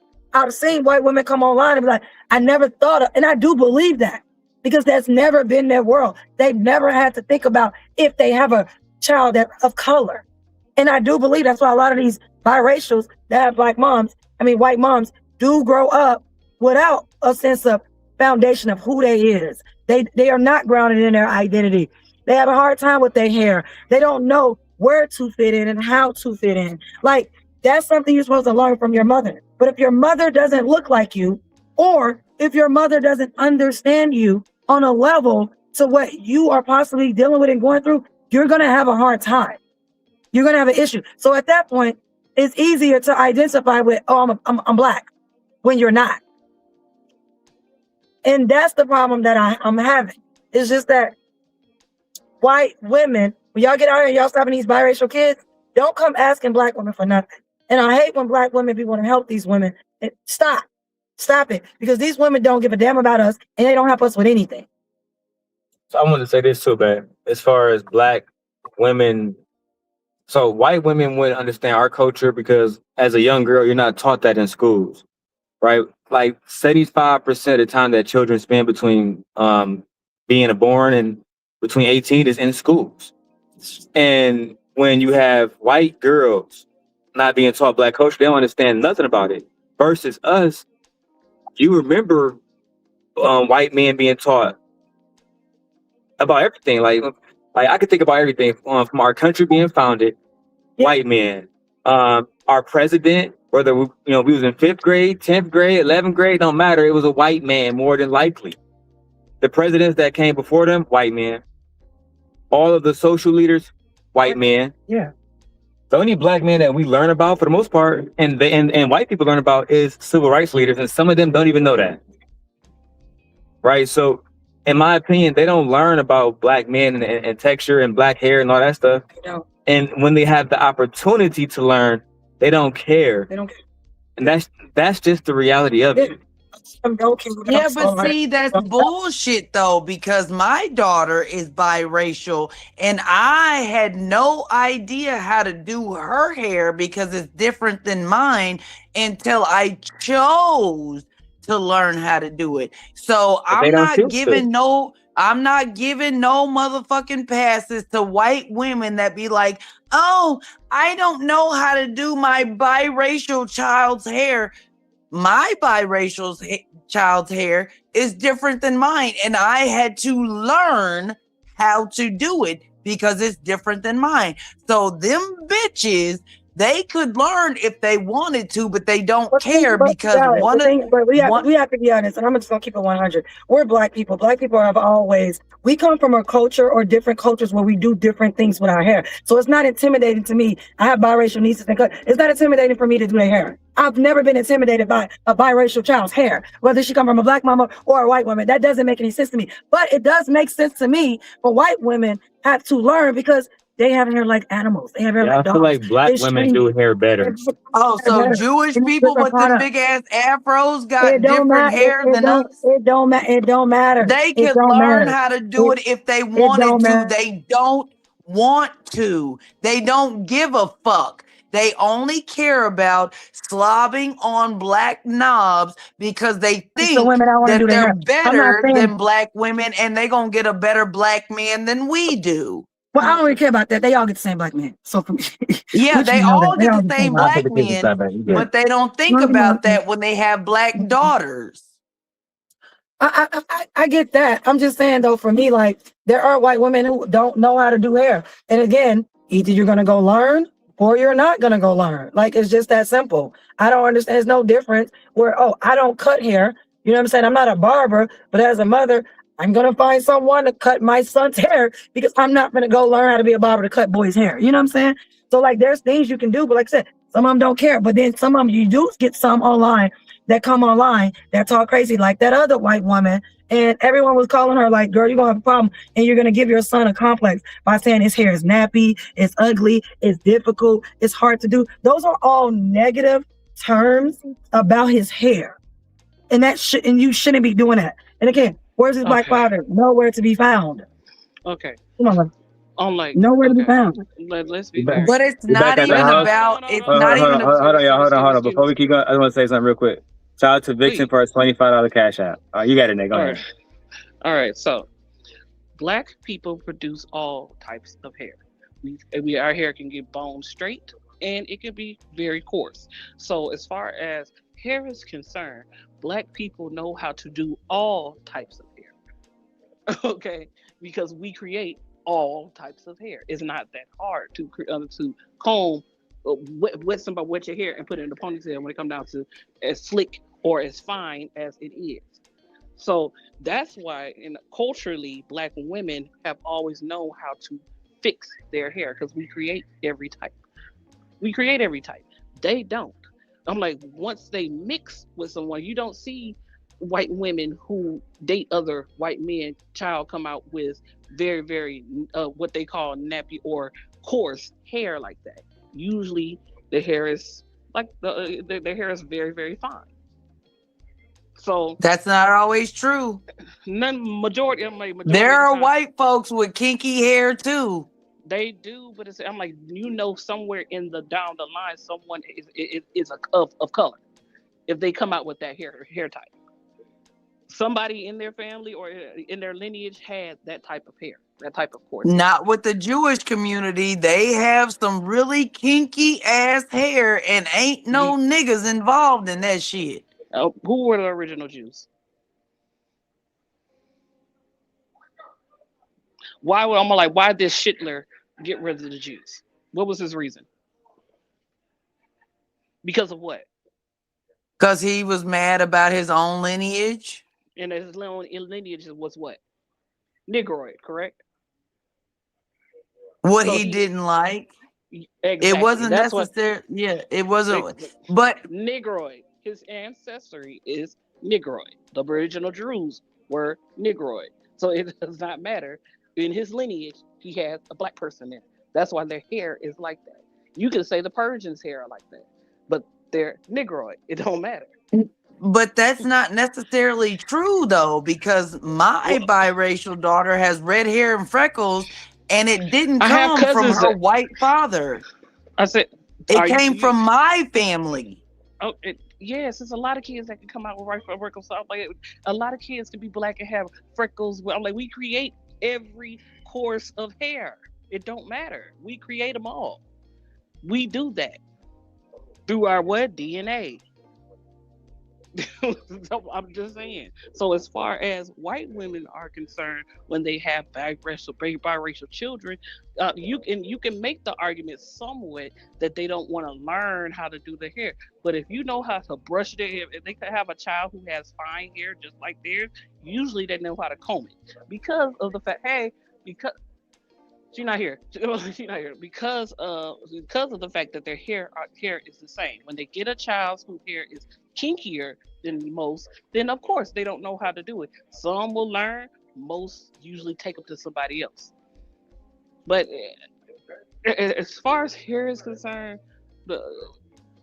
you can make the argument that they don't want to learn.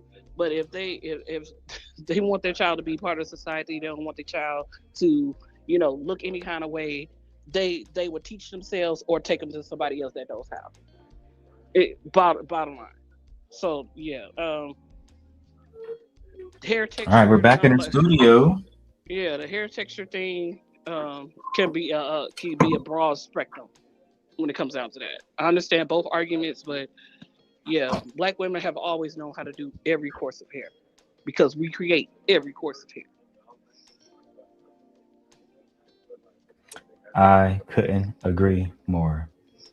Let me do something really quickly and switch back really quickly. All right, so we're good. We're Gucci. All right, now let me go back to Jazz video. Look at that. That was like what? An hour and a half. It was gone. God damn it! And let me change my lighting on this one because you see it's super dark. Let me go change the ISO on here really quickly, guys. Okay, give me a second. Exposure. On the bed. Sleep. Okay. Y'all see how I did that real quick? How I changed that lighting? Child. Not really Himothy. All right, let's go back to the video, man. Goddamn. Friend of that, so you don't even have to do that.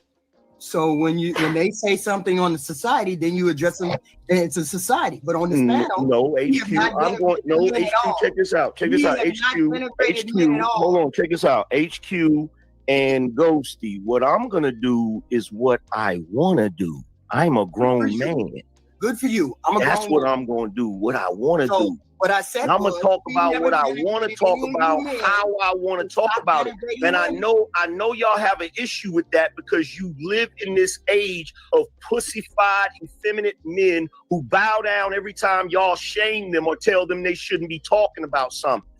Screaming at the top of their lungs is super manly. I'm gonna talk about absolutely what I want to talk about, and if you don't like that, Ghosty, maybe you should go shoot up or cry about it.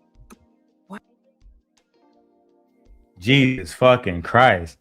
Angryman, I forgot that you was online calling this woman a fucking crackhead and saying that she should go shoot up.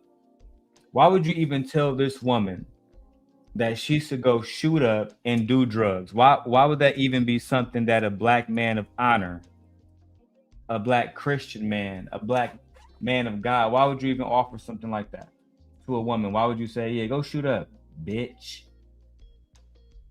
What are y'all talking about? This is coming from a man that's yelling and screaming and throwing a temper tantrum because he's wrong.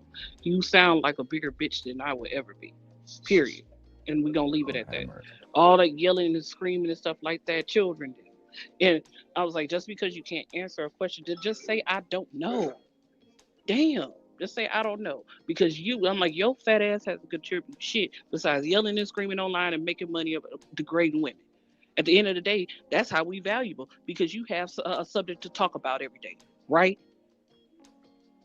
Okay then, shut the fuck up. It seems that way, man. Shut up. God damn.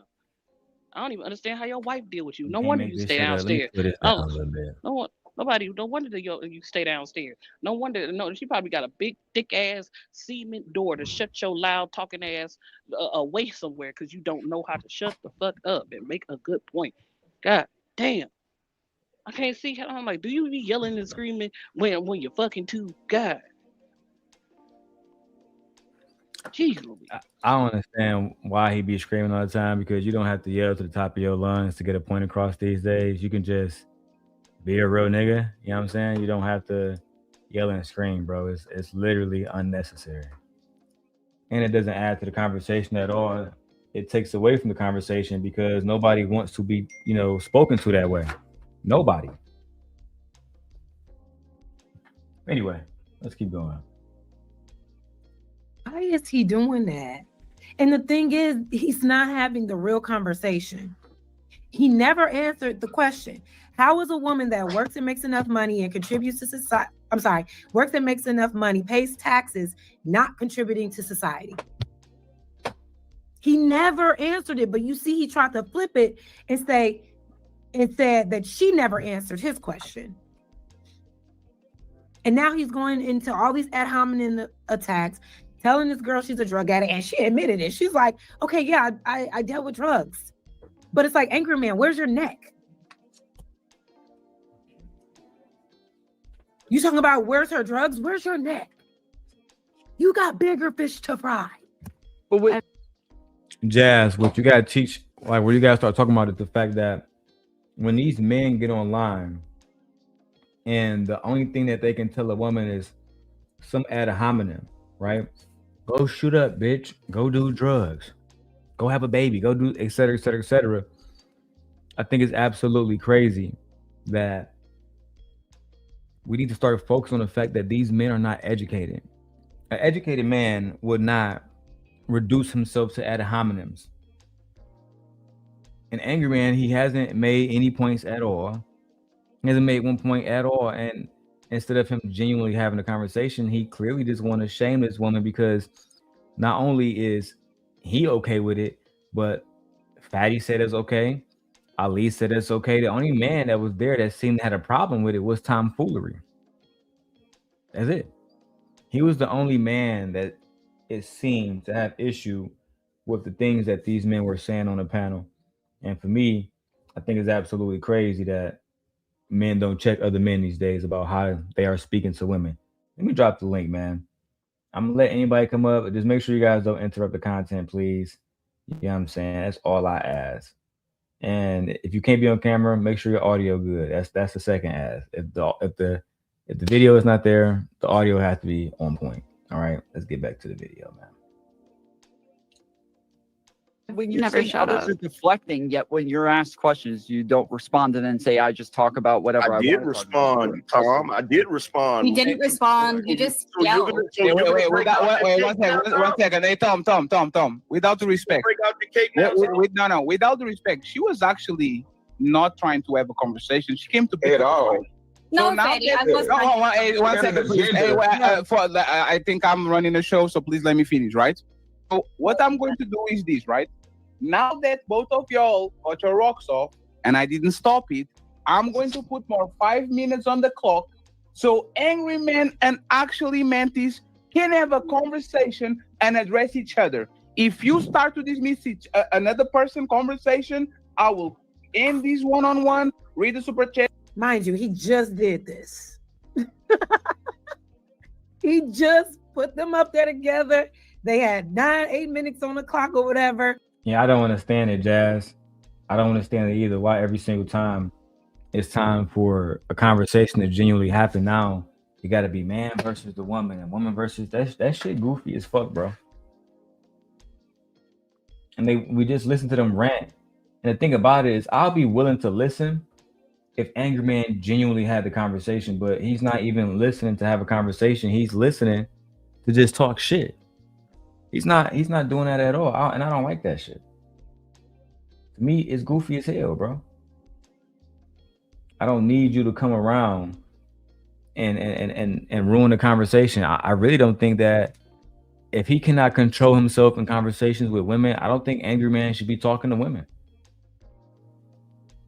I don't think he should be having conversations with women if he's going to come around and yell at them and scream at them and not give them an opportunity to genuinely contextualize the point that they're trying to make.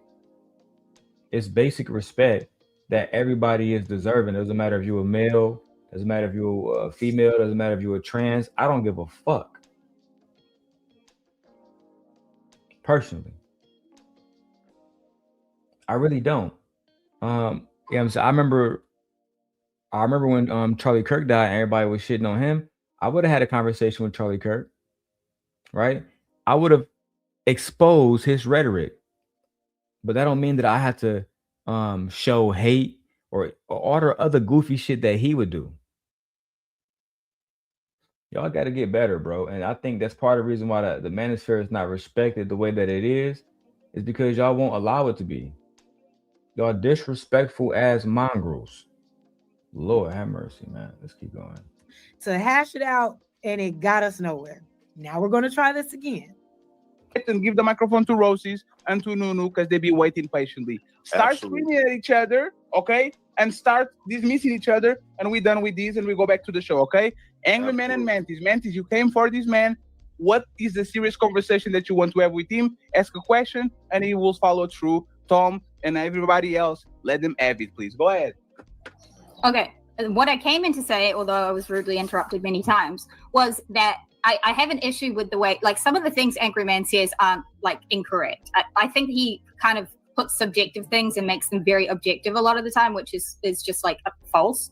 But I think that mostly my issue with him is he overinflates what men do, and he underinflates what women do. And he I think it's like a compensatory thing because he feels victimized or something. So in order to like make up for that, he needs to drag everything women do down as much as possible and uplift men as much as possible. So it becomes this like really big disparity that makes him look like a tool, to be honest, instead of like just being a reasonable person. I mean, there's a reason why his name is Angry Man and not the Rational Man. No, damn. She made some very valid points. She said it's the reason why his name is the Angry Man, not the Rational Man. It's the reason why his name is the Angry Man, not the Intelligence Man, not the Leadership Man. It's the Angry Man. And just like Jazz stated earlier, he lives up to it. He lives up to it through and through. Emil says this guy is such a loser. Lord have mercy. Let's keep going, man. Shout out to y'all, man. Reason why. I'm sorry, but I'm sorry. That was a read, girl. I have to give it up for Memphis. That was a solid read. She said it's why his name is Angryman instead of the Rational Man. I mean, Jazz laughing, but that shit's serious. I think a lot of things that happen to Black women, especially when it comes to violence, when it comes to not interracial, but interpartner violence, it happens because men just can't control themselves. To me, at no given time, no matter what a woman put you through, you shouldn't be putting your hands on her. Unless she's trying to literally take your life, there's no reason why you should be putting your hands on her. There's no reason why you should be slapping her up and all the rest of that shit. That shit's just goofy, bro. Shout out to my brother Victor in chat holding it down, man. Anyway, I got a lot of work I'm over here doing, guys. Lord have mercy. Shout out to everybody in the chat, man. So far, Vixen, I believe, is our biggest donator today with the $25 Cash App. And they make sure I give Vixen the money song.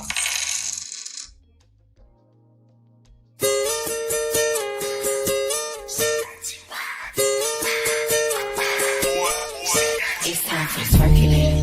It's time for circulating. I'ma shake my money. I'ma shake my money. Come shake some. It's time for circulating. It's time for Ooh, cash make the coochie go woo woo. Vixen, we appreciate all of your donations towards Sim Nation, especially me and my wife. We really appreciate it because I was almost done with this YouTube shit. Period. Big Victor says, your name is your virtue. I appreciate you, Vic. Appreciate you, Vic. If you can support the channel too, Vic, I know you only got time. Whatever, man, send that through, bro. You feel me? Now, overall, we got 184 people watching on all our platforms. Let's share this video out. That's why I want more than anything else, right? Share the video every time we go live. Share, right?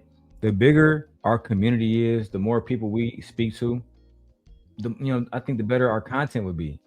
All right. Eventually, I want to bring on people like Jazz. I want to bring on people like Cynthia G. I want to bring on all these different content creators, but it's only going to happen if you guys help me. And as a man, I can't do it by myself. I need help. Share the video out to everybody that you know, and let's get the platform growing every single day. Let's go to the video. But she clocked it though. Because exactly what she described is what he always does. He does that all the time. Overinflates what men do, super devalues what women do. If we don't do nothing, like he said. And the crazy thing about that, Jazz, is most Black men aren't even doing the things that angry men talk about. Like when angry men say stuff like, we're building the fucking world. We're building the world. We did this. I'm almost reminded on a daily basis, for the most part, that Black men don't build shit. And it's evident when you look around. You don't see facilities owned by Black men, built by Black men. You see most of these facilities ran by everybody else but Black men. As a matter of fact, Angry Man being somebody from New York, what happened to the Harlem Renaissance? What happened to Black men owning the Harlem Renaissance and owning all the property in Harlem? What happened to that? You can break it down for me. Not tag Angry Man, but again, man, they don't be supporting the Little Dog channel, man. You know, they kind of only go to places where either they like the people there or they're not going to get any pushback. That's specifically why you don't see a lot of people coming here, because I give too much pushback for them. They can't handle it. That's just the fact. I got more videos to watch, like the downfall of the manosphere, just pearly things. We got a lot of videos. May dropped off. So let me go ahead and put this up here real quick. Let me do this one. Well, not this one. Where's the other one at? Here we go. I'm gonna switch this because I want the facial. Boom. We're gonna do it like that. All right, let's keep going. All we do is drain society. You know what I mean? All we do is mooch.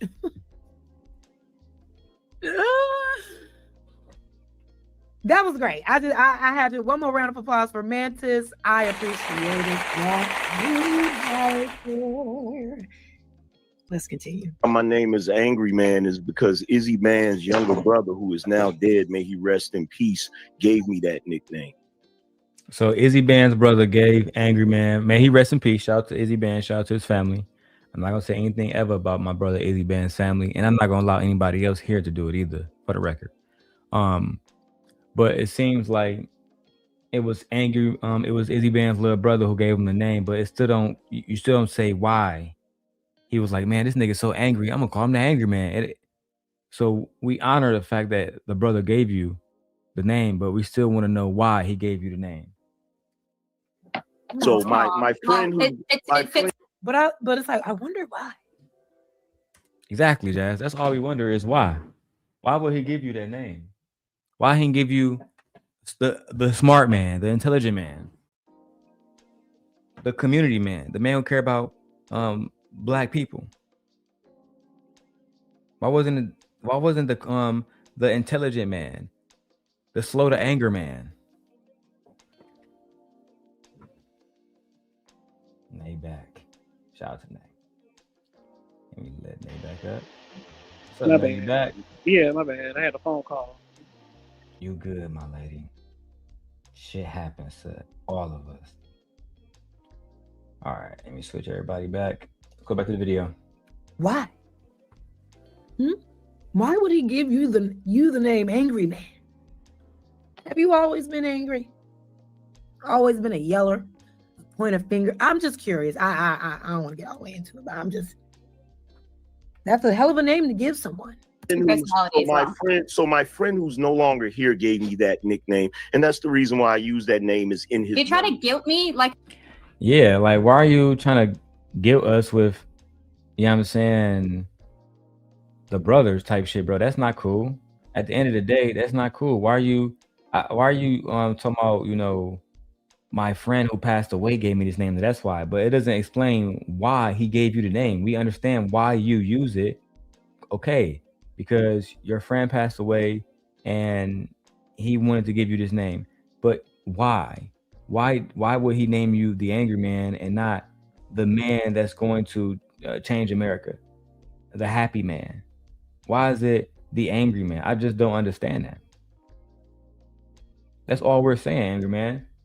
But I'm not gonna harp on where you got your name from. Fuck all that. Let's get to the big topics. We're here for 5 hours. The woman would try and guilt someone with emotional manipulation. She's interrupting me, Fatty. She's interrupting me. She's not trying to have the conversation. Here you go. You got a lot of nerve. Interrupting me. Child. Interrupting me. Such a baby. Not begging Fatty for protection. That's what I see, Nate. Is that what you see? I thought that men don't have to beg other men for protection. She called a spade a spade. You are trying to play on her top, because that's what it is. You're going to play on her top to negate the fact that what she said was actually accurate, and you don't want to accept the accuracy of how she just explained who you were and who you are, sir. That's what it is. It's okay. Stop hurting your feelings hurt. Damn. Lord have mercy. Let's keep going. About what I said then, not just about the irrelevant piece at the end. What I'm doing is I'm giving you context instead of allowing you to make an asinine assumption about. You don't like context. You always hand away context. I actually love context, and I actually love listening. So that's why I was listening to you while you were talking. Which you're not doing with me. I've been watching the whole panel. Which you're not doing with me. I'll tell you what women do contribute to society. You contribute to the general confusion and bullshit. The vast majority, yes, simple-minded man. There we go, right there. The vast majority of Like you all haven't of been our, insulting of her all, this whole time. the vast majority. Why are you even talking, Ghosty? The vast majority of our infrastructure that we utilize in our whole society is maintained by men. So because it's babe, have you ever seen women maintaining public structures in Chicago? Because I see it all the time driving through Wisconsin. I see women working on roads with men. I see women in construction. I don't see only men doing these jobs. I see women being fucking on the people that pour the concrete. I saw that woman driving the truck the other day. I talk to you all the time on the road, and I tell you how they have different roadblocks. They work on Wisconsin roads all the time, and it's not just men. I don't like the fact that he said society. In my mind, you don't get to use that as a talking point for women when men have literally barred women from every point of society from the history of time to contribute in those ways. The fact that he said men do all of the work and we built society, well, that's because women were locked out. That's because, right, women were kept away from that table. Women were told that, no, you don't need to learn math. You don't need to learn science. You just need to wear a skirt and raise kids and learn how to bake a cake. That's it. So you don't get to use that as a talking point. Like, no. He's stupid. He is. He's very like, yeah, I don't like him. Here you go back. This one. The fish one? Yeah. Okay. All right, let's keep going. This is a crazy reaction. Let me ask Gemini, because you know what Gemini got to say. Oh, wrong one. Hold on, guys. All right. I'm gonna put the video up here so you guys can see it. Let's get to it. Not women. Are you sure about so that? I don't have to I don't have to blow up what men do. It is what it is. Why do you have to undersell what women do when they do things, though? What am I underselling? I mean, I just explained how a woman can be contributing to society by going to work, making money, paying taxes, providing for herself and her family so that the government doesn't have to, so that the rest of society doesn't have to. What's wrong with that? I heard that part. This is what I'm saying.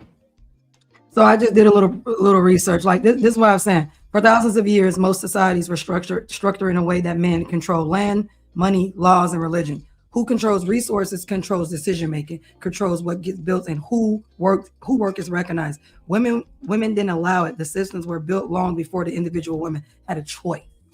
That's what I'm saying. They were kept out.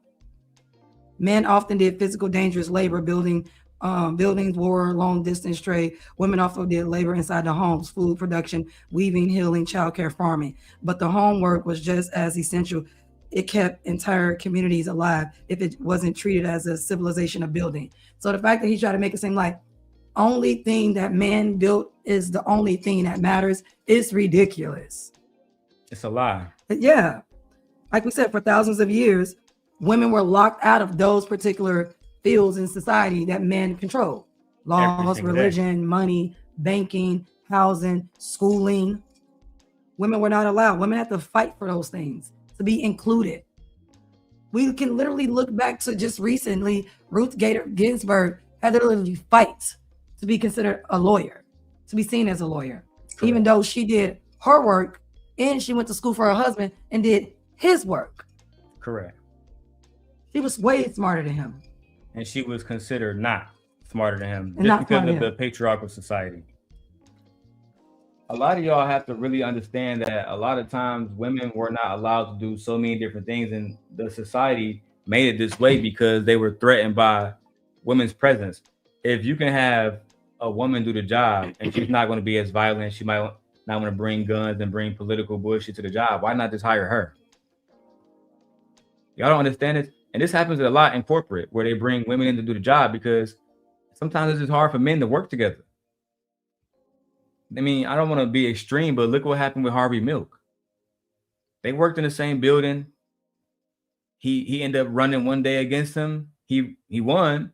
And the person that could have been basically helping him the person that could have helped him reshape San Francisco deleted Harvey Milk and took his own life because he did not want to compete. That's just what it is. Women were legally restricted, like legally restricted. Yeah. Women couldn't own property. Women couldn't sign contracts. Women couldn't join professional groups. They couldn't go to school or universities. They couldn't work in certain trades. Women weren't able to participate in politics or government. Correct. It was so much. If you are legally blocked from education and money, you can't become an architect, engineer, or a builder, even if you had the talent. And this is what we're talking about. It was so many women that were talented throughout history, but they were legally barred. They legally weren't allowed. Women were literally just erased. And the women that were allowed, they were erased in history.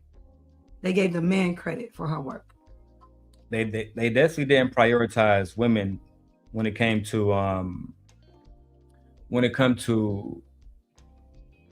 putting their accomplishments in history books. Yeah. This is why a lot of black men, I didn't grow up learning about the women from Hidden Figures, Katherine Johnson, et cetera, et cetera. So no one knew. These women have buildings named after them on NASA headquarters. So why am I learning about Benjamin Franklin and all the rest of these guys' inventions, which is cool. I like those guys. But I think it's also important to learn about other individuals as well. And I think that's my overall point. And not just black women, all women. This affected all women. Let's go on with the video, guys. Shout out to everybody that's back and watching, man. I appreciate you guys. Let's go to the video. Can you specifically, what did I downplay? I just told you when you're talking about like this Meg Thee Stallion and how he makes.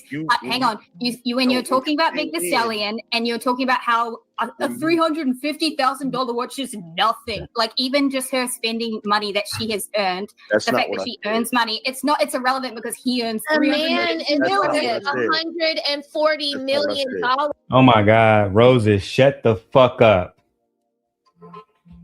We don't need some biracial woman interrupting people when they're trying to make valid points to save these men. Shut the fuck up. Please.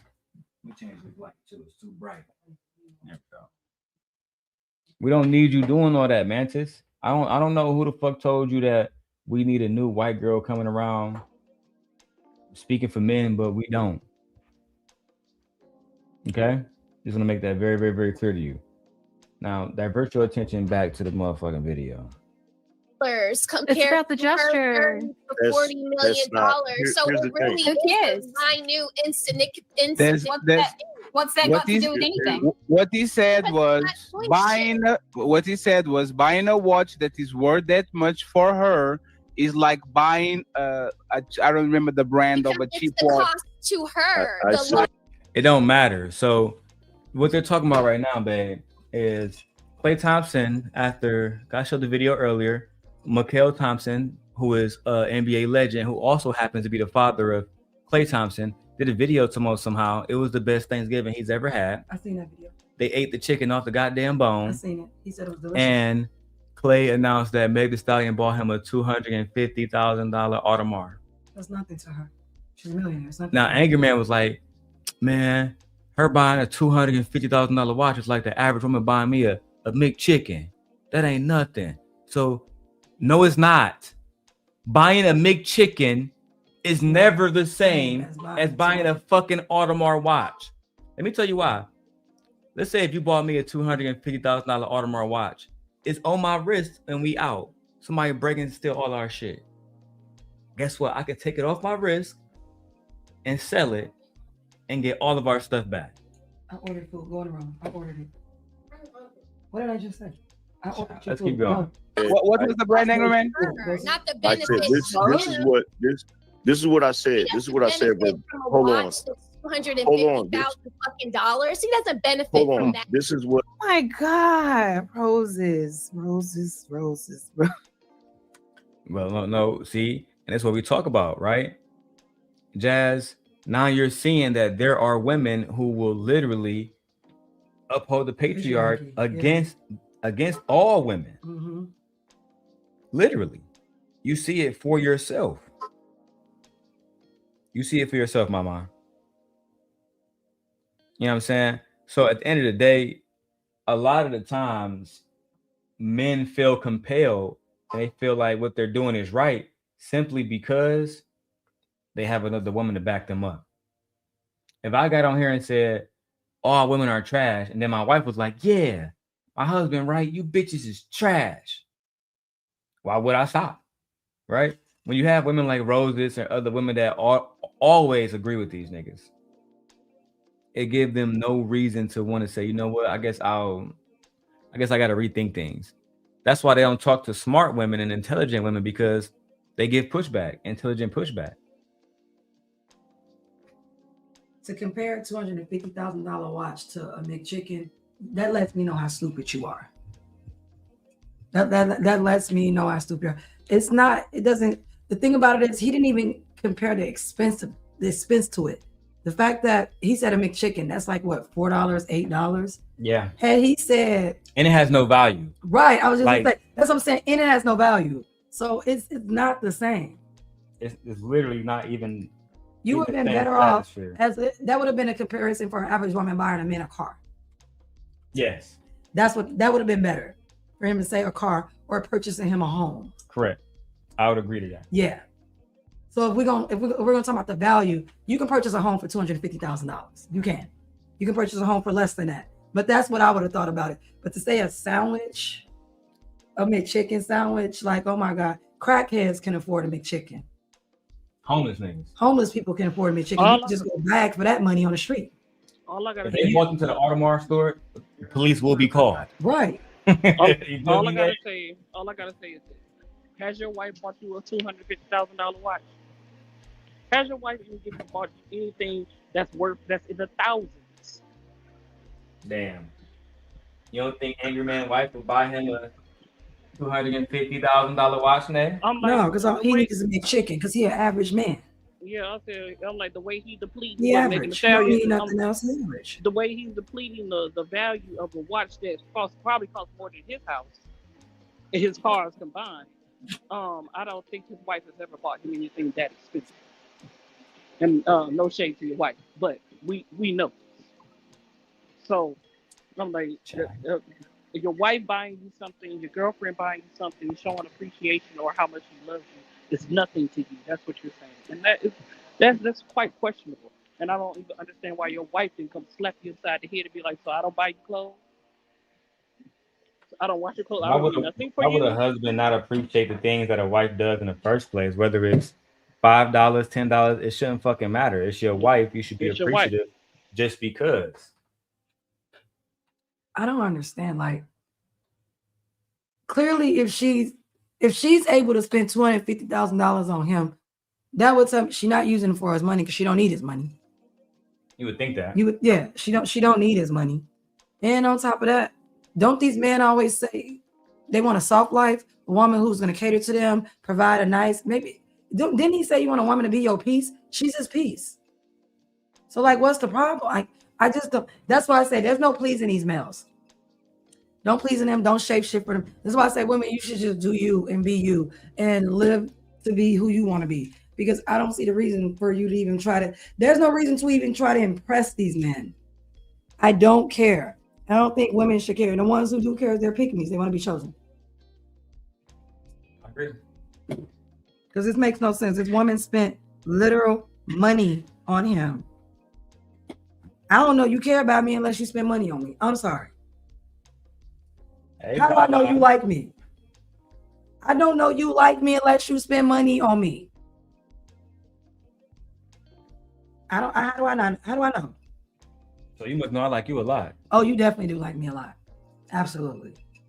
Yeah, because you can give me all your little coins. Damn, not all my little coins. Dura gives me all his coins. He don't complain. He'd be like, all right, what you need? I need this, I need that. He'd be like, all right. He just send it up, put it right into my account. I do, because I am a simp. That's what simps do. What's up, Lala? Lala said I would never spend money on a man. And then she said, that's a good man, Savannah. But Lala, that's what I do. I said that earlier. Like, when my wife, when she had Aegon, she wanted to get a new truck. I had some money. I had some spare coins. So I went to the bank and I put a $10,000 out, and the rest is history. Yeah. That's what my wife wanted, and truthfully, God was working there with me because I came to get a Ford Explorer ST. Being selfish, wanted to get a Mustang, right? I wanted to get a Mustang version of I wanted to get a big ass truck, basically. But what ended up happening was they was like, "No, bro, we just got this new Hyundai Palisade," and the rest is history. Yeah. The rest is history. Let's keep going, man. Angryman, he's a goofy. He is. Shout out to Nate for holding us down. And shout out to Black Dahlia for holding us down. Black D, you still here? I think Black Dahlia's still here. She's still on the panel. Oh, okay. I didn't know if she left or not. All right, let's go.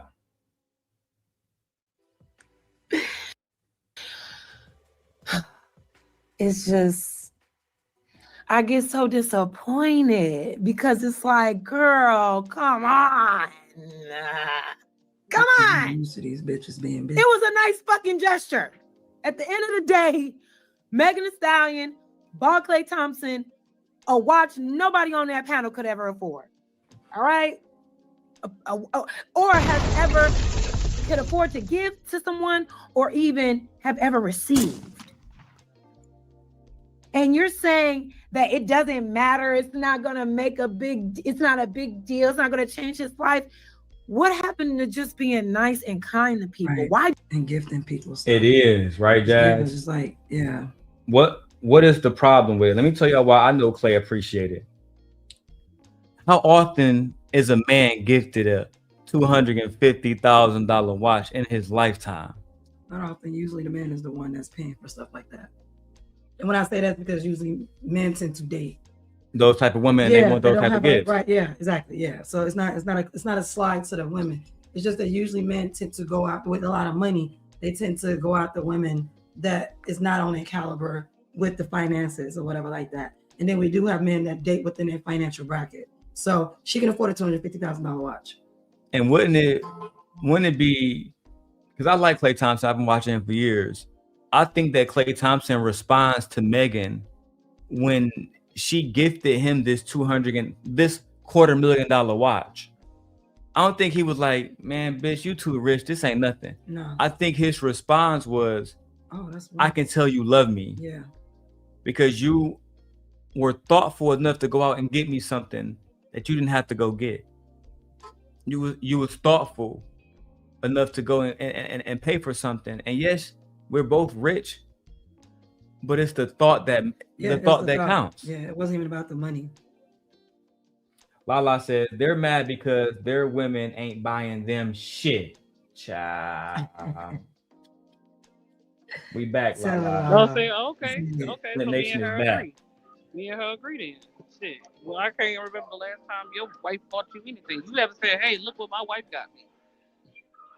I ain't seen none of that. Because a man that gets something from no, I'm talking about Angryman. I said a man. Oh yeah, I've never seen him talking about his wife bought him. I agree. I'm like a man who loves his wife, Why would cares she? and cherishes She ain't got no value. So I wouldn't spend my money on him either. I'm like, look, a man who is appreciative of his life is like, look at me, he's showing off to his homeboys. Look, she ain't bought me a new car. Look, my new outfit. Look, let me tell you something, y'all. My husband turned 40 this year, y'all. That man was, I'm like, he said saw the gifts on the table because I went to sleep. Because, of course, he works overnight. And I left all his gifts sitting on the table. That man, I'm like, wait, on the next morning, that man woke up. When I woke up and walked in that room, the McDonald's smile. Oh, thank you. The McDonald's smile, I got to see you, money. That McDonald's smile that he had. All the shoes. Oh, yeah, that's cool. All the shoes and stuff. Like the shoes and stuff that he got. He was so excited. He showed his friends. He called all his friends, showed his cake, everything. Everything. Because he loves his wife. Thank you. He loves his wife. Ain't never and had like her. You know, like, oh, shit. So if she bought me somebody bought me a $250,000 watch, shit, I'm all on the internet. Hey, yeah, thank you. Hey, I got me a new watch. I'm definitely gonna love on her for sure. A $250,000 watch, that's easy money. You shit, nigga. We go together now. Just that simple. Let's go. Doesn't kindness matter anymore? Why is it all about, well, it ain't shit because he got more money than her? What? Is that where we are? And we're wondering why there's so much conflict. We can't even value kindness anymore. What she did was simply a gesture for her man's an appreciation birthday. If she hadn't bought him anything, y'all would have still had something to say. Or if it was like something cheap or more affordable to whatever standard y'all see fit, y'all would have still had something. If she had bought Klay Thompson the PlayStation 5, they'd have said she was on some broke shit. Yeah. She don't love him. She him. don't care about him. You can't please these niggas. Like my wife said earlier in the chat. Stop shape shifting. Do you? Can't please these niggas. And on top of that, Lala, why do you have 40-year-old man giving a fuck about what a young Meg Thee Stallion and young Klay Thompson is doing? Why? He older than 40. I'm 40. He older than me. That man is Angryman 50. Exactly. I can say no, he is old. These niggas in their 50s worrying about what young men doing with their money and who they doing and how they living their lives. Like, the fact is, y'all know how when they say people get older, he's bored in his marriage. This is excites him. This probably get his penis hard. I was just about to say, I swear to God. This probably get his penis hard because he has so much energy. He probably don't even give his wife this type of energy. No. He can't. And you know what else? He's probably bored. Mm-hmm. Has nothing to do. Just like old men are. They're bored. They have nothing to do. He probably don't even go outside. And what if this is the only time they actually talk to other women? Yeah. This is my point. Because imagine telling your wife this shit. Bitch, you don't got no value. You don't do shit for society. Only thing you do is fucking birth babies that we give you. We the fucking seed. How do you have a conversation like this with your wife every day? The answer is you don't. She don't talk to you. You don't. Either she don't talk to him or he don't talk about that with his wife. You know what? Let's go back to the video. Shout out to Lala for pulling over. She says, also, he's been hella rude to my people. I can't stand him. For real, Lala? I believe you. Lala, you know Angryman? Really, Lala? I believe you. Lala, I tried to get him to come to my channel one time. He's like, no, I'm not going to come. I'm thinking to myself, does that have something to do with Daryl? But you get over here and you talk to all these other women. He didn't want to pull up on my channel. We for sure, we did invite that nigga. We did. That nigga for sure said, absolutely not. Absolutely not, y'all. Okay, look at the camera. I don't know what it want to do. Shout out to Queen Sheba for the Garrett's popcorn. We appreciate it. All right, I'm going to show y'all what Queen Sheba bought me. Garrett's popcorn. Chicago famous. If you're from Chicago, you know about this.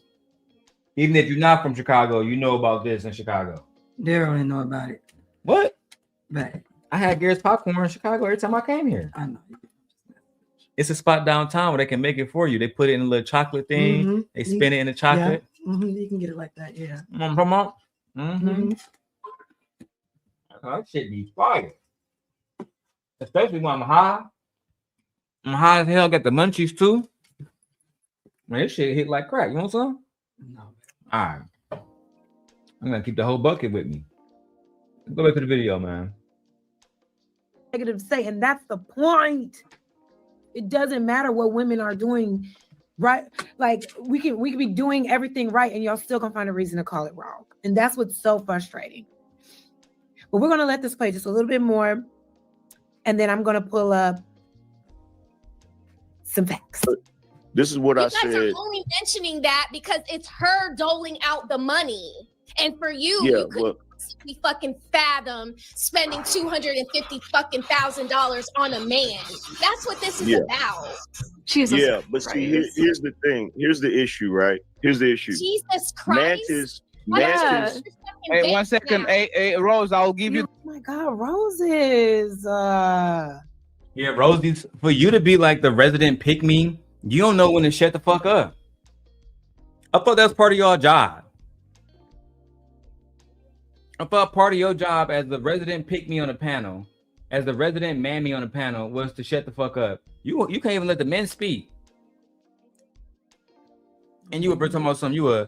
You a fucking trad wife and all this shit, girl. No, you not. What I hear is a fucking hyena. I hear a fucking hyena screaming into the microphone every time somebody says something that she disagree with.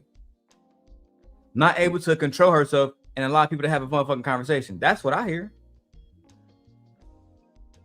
Get me back in the day. Jumping into the lake. See, y'all niggas can't swim. Y'all can't do that. I would have drowned. Look, the boat right there, you can tell it's deep water. It ain't that deep though.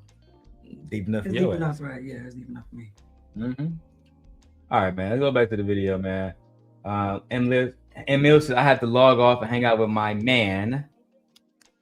Period. See you guys later. And speaking of the my mans, y'all, Meg Thee Stallion is so in love. She made a whole song about this nigga Clay. I ain't never did that before about any other man. My man, my baby, dicking me down, spoiling and driving me crazy. And y'all niggas mad. She not even talking about shaking ass no more. She talking about being in love and shit. No matter, they can't have her.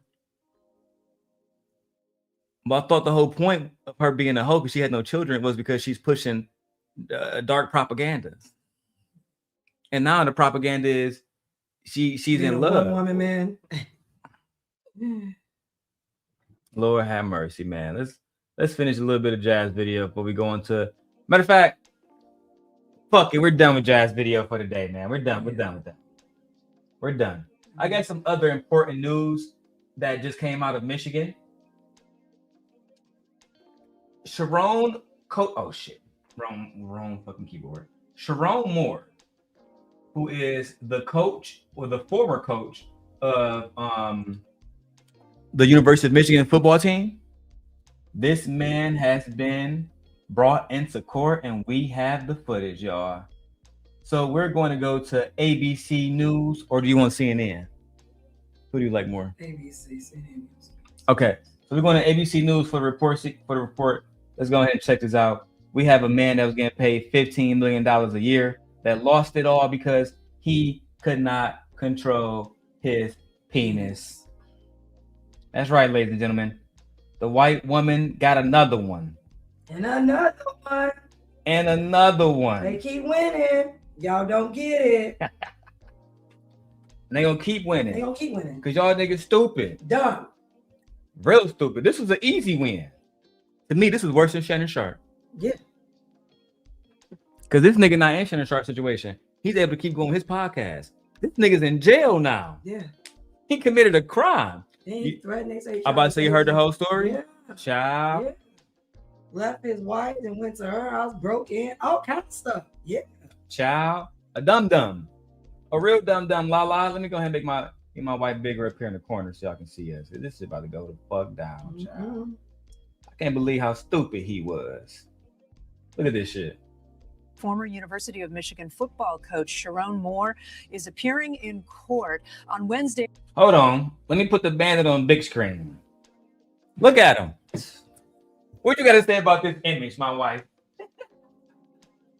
Black man, y'all keep losing. Y'all fall from grace every time. And it's due to your own reckless behavior and having no discipline over your penis, because y'all keep telling yourself once y'all get money, I can behave like a white man, and you can't. Now, babe, this is an easy question to answer, but what does, because this is, you got to remember, this is Ann Arbor. Remember I told you about Ann Arbor? It's one of the richest cities in Michigan. What do you think every white girl in Ann Arbor, especially one that worked for the University of Michigan, what do they have in their home? What do they have on their front door? Michigan girl. No, it's right there. Oh. Security cameras. Oh, no, yeah, webcams. Everybody got webcams. So you're fucked. Yeah, Google doorbells, like, yeah, all that stuff. Black women do too. I had cameras. Why would he go to her house and threaten her and make her have a smortion? So that's the story we about to hear. Let's go ahead and get into it. ABC News. She got the same black man. Child. Oh, wrong one. I want this bitch on the big screen. Let's go. As you may know, he was fired as coach, and then shortly after he was arrested. Now we have learned that he's facing 3 charges: home invasion, stalking, and breaking and entering. Home invasion, That's what I'm saying. Like, stalking, and breaking and I told you, entering. Go breaking ahead, and babe. entering. Yeah, they said he broke into her house. They said he was stalking her. Also, they was talking about he's making threats. She was forced to do things that she didn't want to do, like all kinds of things. I mean, what did you expect? What did you expect? And he's acting like this because of what? Trying to say she ruined his life. No, you ruined your life with your being. Exactly. With your Let's be clear. not being loyal. You broke your contract with the state of Michigan. Right. I said, let's be very clear. How many times? Everybody knows that. How many He broke times? his contract. How many times do we have to explain to some of these males that white women's kids give you years? I don't even understand why you don't understand that. You haven't learned your lesson yet. White women's tears give you years. Hey, give you years. When has I'm like, I haven't seen a black man beat a white woman case yet. Have you? As a black man who has ever been persecuted by a white woman, have they really ever not spent the day in jail? He thought he was like that young man Nate from Stillwater, Oklahoma. Don't worry about it. I'm gonna do the video about him too. I'm doing reactions all night long, y'all. Oh, okay. Mute my mic because my hands wet. Put it on mute. Okay, I got you, Nate. I had turned your mic all the way up, but okay. You said muted now? Yeah, go ahead. Okay, all right. All right, let's go back to the now Lala says this. Lala said, this bandit thought he was bigger than the program. Let me tell y'all something. In Michigan, there is no program bigger than the University of Michigan. That is the program. Why y'all think they was able to recruit Tom Brady? Tom fucking Brady, the man that all these niggas love in the whole country. Because it's University of Michigan. It's the biggest football arena, if y'all don't know, in the country. Did you know that the University of Michigan arena is bigger than where the Detroit Lions play? No, I didn't know that. It's big as shit, Michi. They call it the big house. Anybody who is associated with that school is meant to do great things. And if you don't do great things, it's more than likely because you're a fucking asshole. All right? Let's keep going. The university has said that Sherrone was fired for cause after finding out he was engaged in, quote, an inappropriate relationship with a staff member. We are looking at his first court appearance. Let's listen in. In light of the factual scenario that gives rise to these charges, my best understanding from a thorough review of the police report and as much body-worn camera as I've had an opportunity to review is that I understand that our victim broke up. They had an intimate relationship for a number of years, defendant and victim, that our victim broke up with this defendant on Monday morning early, that there continued to be defendant making numerous phone calls and sending numerous texts from that time moving forward that she did not answer, did not respond to, did not. What the attorney right now is doing is establishing the grounds for stalking. If you guys don't know, I've been in courtrooms a million times. That's what she's doing. Let me put this right here. She's establishing grounds for stalking. Your Honor, Demetra broke up with Daryl on Monday, and from Tuesday to Sunday, Your Honor, Demetra continued to get calls from Daryl 24/7, calls that she did not respond to, Your Honor. Your Honor, she did not want that, Your Honor. Let me get it from you. Yeah.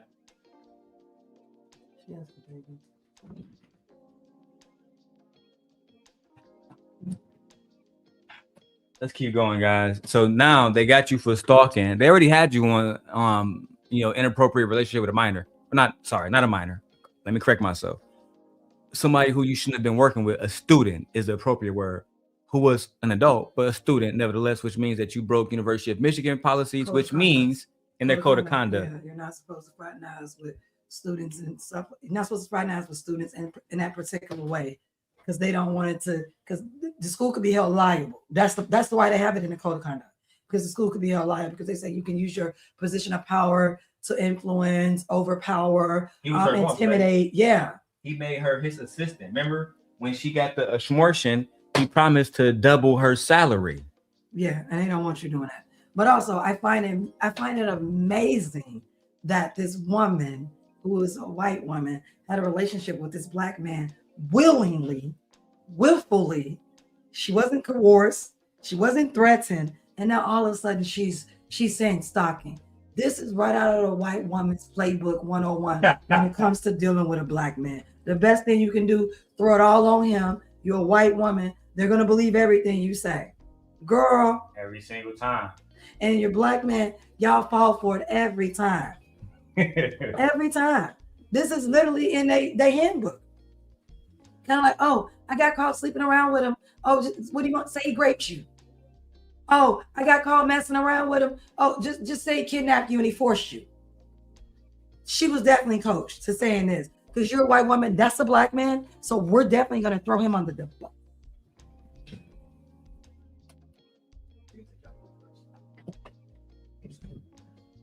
I'll take it.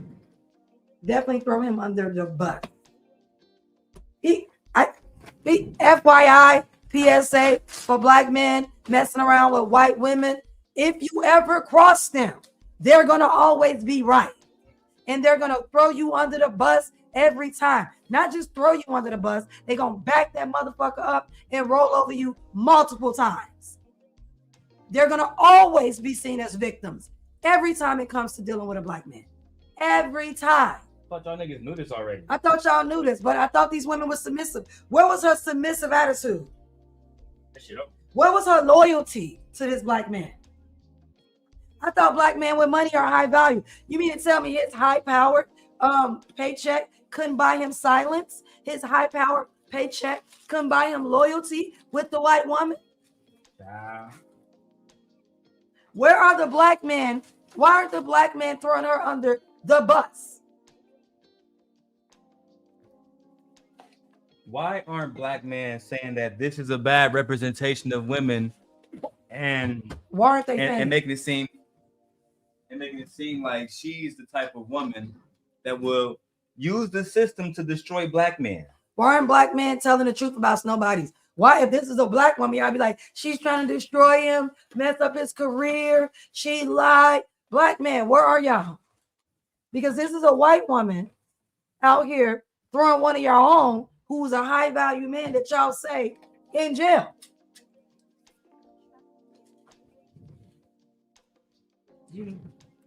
Uncle baby, you want to bring him in here? Oh, he's asleep? Okay. Yeah. Turn the fan on because I don't want him on because he still got his clothes on. All right, let's go back to the video, guys. One is that eventually she presented herself to the University of Michigan, cooperated in some form of investigation there. As we all now know, defendant was at some point on Wednesday afternoon fired from his employment.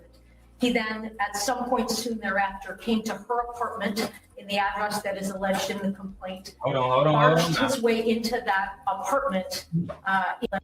Continued to be defendant making numerous phone calls and sending numerous texts from that time moving forward that she did not answer, did not respond to, and did not want. That eventually she presented herself to the University of Michigan, cooperated in some form of investigation there. As we all now know, defendant was at some point on Wednesday afternoon fired from his employment. He then, at some point soon thereafter, came to her apartment in the address that is alleged in the complaint, barged his way into that apartment, immediately then proceeded to a kitchen drawer, grabbed several butter knives. Hold the fuck on, sir. Hold the fuck on, sir. So you mean to tell me that you lost your job because your girlfriend, your mistress, cooperated in an investigation against you? Then after, because they got all the facts that's been presented in court, now you're fucked. And I'm not Milagro Grams. I'm going to present the facts as they have, as they are presented to me. So You find out that you lose your job, and instead of you doing better immediately, trying to save your image, you go to her house, you barge in, immediately go to the kitchen and grab knives. Okay, let's continue. And a pair of kids barged his way into that apartment, immediately then proceeded to a kitchen drawer, grabbed several butter knives and a pair of kitchen scissors, and began to threaten his own life. I'm going to kill myself. I'm going to make you watch. My blood is on your hands. You ruined my life. And a series of very, very threatening, intimidating, terrifying, quite frankly, statements and behaviors there in that apartment. It was only then, Your Honor, when the victim, she called her attorney and then at some point indicated she was going to call the police, and then he left. And so, Your Honor, while I understand that there isn't evidence to suggest that he directly threatened the victim with any of those implements that I've indicated, the totality of the behavior is highly threatening and highly intimidating. She was terrorized, Your Honor. Mr. Moore, could you state your name? Child. First off, I don't believe anything. I don't think that happened, honestly. I think this is a cover-up for her to save her ass. I do To too, clean man. her image. I do too. I really don't, because in my mind, you've been messing with this man all this time. No, he had a wife. Right. He's never been volatile. And so all of a sudden he lost his job and shit hit the fan and now everything's coming out. You know what they tell white women? Save yourself. Say he did this. Say he did that. Do I think he came over because he was pissed and mad? Yeah, but what are we going to do? Why did this get out? That's what happened. I don't think this man tried to threaten her and all those other stuff. There was never any other incidents that and I'm not defending him. I'm just trying to make y'all look at the other side. What happens when y'all mess with white women? How they turn on y'all very, very quickly. Easily. But and you also married to a white woman, is what I heard. But I don't care. It's true. I don't care. I don't care what happens to this black man. I don't. He asked for this. This is no different from the black man in the 1950s and the 1940s. This is no different from the black man in the Pennywise series. Welcome to Derry. Messing around with the white woman, what did she do? Give him up. Told where he was. Not just him. I was just gonna say, and a whole bunch of black people died because of what he told her, what he was hanging. There you go. 14 black people specifically. 14 black people died. And 3 children. And 3 children died. Because of him. Because he trusted the white. He literally. And Marge almost died. And he literally went to jail because he couldn't tell what he was as his alibi to confirm it because he was messing around with a white woman in the 1960s. And he was so afraid of being hung by the white man because he was with a white woman that he put the community in peril. And danger. Literally. And back in that time, this is what we're talking about. This goes back into history with white women and black men. Y'all okay dying for these women. Y'all are okay ruining y'all reputation for these women. Mm-hmm. Y'all okay messing up y'all finances for these women. Mm-hmm. Every time. So for me, cheers to the white bitches. Y'all keep winning. Cheers. Cheers to the white bitches. Cheers. The city girls up like 200 million. Y'all up. First you had 19, one white girl got 23 million. The other white girl got what? Now she was getting paychecks, and more paychecks. And she got this nigga locked up. And she got you locked up. That's my thing. Cause again, Shannon Sharp just lost money. He took a hit to his reputation. He never was arrested once. Nope. Y'all keep losing. Y'all keep choosing these women. But it's something in their psyche. It's something in the black male psyche. I don't know what it is.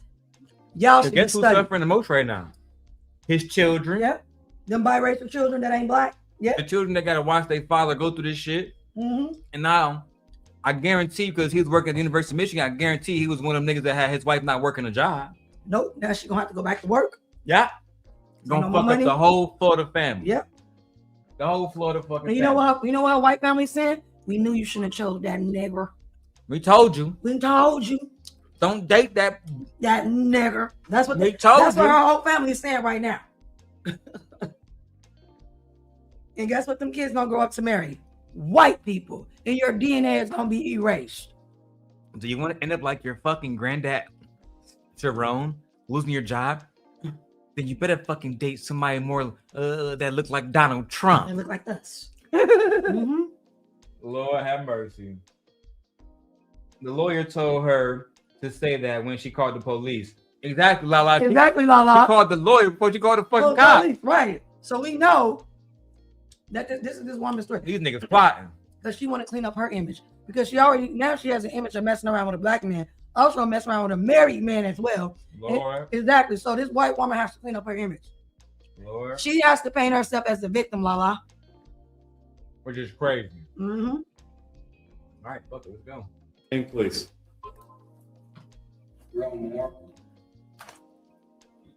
What? So you are not to use alcohol, marijuana, or any other controlled substance that is not prescribed to you. You are not to possess or purchase a firearm or any other dangerous weapon. You are not to engage in criminal conduct of any kind whatsoever. You may not leave the state of Michigan without permission of the court. Prior to your release, you will be placed on a GPS tether. You will not be released before that GPS tether is placed upon you. You must continue all mental health treatment as a condition of your bond. The named victim in this case will not be placed on the record. You may not have contact with that individual. That means no calling, no writing. Okay, so I had to bring it closer because my wife couldn't hear it. So what they're telling this man right now, babe, is he is not allowed to have any contact with this woman at all. Which is crazy because he in jail. So they shouldn't have to tell you this while you in jail. Right. But the fact that they got to, nigga, they think you big stalker. They think you big stalker. And it ain't even that. But inherently, white people think that black men are dangerous. Inherently dangerous. And how many of those white CEOs happy to see the black man that used to be the football coach thinking he was better than everybody else? Now he in there eating the same food as everybody else. Right, now. Mm-hmm. Now he using the same toilet as everybody else. Yep. Now he gotta go take cold showers like everybody else. Mm-hmm. It's meant to dehumanize you, my brother. And it is dehumanizing you. Look at you went from being one of the number one figures in Ann Arbor, and they wanted to humble you. And they probably sent that white girl your way just to do it. They always do stuff like that. Oh, it's too easy. Yeah. Because black men are easily fooled and easily manipulated when a snow bunny come through and walk through. Y'all think that the epitome of success is having a white woman on your arms. Look at what Otto Hightower did to his best friend Viserys. He sent his daughter after that nigga immediately. Mm-hmm. Completely fucked bro house up on purpose. And Allison didn't give a fuck. She ran along with this shit up until the point where she was fucking captured. Yep. Literally. So, bro, y'all gotta stop this shit. Shit's crazy, man. Man, I can't even say free you, bro. Keep this nigga locked up. No video chatting, no texting, no emailing, or any other form of contact the human mind can possibly fathom. No one in the world thinks that this person is going to reach out to you. Should they do so, and again, no one thinks that they're going to, you may not reply in any form or fashion. The named victim's address will not be placed on the record. You may not go to that location for any reason whatsoever. Are we understood on the no contact and no go-to, sir? Yes, Your Honor. If you have any questions about that, you have a good attorney, simply ask them. You understand? I told this nigga, you can't talk to this girl. Even if she talk to you, you may not respond. And I love the fact that white men created a system where they can literally control what you do and call it law now. Under the law, you can't do nothing. And who get to make these rules? Me, the white man. We're going to protect our white sisters by any means necessary. Even if she was slumming with a black man. Even if she was giving you that coochie. We don't care. We don't give a fuck about these hoes anyway. We only use them to our ends. Right. Exactly. That's y'all niggas. Y'all stupid. Lord have mercy. La. These niggas really thought that the white woman loved them. They think they love him every time. This nigga, when he thought he was Prince, nigga, you not him, bro. Now you in jail. Done. Let me send this video to Mike ass.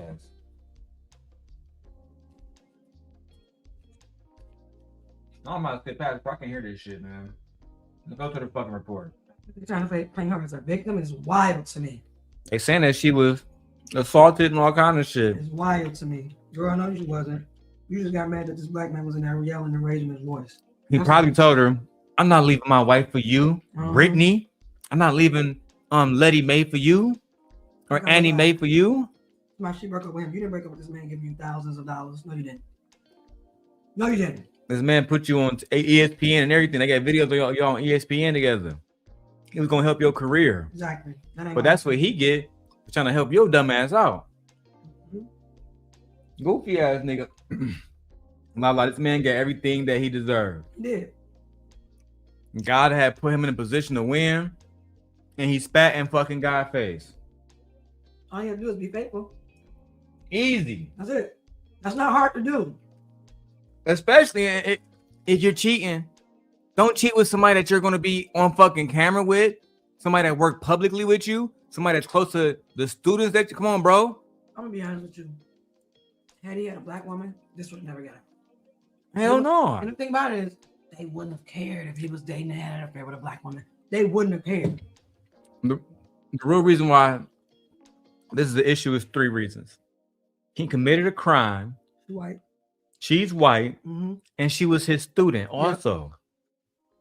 The University of Michigan shit, even if he didn't get in trouble legally, he was done. They was gonna do everything to bury his ass. Yeah. He was never gonna get a job again in Ann Arbor. They pretty much run Ann Arbor. You feel me? They get to decide everything that happens there. So if they say you out, you out. It's just that simple. And you gave them a reason to say you're out, my nigga. Can't even sue. Bro, you're the coach of one of the biggest university football programs in the country. Let me show my wife a picture of this shit. She can understand how big the big house really is. And why people like Tom Brady would want to come there, because it's just that big. Look at this shit, man. You see how big this motherfucker is? Yeah. See how many people this bitch filled? This bitch is huge. Yeah. University of Michigan. Now let me show you Ford Field where the Lions play for the NFL.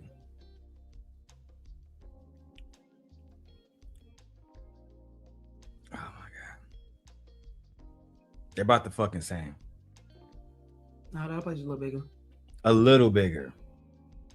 Yeah. A little bigger. So and the main part is the roof. Yeah, there's that roof. The University of Michigan don't have no roof on theirs. Yeah. But the field itself and the seating is pretty much the same capacity. This always happens to a lot of black men. They get put in these positions of power, prestige, money, influence, and this is what y'all do with it. All y'all just going in history and y'all keep losing to white women. This is in their history. this literally is black male's history. Losing over this shit. Don't worry about it. I got more stuff to show y'all, man. I'm gonna be here for a long time tonight. I'm pretty adamant. And we got 198 people watching. As my wife would say, we back, baby. We back. We back. We're back. Oh. All right, let's go. Let's go.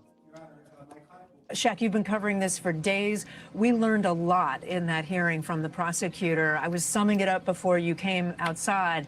But this is a lot of new information about this relationship that we didn't know before. Yeah.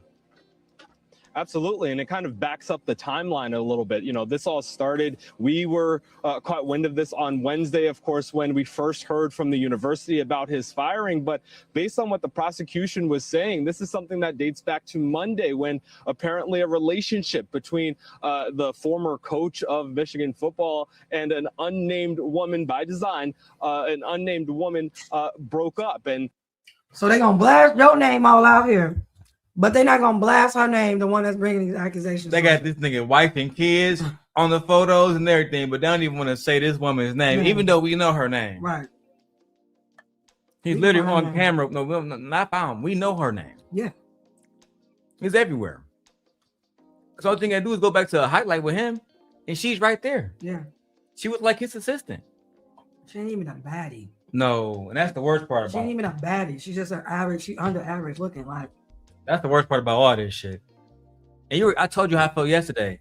I think that there's some beautiful white women. Yeah. But I've never seen a white woman that I think we don't find. I have never seen a baddie white woman. I'm not even trying to sound racist. I've never seen a white woman be like, damn, she a baddie. Well, we just like, oh my God.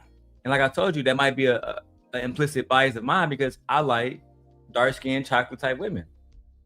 So to me, you can show me an average black woman. To me, she's gonna look better than Megan Fox or whoever the fuck that they want to say is the baddest looking white woman today. You know what I'm saying? Like when I was growing up, it was people like the girl from the Pussycat Dolls. And I look at her, no ass. And then I grow up, Cassie, no ass, no titties, no nothing. Nothing. And you telling me she can compete? She can't compete with a Kyla Pratt. I'm talking about the girls that we don't even consider to be sex symbols. Look better than her. And if I want to, I'm not trying to do this on some fucked up shit. I'm just comparing these two women at that same age, just to make that very clear. Marsai Martin looked better at 19 than Cassie did. That's all I'm gonna say. Marsai Martin looked way better than Cassie Ventura at the same age. That's all I'm gonna say. Marsai is beautiful. If you don't think so, it's probably because you don't like black women. Yeah. No, that young girl's grown to be very, very is beautiful. Yeah, like damn near drop dead gorgeous. Same thing with what's the other back girl? Looks like her mama. She was Sky Jackson. Beautiful. Sky Jackson look better than any white woman I've ever seen in my life. Beautiful. And her mom. Yeah, and her mom. Yeah, beautiful. Like small, like top tier baddie. So that's just me. Even Hallie and her sister Chloe, especially Chloe. Beautiful women. Child. Just something about that brown, glowing, caramelized, golden skin. I don't know. Remember I showed you the picture of Queen Sheba back in the day? Queen Sheba is a motherfucking baddie. Yeah. I mean, even now, her body is still, she like you. Yeah. Her shit is in shape. You feel me? So that's just how I roll. I would take, I'm not saying it's in a bad way, I would take Queen Sheba at her age now versus a younger, you can name any of these white girls. I just don't care who Farrah Fawcett, I don't care who it is. They don't age well to me. I don't care who it is. I'm talking about at their best, Michi. I don't at their best. I don't want them at their best. I don't even want them at their best. I get you.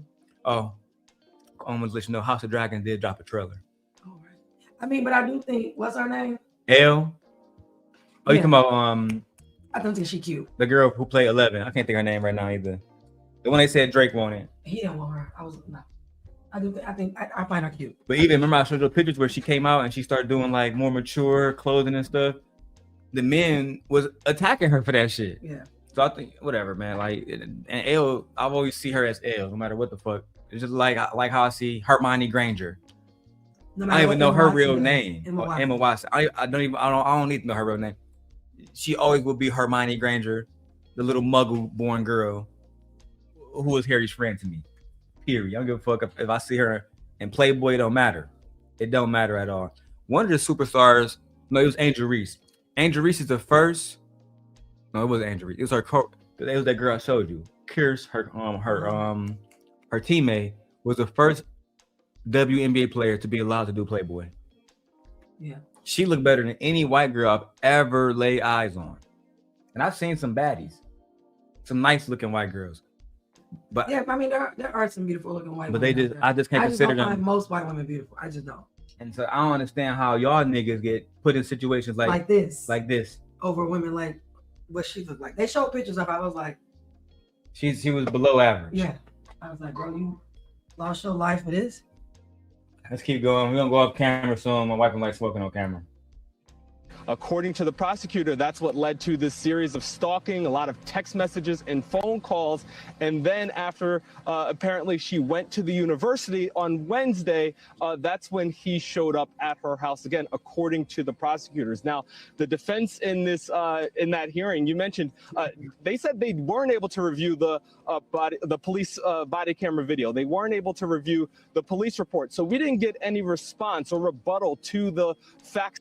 Now, as you can see, babe, Anton Daniels is going live about this situation tonight.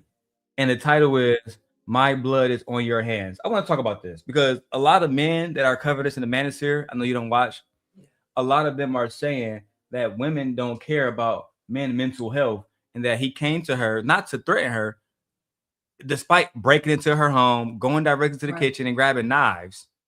That allegedly. Because I don't think that happened. I think she let this man in. Allegedly. Well, they had, they found evidence of a break-in. She could have did that.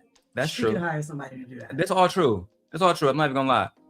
But when he came to her and said, "This my blood is on your hands," I hate when people do that because you could have been somewhere sitting down minding your fucking business. You didn't have to go there and threaten yourself to commit to unsubscribe from life. You didn't have to go there and do that. You chose to do that. If he unsubscribed from life by himself, then that'd have been on his hands, not hers. Yeah. Why not think? Why do you have a wife chasing after your side bitch and going to her house allegedly to make things right? Why not go to home? You're in jail now. Why not spend the last few hours of freedom with your family? That's my point. I just think it's weird for him to even have this title. It was on my hand as if like he didn't do any of this himself. He decided not to keep his penis in his pants. He decided to break his contract with the University of Michigan. He decided not to be loyal to his wife. He decided to commit adultery. Like, what are y'all talking about? There was so many times this man could have not did any of this and just been loyal to his wife and did his job. I'll keep it on me, babe. That way. But instead, it is what it is. But fuck it. It's gonna keep going. This AI. And if that's the case, her blood is on, she causing him to spill blood, I don't know what it is, then he asks for it. That is what happens when you mess with snow bunnies. He definitely did it to himself. This is a self-inflicted wound. The next portion of the video, we're doing off camera.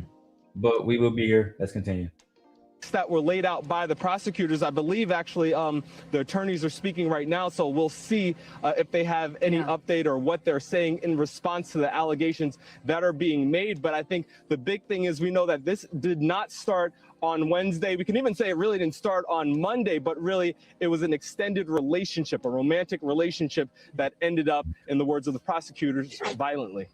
Yeah, and to that point, Shaq, I think we heard the defense side say, I wrote down, I have no ability to respond to these representations because he was just hearing them for the first time, it sounded like.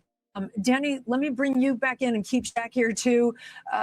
This is startling. And for this football program and for this university, Shaq, this is a very big story. It's going to affect the future potentially of the football program. There are people out there, seniors in high school, who I know you were saying to us this morning, there may be some who won't show up, who won't come to the university because of this. It could affect them. Those students that will not come and play simply because this man made a mistake, you're about to waste your fucking career. That ain't happening. Only stupid students. There's other people out there. Like they can get a new head coach. It's no difference if he retired.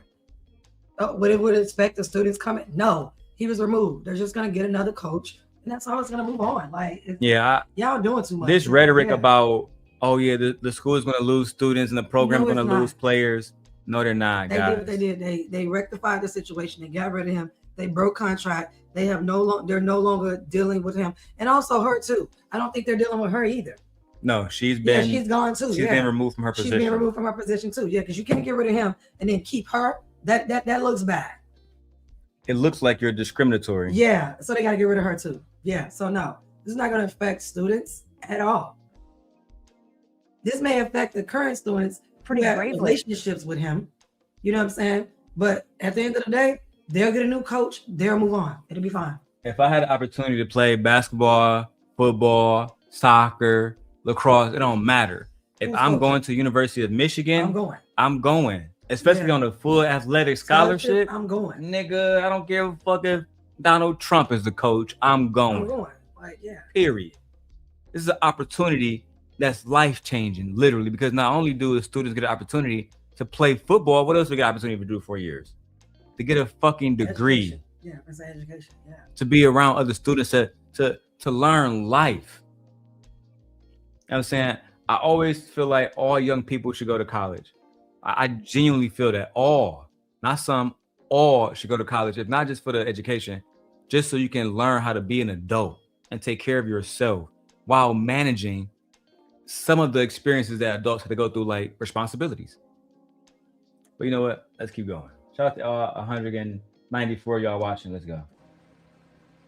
Without a doubt. I mean, this is one of the most storied football franchises, college football franchises in history. You know, we go back and, we go back to the sign stealing scandal that was talked about. This is a program that has really been dealt its share of hits. And, you know, our team was on campus yesterday talking to students, talking to teachers, and they're really rocked by this. This is a shocking allegation. There was a lot of commentary about the facts that were there that were laid out before we even heard what the prosecutors had to say. But this is something that's going to continue to ripple out across the university. Yeah. And then you mentioned the impact this is going to have on the future program. We know that the football team does have that Citrus Bowl game, but this is something that people are going to look at for weeks to come, especially when you talk about prospects.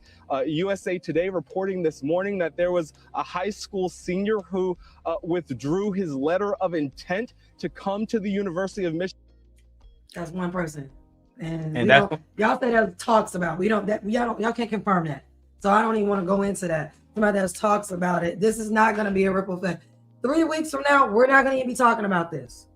And you know what I'm going to do? I'm going to put it like this. So that way I can come off camera. Come on camera. So let me say this, guys. In my opinion, the student probably want to still go to the University of Michigan. It's probably the parents. I guarantee you it's the parents. And in situations like this, I remember because I was living in East Lansing the year that the shit happened with a doctor. I can't remember his name right. I think his name was Larry Saunders or something like that. Larry something.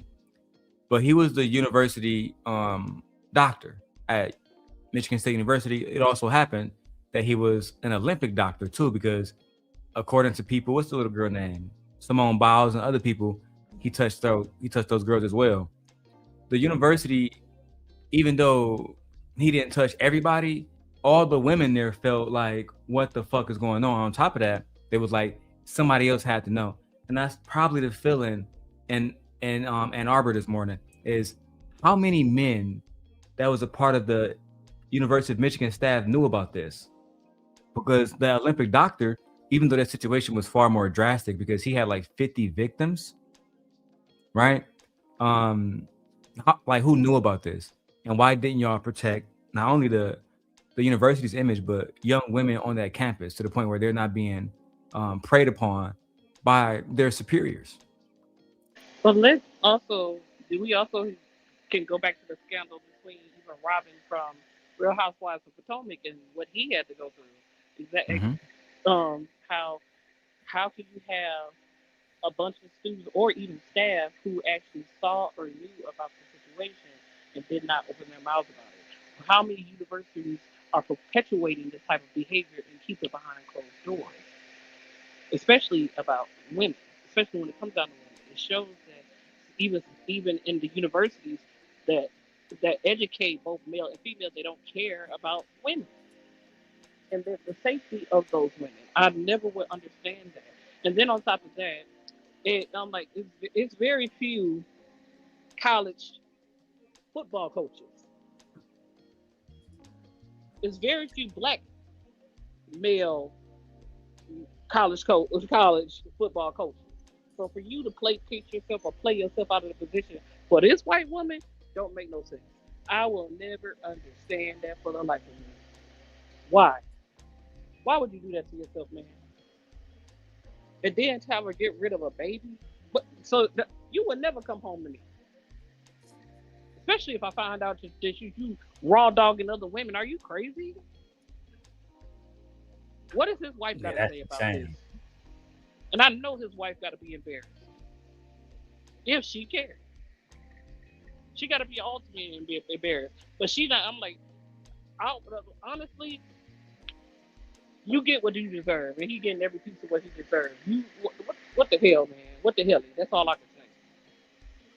Now, before I keep going, before I keep going with this story, I want to compare it to a story that I heard a few months ago, and I got an update on it by about a man named Jesse Butler. Nate, do you know who Jesse Butler is? Don't know, don't care. You heard this story. Hold You on, don't care about it. Yeah, you heard this story. Hold on. If you tell me the story, I might know exactly what you're talking about. No, you heard this story. Let's just show Nate the story. Should I show the long version, Nate? Do you want to see the full story or condensed version? Because I think that as your friend, I think that you're going to hear the full story, but because it's so crazy. Just to catch you up, I could give you a condensed version. I'm gonna let you choose. Somebody being accused of something and somebody actually did something. Yeah. No, don't spoil it. Don't spoil it. Don't spoil it. I was like, what? Walkie talkie. Don't spoil it. Let me let me All right. the So, all right, fuck it, babe. I'm gonna let you pick then. Cause they didn't pick this. Do you want the short version or the long version that actually break down everything? No, you the can long hear version. me. Okay. I hear you, Nate. What you say? I said, give me the full story. All right. Full. Here we go. So I'm going to go ahead and give my little because I'm going to be obviously clipping this part. This to me is the #1 story in the country. Yeah. According to the metrics. Yeah. Let me give you guys a little bit of I'm gonna say the first part. So Jesse Butler case involves an 18-year-old from Stillwater, Oklahoma, who was brought into a lot of controversy and public outrage over his sentencing recently. Now I'm not pissed about this. Yeah, the country's going crazy. The country is crazy. And they're also looking into them judges to have them accused or removed because they said they got them judges is more leniency when it comes to the stuff that they did with this case. And also have a video. And past issues too with cases like this. They're like, yeah. I have a video of a soldier who tracked down Jesse Butler to confront him publicly. But we'll get to that later. Let's go to Court TV and fair use so we can break down this whole situation. It was the biggest trial of 2025 and the most divisive in court TV history. It ended with hundreds of supporters cheering a not guilty verdict outside the courthouse as Karen Reed came down the front steps. The jury said prosecutors did not prove that she struck John O'Keefe with her SUV. Hold on. So y'all be getting into too much shit. I just want to talk about the specific case. I know I should have went with my man's video. Let's go. I've talked about some deplorable evil people on this channel, and a lot of the times the people I cover do face like very real punishment for being monsters. That's not always the case though. Last month I made a video talking about Jesse Butler, the rapist. Jesse Butler, the rapist, was facing 10 rape-related charges, looking at a potential 78-year sentence. And this isn't a case of he was framed. Turns out he was innocent, completely blameless. It was the damn deep state working on a crazy conspiracy to throw an innocent man behind bars. No, there's overwhelming evidence to confirm this, including a video he himself took. Let me put this on big screen so everybody can see what it says. Butler, now 18, from Stillwater, Oklahoma, pleaded no contest. This nigga didn't even have the decency to plead not guilty, nay, in August to 10 related rape charges stemming from assaults on 2 high school girls back in 2024. You know what this sound like? I told Tamika to watch the story. You know what this sound like? 13 Reasons Why. Oh, yeah. This sounds exactly like the shit that Hannah went through. But police affidavits describe repeated SAs, coercion, and strangulation so severe that one victim, according to a doctor, might have died had the pressure continue seconds longer. Investigators also recover a video showing Butler choking a victim unconscious. Now, let's keep going. He big as hell. This is a grown-ass man, basically. He big as hell. Yeah, he's tall. Yeah, just like Austin Metcalf was. Yeah. These are big boys. I can't listen. I can't say what I would have did right now. We gotta go offline for that. A strangulation on one of his victims that, according to experts, would have literally killed her if he continued for even seconds longer. He is a rapist. He is a turbo rapist, in fact. And you would expect, given that this is so cut and dry, he would be behind bars for the rest of his life. Well, you'd be wrong to assume that, bozo, because it turns out his family, They've got some real leverage over there in Oklahoma. So much so that the judge and everyone involved in this case thought it was appropriate that he doesn't go to the slammer. Instead, they came up with a fate worse than death. Community service. Yep.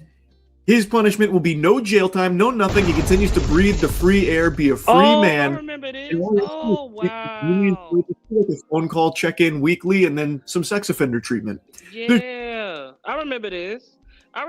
So, Nay, the reason why I brought this up, right, is because we have the University of Michigan coach literally behind bars right now. Yep. And he haven't even been convicted of the crimes yet. Right. Lost his job, lost his career. And you got our American brother, Jesse Butler, who is convicted. Don't get it. He is convicted officially.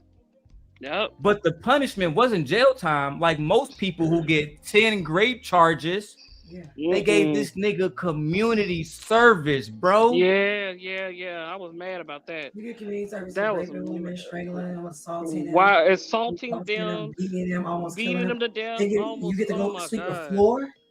Wow. And then you don't even got to do that. That's what I'm saying. Like, now, I think they're going to overturn this. They're going to have to. These judges are starting to be looked into. Remember, I told you the judges that did this, they say that they're too lenient on sex offenders. If you look at their records, that's what they're talking about. Yeah, that's the reason why they introduced the Jail Act. That's the reason why the representatives. Exactly. I know what you're going. Yeah. That's what, because she's talking about that they're now starting. They got an act out. They're gonna pass it that the judges need to be more responsible for the sentencing they get out when it don't fit the crime, and then an offender constantly repeats over and over, and you still let them out. Yeah, hey, babe, did you know that in one of the situations, right, Nate, one of the girls got a protective order, and he literally violated the protective order, and still is given no jail time. And unlike the coach, he was allowed to stay at home. Right? They got videos of his mom saying, "Don't nobody come here and talk to my son." Like, I'm gonna get into the video of the moms. The mom is low key. Depends on how you look at it, because the white men are saying she's a loyal. Most niggas is saying she's protecting the fucking PDF file. A future PDF, a future rapist, or future essay. Future. Oh no, what? He's gonna do this again. So he's this now. He's this now, but I'm saying there's gonna be other repeat offenders. And as soon as that happens, they're gonna be able to sue Ohio courts, whatever, that released Oklahoma. Them. Oh, and then you'll be able to sue his parents too. Yeah. He's gonna do this again. Let's keep going. Treating this animal like he stole a balloon on Free Balloon Day. This is absolutely preposterous, and in a sane society, it would lead to everyone involved in this catastrophic ruling not only fired, but also thrown in jail themselves, and then re-sentencing Jesse Butler to a life in prison. Like, it's not a matter of if he did it. They know he did it, and they just don't care. Let me show you what Susan C. Worthington looks like, the judge presiding over this case. I want to put a face to the name so you can see what a rape defender looks like. She is totally okay with this course of action, or really lack of action. Payne County District Attorney Laura Austin Thomas also seems to be enthusiastically on board with this, confirming that his sentence requires him to complete his rehabilitation plan successfully, including an aggressive schedule of therapy with a specialist in sex offender treatment, and should he fail, he faces reclassification as an adult and a sentence of 10 years in prison. That ain't shit. Nothing. My brother spent 3 years in prison on a drug charge. It's nothing. This nigga ain't even sit down. Because they knew if he had sat down in that jail, what them niggas would have did to him. They don't play that shit, bro. They do not play that. That's why they don't play that shit, bro. And then one of his charges was rape by instrumentation, which means that he used an object. Oh my God. Yeah, I remember this case. Okay, yeah. And this is on my line on him. It's right here. That is crazy. Yeah. I was highly upset. No, I think they're going to do this over. And I think if I was the victims, I would sue the parents. No, somebody is going to off them. That's what they're going to do. I would sue the judges too. Somebody gonna knock him somebody definitely gonna do something to him. Let me show y'all something real quick before we even keep going with the Jesse. Remember the situation like I described earlier at Michigan State? Remember those little girls? Yeah. Let me see. MSU dad. Oh shit. MSU dad. Larry Court. I know it's gonna pop right. Here we go. I popped right up. Larry Nassar. That was his name. Larry Nassar was the one who was going around raping all those girls and touching those girls while he was working for Michigan State University And I think in the Olympics. In the Olympics. Yeah. Now, one of the fathers, right, Nay? One of the fathers of two girls that he did it to, he popped out in court. He popped out in court. And let me show y'all what happened, bro. He was like, I just want to talk to this nigga, man. Those are his two daughters back there crying. Let me show you what happened. Ask you to, as part of this sentencing, to grant me 5 minutes in a locked room with this demon. This nigga asked the judge, as a part of his sentencing, to please grant me 5 minutes in there with this man. Let's keep going. That's a real dad. Do that. That is not. Yes or no? No, sir. Would you give me 1 minute? You know that I can't do that. That's not how it is. Well, I'm going to have to get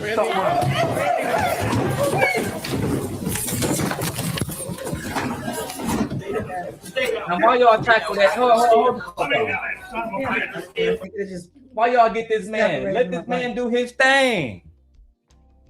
You want to violate my two daughters? Now, according to the news report, those were his only two children. Yeah. And he sent them to Michigan State To have a good career and a good education. Yeah. And now they're traumatized for the rest of their fucking lives. And he's the person that got to deal with it for the rest of their fucking lives. I would have did the same thing. He risked it all, and he faced charges because of that. They put charges on him because of that. He beat the charges. Yeah. The community was completely behind him in East Lansing. There was no way we was gonna let this nigga go to jail. Because in our mind, he did nothing wrong. That's justice. You know that I can't do that. That's not how it is. Well, I'm going to have to get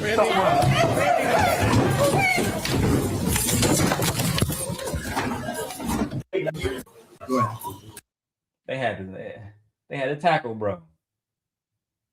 People don't play about their kids, bro. Shit be so real when it comes to niggas' kids. Let me go back to the video about Jesse Butler, and then we'll be done with this topic.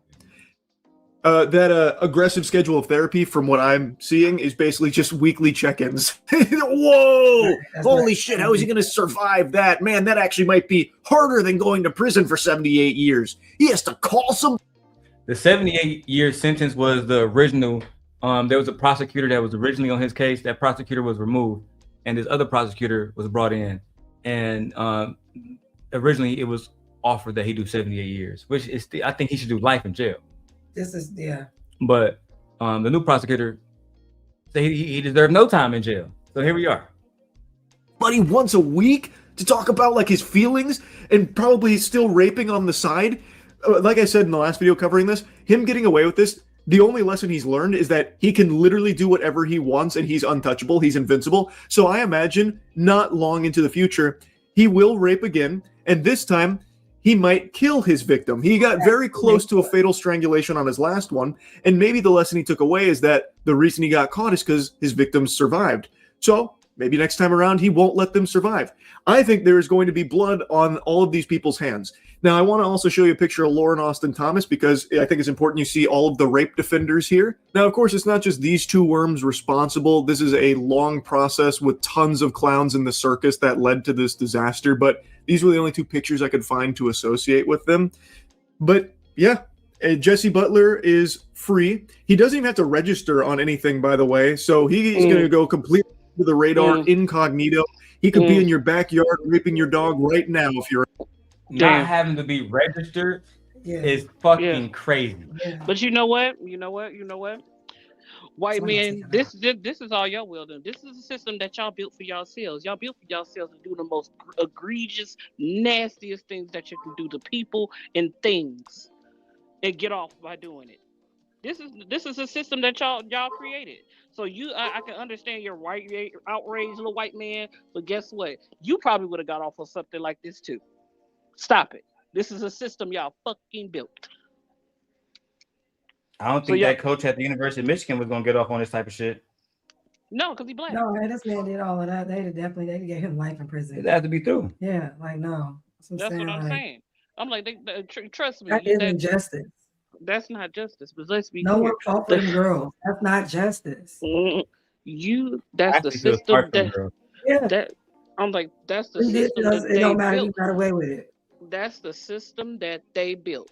They built a system where they can get off by doing the most heinous things to not just other cultures, but each other, and get away with it. Period. Which is sad. Sad. But hey, it is what it is. I appreciate you, white man, for being upset. But hey, you can get off on the same thing, sir. Trust me. Trust me. Oh man, so much fucking content. Now I did say I was gonna finish the Brian McKnight interview. Hey, what's up, Meek? Meek in the chat. Oh, yeah. Well, let us cam back up. What's up, Meek? Hey, Meek. She calling you? No, that's something else. I thought I put this on. That's child. I know that is fucking spam. Yeah. Hey, Meek, we love you, girl. Mwah. Hey, Meek. Let's keep talking about this guy, Jesse Butler, and how he got off.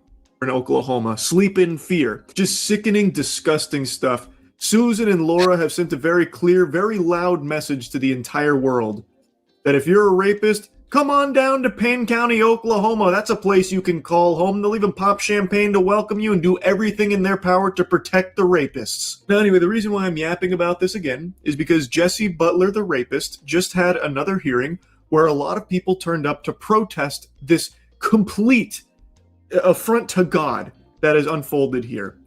Jesse, why did you rape those girls, Jesse? Jesse, why did you rape the girls? You have anything to say to the victims, Jesse? You have anything to say to the victims? Be loud, it's not a violation. Sir, do you have anything to say to the victims? You have anything to say to the victims, Jesse? Why did you rape them, Jesse? Why did you rape the victims, Jesse? Why did you rape those girls? Why did you strangle them, Jesse? Why did you rape those girls, Jesse? Do you have anything to say to the victims, Jesse? Why did you rape those girls? Are you as dumb as they say you are, Jesse? Is that why you were adjudicated a juvenile, because you're that stupid? Are you that dumb, Jesse? Why did you rape the girls? Jesse, why are you defending your rapist son? Why'd you rape him? Do you feel bad for being a rapist, Jesse? Why'd you rape him? From what I've read and what I understand, there were a lot of people that showed up to express their outrage over this whole situation here. Payne County is very upset.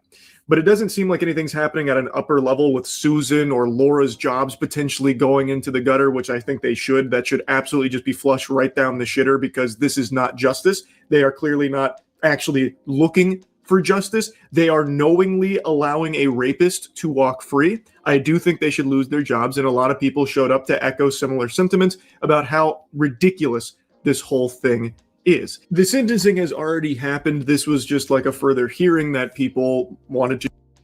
I only brought up Jesse Butler to highlight the fact that we have a University of Michigan coach literally sitting behind bars right now with just accusations. When Jesse Butler was on camera strangling a woman. There's complete evidence against him. Somebody who I might include was a minor because she's a high school student. There was at least 2 victims, allegedly. This isn't justice. It's not. Now, we do got a few more topics, man. I'm gonna let my wife choose. We got Shannon Sharp talking about the situation with University of Michigan. That's one. Dr. Cheyenne Bryant telling Shannon Sharp that he's a weak man, and that's why men like him fall off and lose money. 2. I'd rather hear that. Then we got 3, the finishing Brian McKnight. I'd rather hear that. Nobody want to talk about Brian McKnight. You done with Brian McKnight? Yeah, I'm so done with him. Like, yeah, I want to act like he don't exist to me. Damn. And when I'm like, he don't exist to nobody. Yeah, when you finally take that dirt nap, we don't even. I don't even want to know about it. Don't put it out there. No, exactly. Don't tell us. Let's just let us live out the rest of our lives without knowing what happened to him.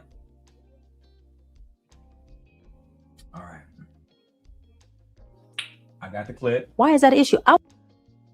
Now, I haven't watched this whole interview, so I can't lie. I don't know everything about this interview, but this is it right here. Fair use, Shannon. All right, let's get through this. I want to ask you that as a black man. Yes. Why is that a problem for y'all to cleave, which means evolve, which means lose parts of you when you are in a relationship? Why is there so much resistance of I am who I am? I'm not changing. You met me like this. Yeah. That's a lot. Because I feel like, because like you said, we are losing parts. If we lose parts of ourselves, am I still the same Shannon? But why do you want to be the same Shannon, even if you're by yourself? So do you want to be the same 30-year-old Shannon you were? No. So then why do you want to be that on your number 2 with me, or your number 5 with me? Why is it that me being the woman you chose, I got to be of some good character? Yeah. So my good character hasn't influenced you in any way to want to? It made me want to do right. To do better. Yeah. To do right. But can I say me? I haven't watered any seeds in you. Yeah, you have. And so when those seeds... No, you haven't. Because Shannon don't have a woman. Right. And Shannon, you're not married. You left the woman that you was with, just like Brian McKnight did. You're not interested in sowing those seeds with a woman.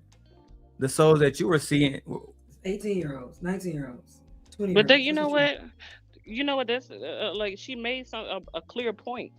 In order for you to develop a good character, to become this quote unquote good man, you have to deplete some of the bad behavior. You have to shed some of that stuff in order to be a wholesome male figure that women would want to have children by, to live the rest of their lives with, to love and to care for. Those things you have to unteach yourself. But he should always be a host. Not like young woman 20 years younger than him. He still had the same behavior. You got the same mentality, and that's why you be in the situations that you're in. Yeah, when he was 30 and when he was 40, he still had the same mentality. So there's no growth there. He's still literally in his mind. He feels like a 20-year-old. Yeah, young nigga. Yeah, in his mind he feels like no growth. They get YN. Yeah. I said so. What she said? Well, no. I'm saying all them excuses. Every last one of them. When you supposed to, so you want this woman to present herself as a wholesome, valuable, validated, turning over leaves and rocks and stuff, woman to you, but you want to be a half a man to me. You don't want to get rid of anything. You don't want to change your anger problem. You don't want to change your misogynistic thought process. You don't want to change nothing. You want to be the same you at 30 and at 50. And imagine if women came into relationships with that approach, Nay. I'm not going to change. I'm going to keep acting like how I was when I was single. But they don't matter, my nigga. Yeah, like that don't make any sense. Like everybody has to change and grow into a relationship. That way, two people can actually have a life together. You have to appreciate each other. You have to appreciate all the things a woman brings to your life. I made a list earlier. Where was that list at? Right here. Of all the things, all the type of ways a woman brings value to a man's life. Emotional connection and companionship. I said this earlier. Having a life partner who knows you deeply and shares your struggles and your joys, your ups and your downs, and provides emotional intimacy that's different from friendships. I talk to Nay and Fear and other women every single day, but they don't provide the level of emotional intimacy that my wife does. Same thing with, like I said earlier, with that's not my job. Partner. It's not your job. Right. It's not my job. I can only tell you so much. Your job is to have the connection with your wife and go to your wife and talk to your wife about the issues that you have. There's nothing wrong with having a friend that you do talk to and vent to. But when you having issues, especially within your relationship, you go to that person to be like, hey, I don't like this. We need to sit down and listen to each other. We need to sit down and listen to each other and cultivate a plan where we can both thrive together and move as one. That's what you do. A lot of men don't understand the value of emotional connections and companionship, and the value of having someone to come home to, and the value of having somebody to share experiences with and build a life with.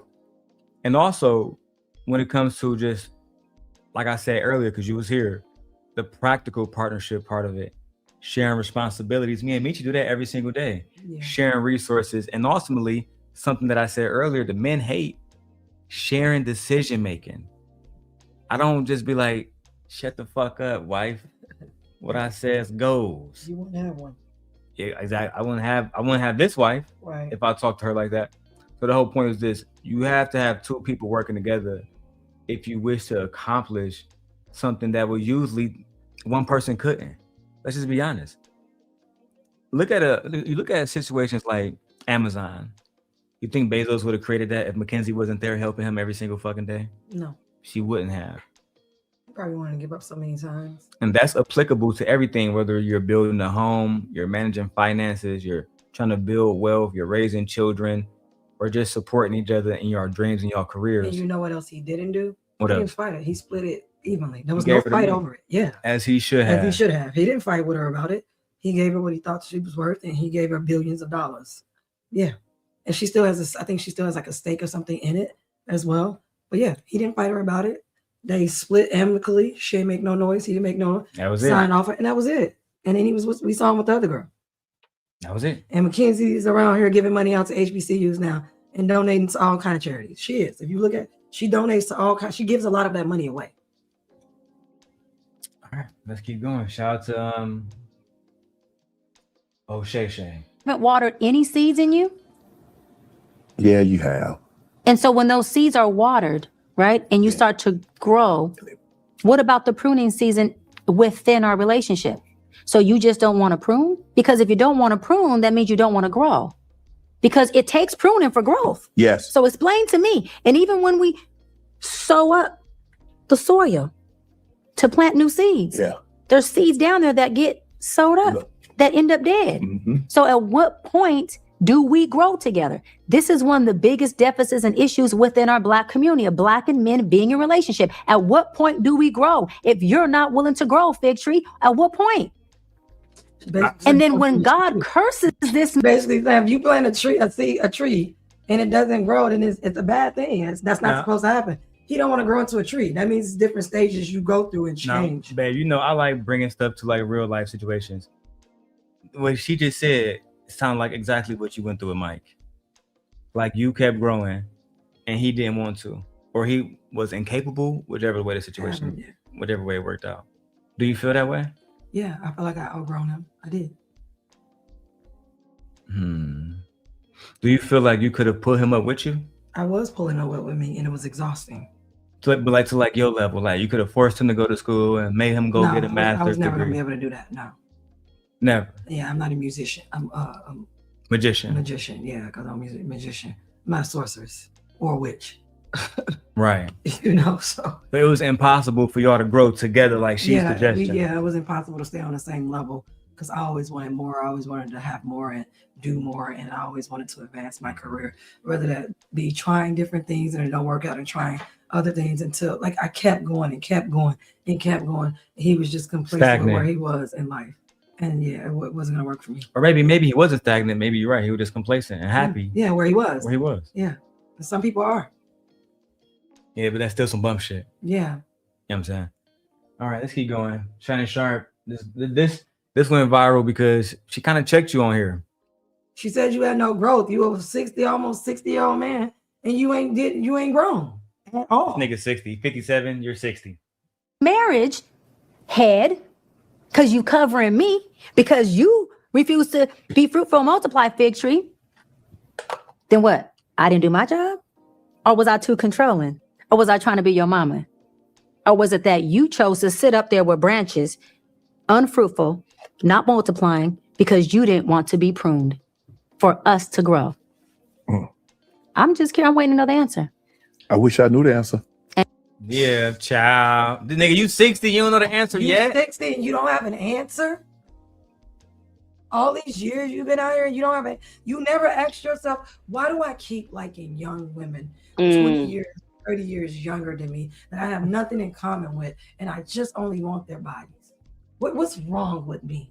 Is there a possibility? Why do I not want any companionship? Someone to come home to? Why do I not want to be cared for in my old age? Why do I not want to have someone to go to Starbucks on Sunday mornings and things of that nature? Why do I not want to have, the pillow talks at night?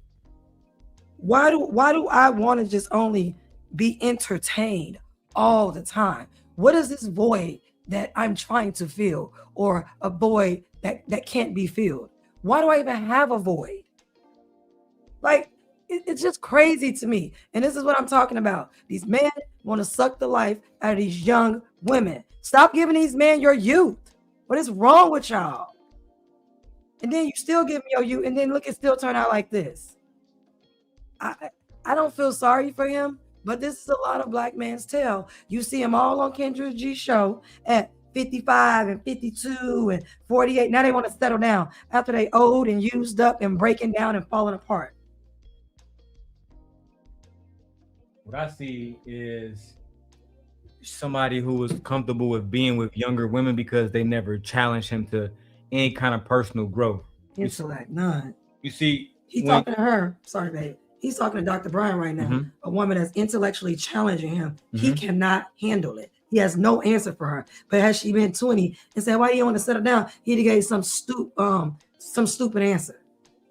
But see, I think that he like dealing with these young women because they don't challenge him to be better.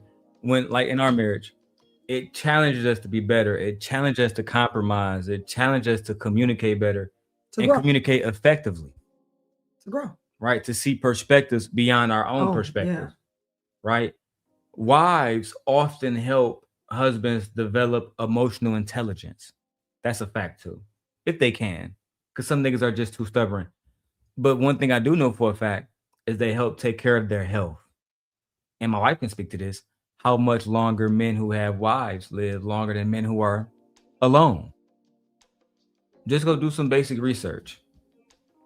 Having somebody to go through illness, job loss, family crises like my father and my brother dying, it's always best for a man to have somebody there at all times. To have a support system. Let's keep going, man. And you look like you might be the only black man in this room besides the brother over there, and he's not in this interview with me. No. So why? You got to answer. You got to come. Well, dog, if I knew that, I probably wouldn't be almost 60 and not married. And I've heard you talk about how you are in relationships. I am. I mean, like you say, you got something non-negotiable. I got some non-negotiable. Right, but you're very, and I don't say this to poke you. Yeah. I'm saying wrapped in love. You're very stuck in who you are in relationships. Yeah. Yeah, you're very. This is who I am. Yeah. And when I want my space, I want my space, and I don't need a shift or change. You can do what's conducive to me, type thing. Yeah. And so that is the resistance. But you just said, as a single man, you would not want to be the same 30-year-old you are now. I don't, but I just. So why do you want a woman to be with you while you the same person you were when I met you? That's because black men say one thing and do another thing. They live in delusion. They have their own reality. She literally just said, this is what you said, but this is your behavior. So what do we call this? Cognitive dissonance. Yes. That's what this is. To the fullest extent. Your behavior is one thing, but then you say something else. And then your actions don't match the behavior or the thing that you say you want. Like it's like a triangle effect. Like the men wanting virgins but having sex all the time. Oh, yeah. Yeah. That don't even make any sense. And I don't know if y'all noticed. I noticed, but did y'all notice how boy he got? How he turned into a little boy. Like a mommy talking to him. It literally made him play it back. But listen to this. Boy mode. Yeah, like a little boy. But guess what? I'm like, sometimes that's what is neat. That's why we sit up and tell black males. Can y'all hear me? Go ahead now, yeah. I said that's why we tell black males it's okay to go get therapy, because most of the time you haven't grown. I'm like the person that's talking to you, especially the counselor or the therapist that you talk to, is talking to that inner little boy, and they want that little boy to get out of that little boy place, because you are a grown man. Stop acting like a little boy. See you later. I said that's what you a grown 57-year-old man and still act like a little boy. Little boys want to run around sticking their dick in everything. Little boys want to sit up and use their money to get what they want and play on people's top. Little boys do that. Even in the Bible, it say something. Is a verse that's to say, when I was a child, I acted as a child, I played as a child, but when I became a man, I put away my childish ways. That's what you're supposed to do. This is from the very book that man wrote, and you don't even want to listen to that. That's what. So I mean, but most of the time, when you have trauma, usually you experience trauma in your youth. That's why it's good to go talk to someone so you can get over that trauma. Because he needs to really figure out why he can't develop attachments. Yes, attachments. That's his problem. He can't develop attachments. He doesn't know how. You don't know how to develop attachments with women. I don't know what your mama did or whatever woman in your life done to you, but you need to go talk to somebody and get that little boy out of you and turn into a man. I'm telling you, he got Nate, did you see it? He got real boy like. He got real calm, and you like, yeah, you right, yeah. You turn. He got real boy like. If you go back and play, baby, say he got he got real boy like another personality came up like. The shark went back, and then another personality came up to present himself, like the 9-year-old or the 10-year-old little boy inside of him. Okay, I went back a little bit. Okay, now pay attention. Or in relationships. Yeah. Yeah, you're this is who I am. Yeah. And when I want my space, I want my space. And I don't need a shift or change. You can do what's conducive to me type thing. Yeah. And so that is the resistance. But you just said as a single man, you would not want to be the same 30-year-old you are now. I don't, but I just. So why do you want a woman to be with you while you the same person you were when I met you? I'm working. I'm a work in progress. It's taking me longer than anticipated. You know, I had to repeat a couple of grades. Okay. 16. You've been in school for it's taking way longer than anticipated. Right? For how old he is, you're literally okay. So let's do the math. So 8th grade is 8 years, right? So let's go through 8 years. There's 4 years of high school, right? And then if you do another, so that's 8, 9, 10, 11, 12, 13, 14, 15, 16 years that we at right now. So that's elementary, middle school, high school. We're going to go 4 years of college, right? So say for instance, you go ahead, you know, you want to be a doctor, residency. That's another 4 years and maybe like 2 years make resident. That's another 2 years. So you've been at the same grade level for 20 years? You're not even in school that long. Doctors are not even in school that long for the amount of time that it's taking you to actually figure out why you are still a little boy inside and you can develop healthy attachments to where you only want to continue to be with young women. What is wrong with you? This is beyond the whole point when they say, oh, women mature faster than boys. No, I thought y'all told me that men are more logical, reasonable, understanding. They think better. He is 60 years old, and that is not true. Bro, see, I'm still learning. He said he's still learning.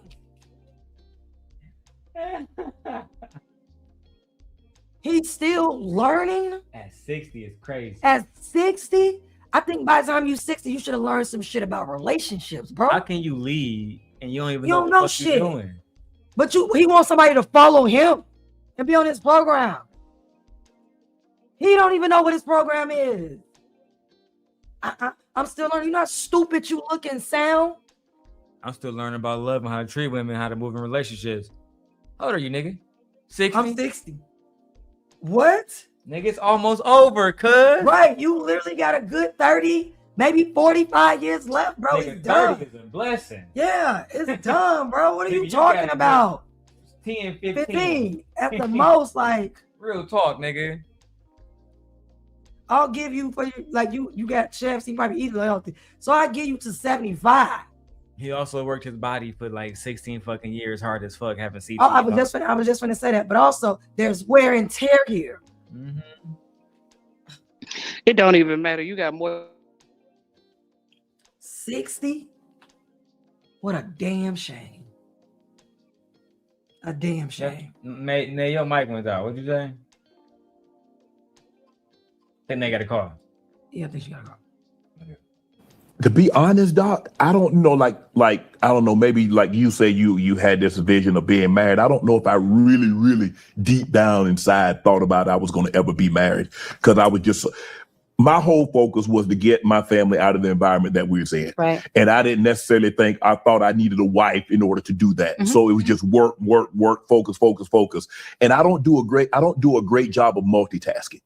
So I can't do my job and love this person like I love this job. So are you telling me that black men don't know how to fucking compartmentalize and multitask and build relationships and be fathers and husbands while still have a career?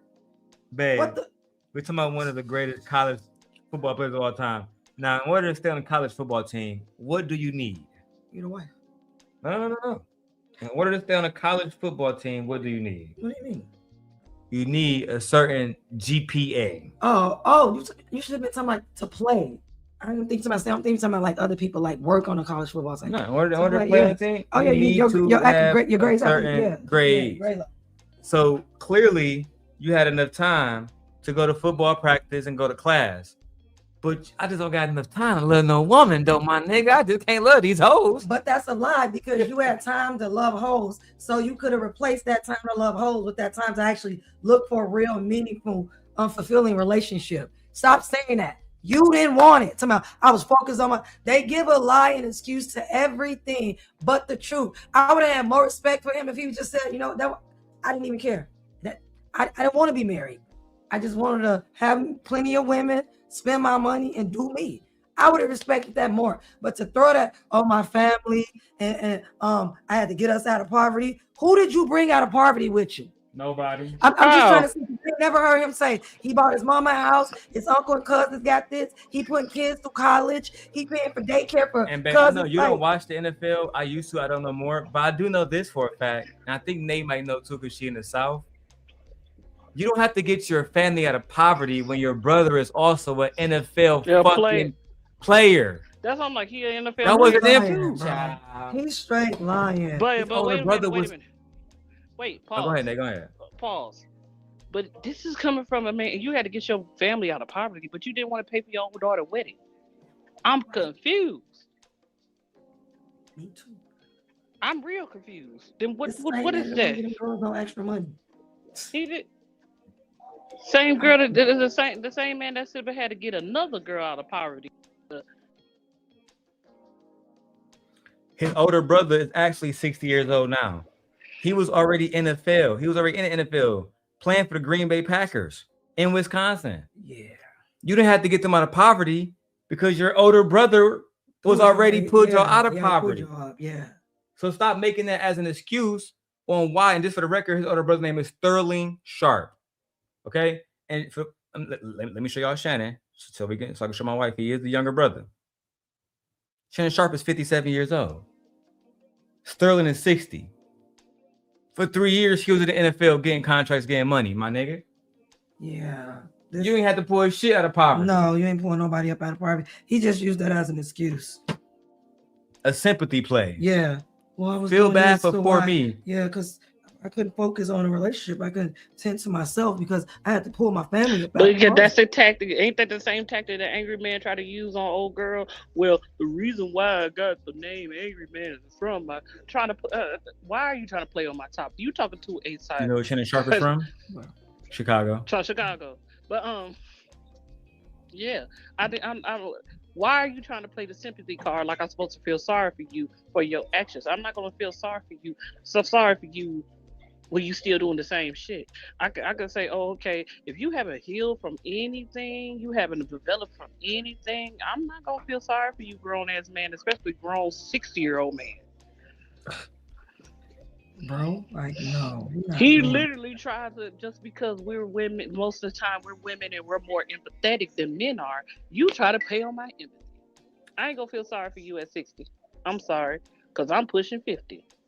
Yeah, how long you been pulling these niggas out of poverty, bro? Right. Like, I'm not nobody got. And when you was paying $50,000 a cheek, you could have really been looking and courting a real relationship with a woman. You really could have.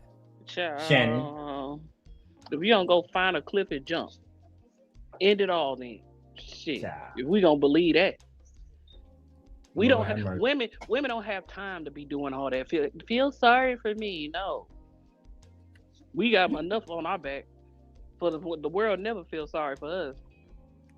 He had plenty of suitors, plenty of women. Plenty of suitors, exactly. I don't want to hear that. He was around, he had access to like some of the most, I won't want to say beautiful, but affluential women around. He had access to women. Yeah, I mean, there were black women around. I'm pretty sure it was beautiful. Hell yeah. Like, yeah, absolutely. So I don't want to hear that. Ron Shannon, hell yeah. Yeah.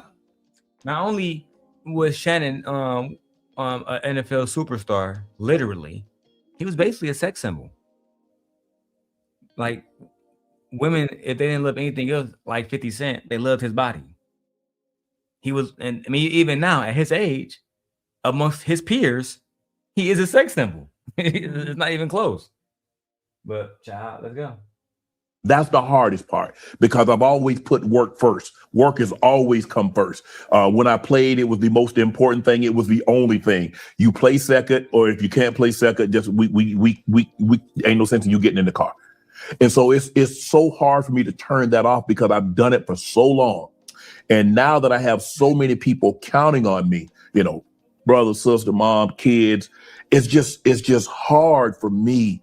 And you know, the thing that I got, that's all you do is work. The only thing that you care about is work. And sometimes I think that is true. Because I've gone on one vacation in 57 years. But what are you overcompensating for? But nigga, you think nigga.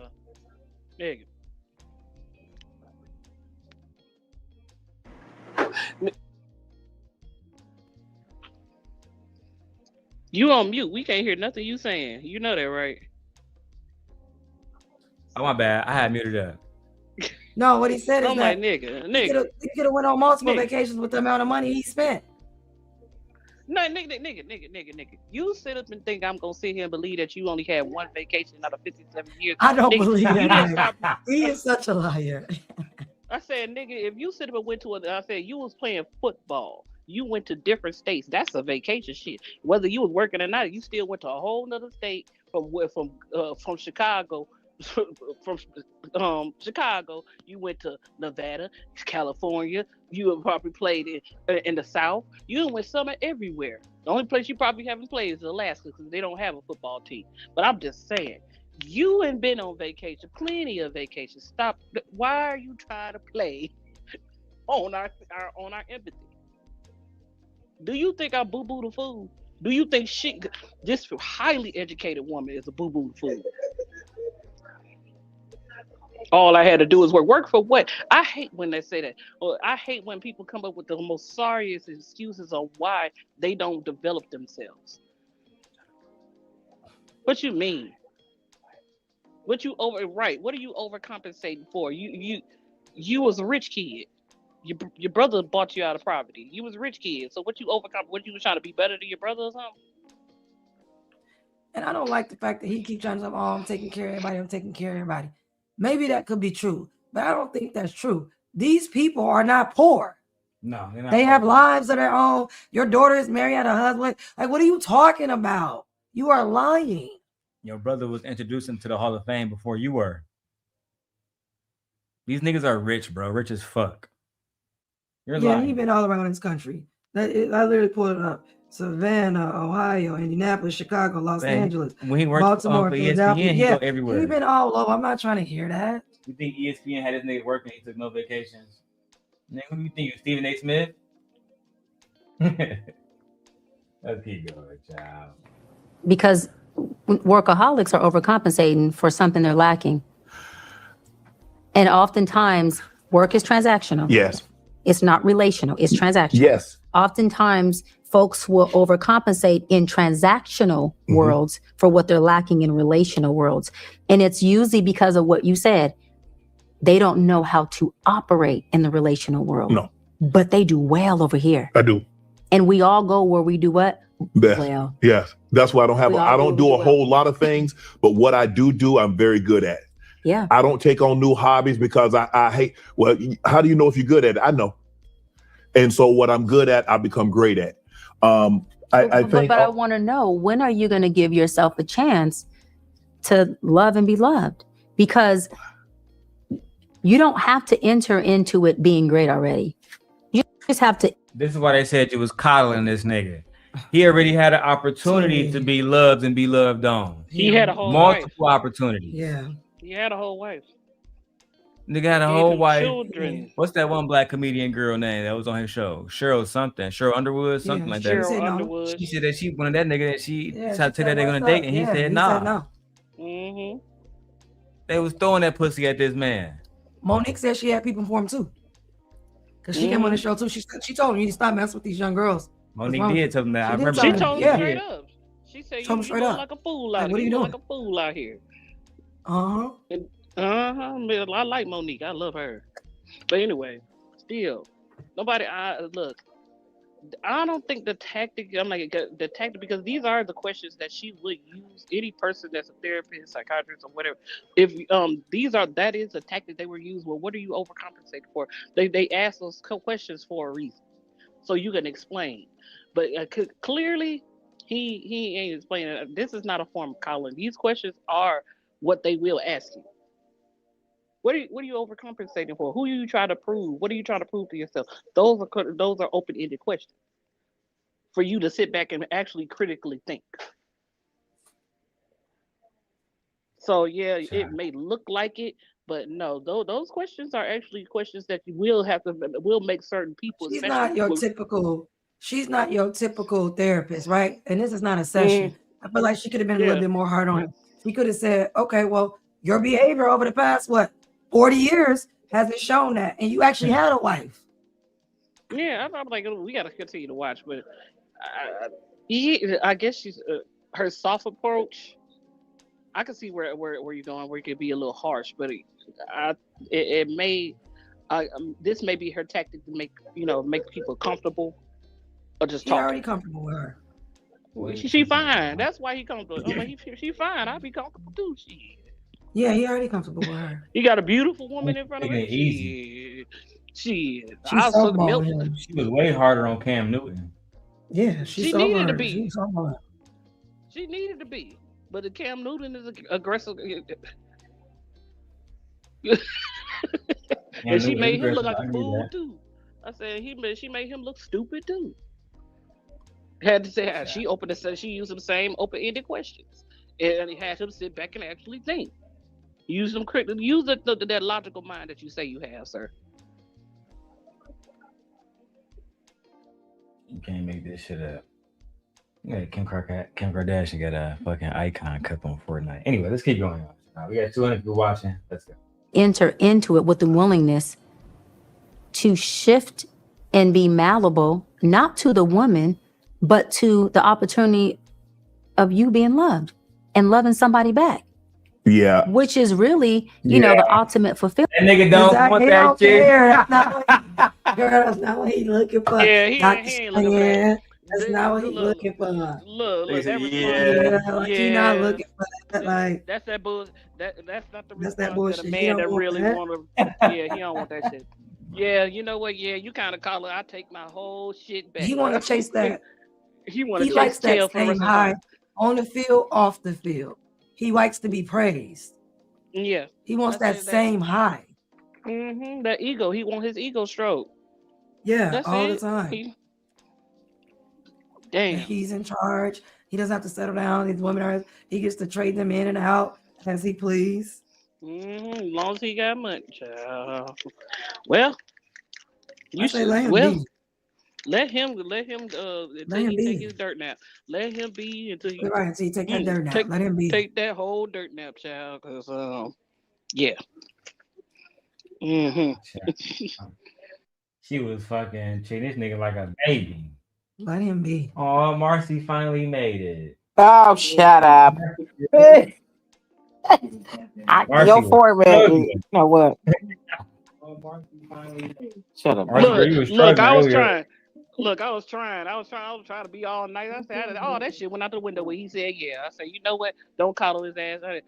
She is coddling him, girl. Oh man, I watched like half the interview, dog. I had to turn that shit off because I was bored because like when she was going at Cam Newton, she was really challenging his fucking points of view. And that's why he made that diss video about her right after. Yeah. I'm literally the very next day. No, he Like, man, didn't. she's Don't not make even him a real do chick, it. bro. He did, but I'm Talking like to Corey, the ugly Corey person. Yeah, Corey Holcomb. Holcomb. They did her Corey together. Yeah. talking to Corey Holcomb. Oh, Oh, bitch ass. Oh But Lord, she made he's so valid bitter. point. Like, bro, if you really wanted a family, then why the fuck you just don't go get a family? Why won't you marry Jasmine? Let's start there. Oh, we good. That's not really, I don't answer shit, nigga. Why won't you get married? Just say you a fucking degenerate. That's all you gotta say. Yeah. Child. Anyway, we out here. Let's keep going. Welcome, Marcy. The reason why we have to keep working and keep working and keep working and turn into workaholics is because there is a monetary or a limited fulfillment over here. Yeah. So we have to keep to get it. Yeah. Like a drug. Yeah. To get it. Yes. But see, love is not like that. It's not. I think, Doc, for me, growing up how I grew up and not having, it just drove me. And that was the thing that I really obsessed about, was to see my grandmother not have to worry about bills and not have to worry about things. And so I just poured everything. God gave me the ability to be disciplined, be dedicated, and be determined. God did not give you nothing, right? Don't put this on God. What are you doing? God didn't give you nothing. So he gave you all of that, but not to mess with 18 and 19 and 20-year-olds. He gave you all of that, but not to fill a void so that you can grow old with someone to actually find love and be loved. And if you learned discipline, then why weren't you disciplined in a situation with Gabriela Zuniga? Yeah, why'd you get She literally took more money than you made in your NFL career. You made 19 million, she took 23 million. God damn it. So you still owe her. Wow. You know niggas gonna learn. Now, Marcy, you got the black man University of Michigan taking the ultimate L. Taking the ultimate L. Oh yeah, I'm gonna go ahead and smash with Shorty. You know what I'm saying? Look, she gave him the coochie. Yeah, I'm a real nigga. University of Michigan. Oh yeah, you're a real nigga. Go ahead and arrest that nigga, man, immediately. So What do you greedy. think you would? Nigga thought he was a white man, Marcy. Let me go ahead and press play on this. And so for me, Wait, but not to a woman. no, because if there was a choice, Doc, if I had a choice between work or woman, I'm choosing work. But that's because work is safe for you. It is. What is so unsafe for you emotionally with the woman? I think for me, I haven't had the best luck with women. Why? But I haven't been best for them. Talk about the luck. Why? What is your- Hold on, because that's the part me and Queen She was going over. I haven't had the best of luck with women, but I also haven't been the best for them. Like, so what the fuck? If you haven't been the best for them, you wouldn't have the best of luck with them. Like, what? Yeah, if you're not great to women, you're gonna have a hard time with them. Yeah. Just like Nick Wynn says, if you're mean to women, talk to women. Yeah, no one's gonna want to sleep with you, bro. You're gonna be a virgin. Yeah. for the rest of your fucking life. Like, what? Yeah, Marcy, I had a lot of bad luck with women, but I also treated them like a piece of shit. But real bad luck, man. I don't know why I got bad luck. I wasn't the best to them, but don't know why I got bad luck. Oh my God. The fuck? What are you talking about? One day she just up and left. The divorce came out of nowhere. Oh, Marcy, these are your contemporaries, because he said that at 57 he's still learning how to be a man. He don't know how to love yet. Yeah. He said he's At still 57, he's full still in of high shit. school. Would you date Shannon Sharp, Marcy? You won't let Shannon take you on a little date? Make that little Instagram video he made last year? No, absolutely not. Come to my babe. Yeah. Oh, Shannon. Also, he can avoid those fucking gay rumors because he took that man out and they went out to the Los Angeles game. Lord have mercy. Let's go. You haven't had the best luck with women. He hasn't, and he knows it. What? Them That's okay. with women. Why? But I haven't been the best for But them. that's, talk about the luck. What is the narrative around you haven't had the best luck with women? Because I've never given them all of me like I have a job. Well, that's why, loser. What they couldn't hurt. I only gave them what they couldn't You wanted them to have your scary. What do you think that means, Mercy? What do you think that means? He's scary. He's scary. He's scared to lose control or be vulnerable or open himself up to new things. He's scared. So this is why. And Why would a man be scared to be vulnerable with the woman that he's with? He's scared she's gonna use it against him. Oh wow. Oh wow. I think when he was in football, women came with money and he was able to rotate them out. He's seen more ass in the toilet seat. Exactly. Yeah, he just likes rotating women out. Mm-hmm. He got used to it, yeah. He's and it scared. suits him. Mm-hmm. She right. He doing all the safe shit in life. It was safer for him to because he wasn't thinking about whether or not he was gonna lose money. That's why he did what he did. The way he did it. And then when he found out, oh shit, I gotta give up some money. Okay. Nigga. Anybody else would have been no. That's a lot of money. That's a lot of money, Law. A lot of money. I agree. Not A money. lot of money. That's a lot of money. That was you couldn't afford that, bro. And what you tell yourself, you couldn't afford Daryl. I'm sorry. If I have a chance to get $100 million contract, I cannot afford you, girlfriend. He wanted to lose his career. Clearly. Over that little coochie. Let's keep going so we can see her coddle this grown ass man. Lord have mercy. Go. This is good. What is it that they could hurt? What's that? Me. What part of you? My heart. That was hurt when? When was the first heartbreak you can even think of? I don't even. He better not say when. Who was it by? He better not say he was a young man. I'm not even sure, Doc. Because Was it by dad? Where's dad? my dad died when I was 13. Was he with mom? No. What kind of guy was he? I only saw my dad once to really know who I was looking at. Absentee. Okay. There you go. So y'all know where this is going. Yeah. Oh my God. We know where this is going, don't we? Yeah. Oh, I didn't have a father, and it's my mother's fault. He gonna blame everything on his mama. Of course. Every single thing on his. We're gonna say because he didn't have a dad in his life. Yeah. You know, he never experienced love, and he can never give a woman a chance to love him. Even though a mother that cares him deeply And raised him to be an NFL superstar and right. his brother. And his brother. Right. But yeah. You black males and black sons, you niggas is so treasonous. I'm so sick of you niggas. I'm so treasonous. I'm so sick of you niggas.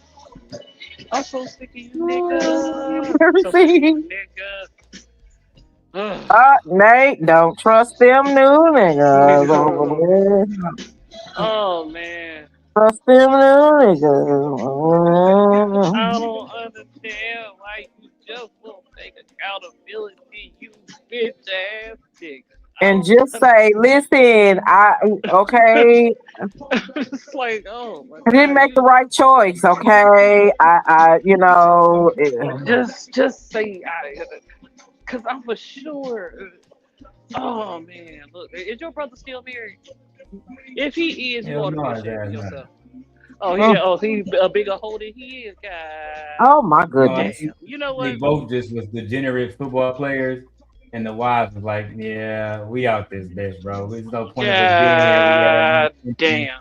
Okay, so We got where our was your money. mama? We out Okay, this here we bitch. go. Fuck y'all Here we niggas." go. Where was your mama? Who was the one that dressed you, fed you, made sure you had a house? Because your brother wasn't paying football at 15. Okay, because he only a couple years older than you. So he wasn't playing football and he wasn't in no NFL league at 15, 16 years old while you were 13. All right. So Absolutely not. This is just who was clothing you? Who was doing all those things? Because I know it was your mama. Why y'all always His gotta name blame said he never saw his daddy. You ain't got a lot of kick it. Hey, Lord Jesus. You ain't got a lot of kick it. You don't have to lie to kick it, bro. Your daddy didn't want to see you. What you mean? He didn't want to see you. And Daddy didn't fuck with you at all.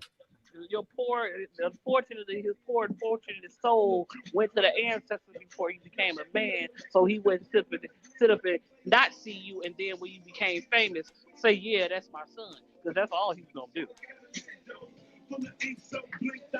That's all he's gonna do. Yeah, both of my sons.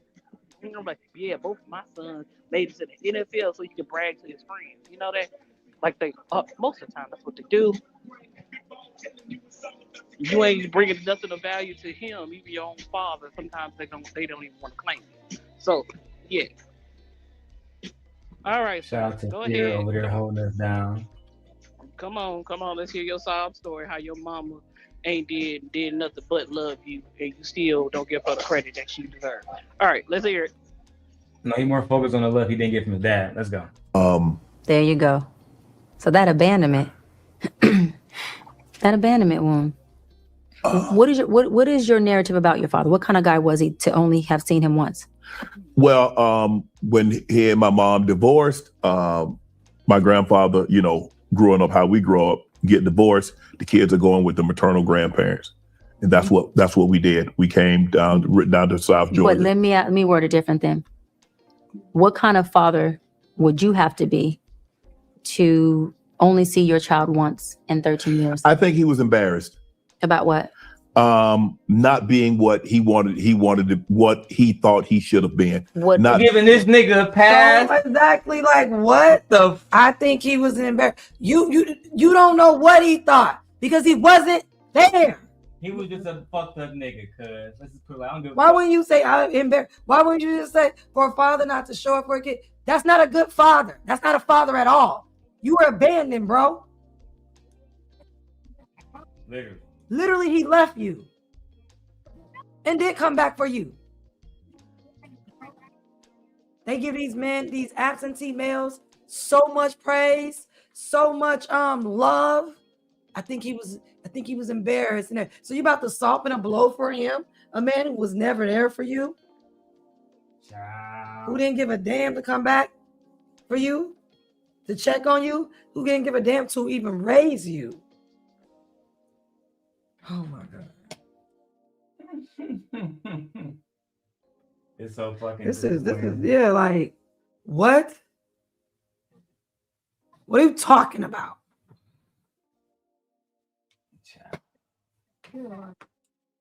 Let's continue. Shout out to everybody watching. Making excuses. being there. My dad had some drinking issues, and he didn't think he was the father that he should have He been. never answered the question though.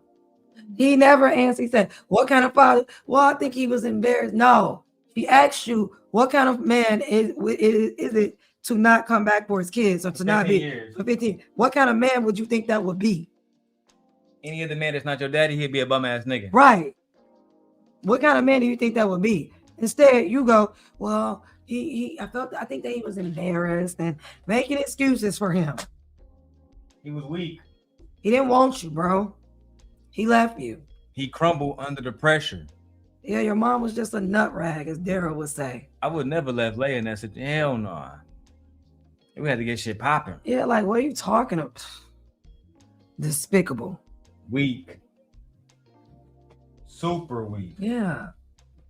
Child, let's keep going, man. Like, I can be over here being both frames. That nigga.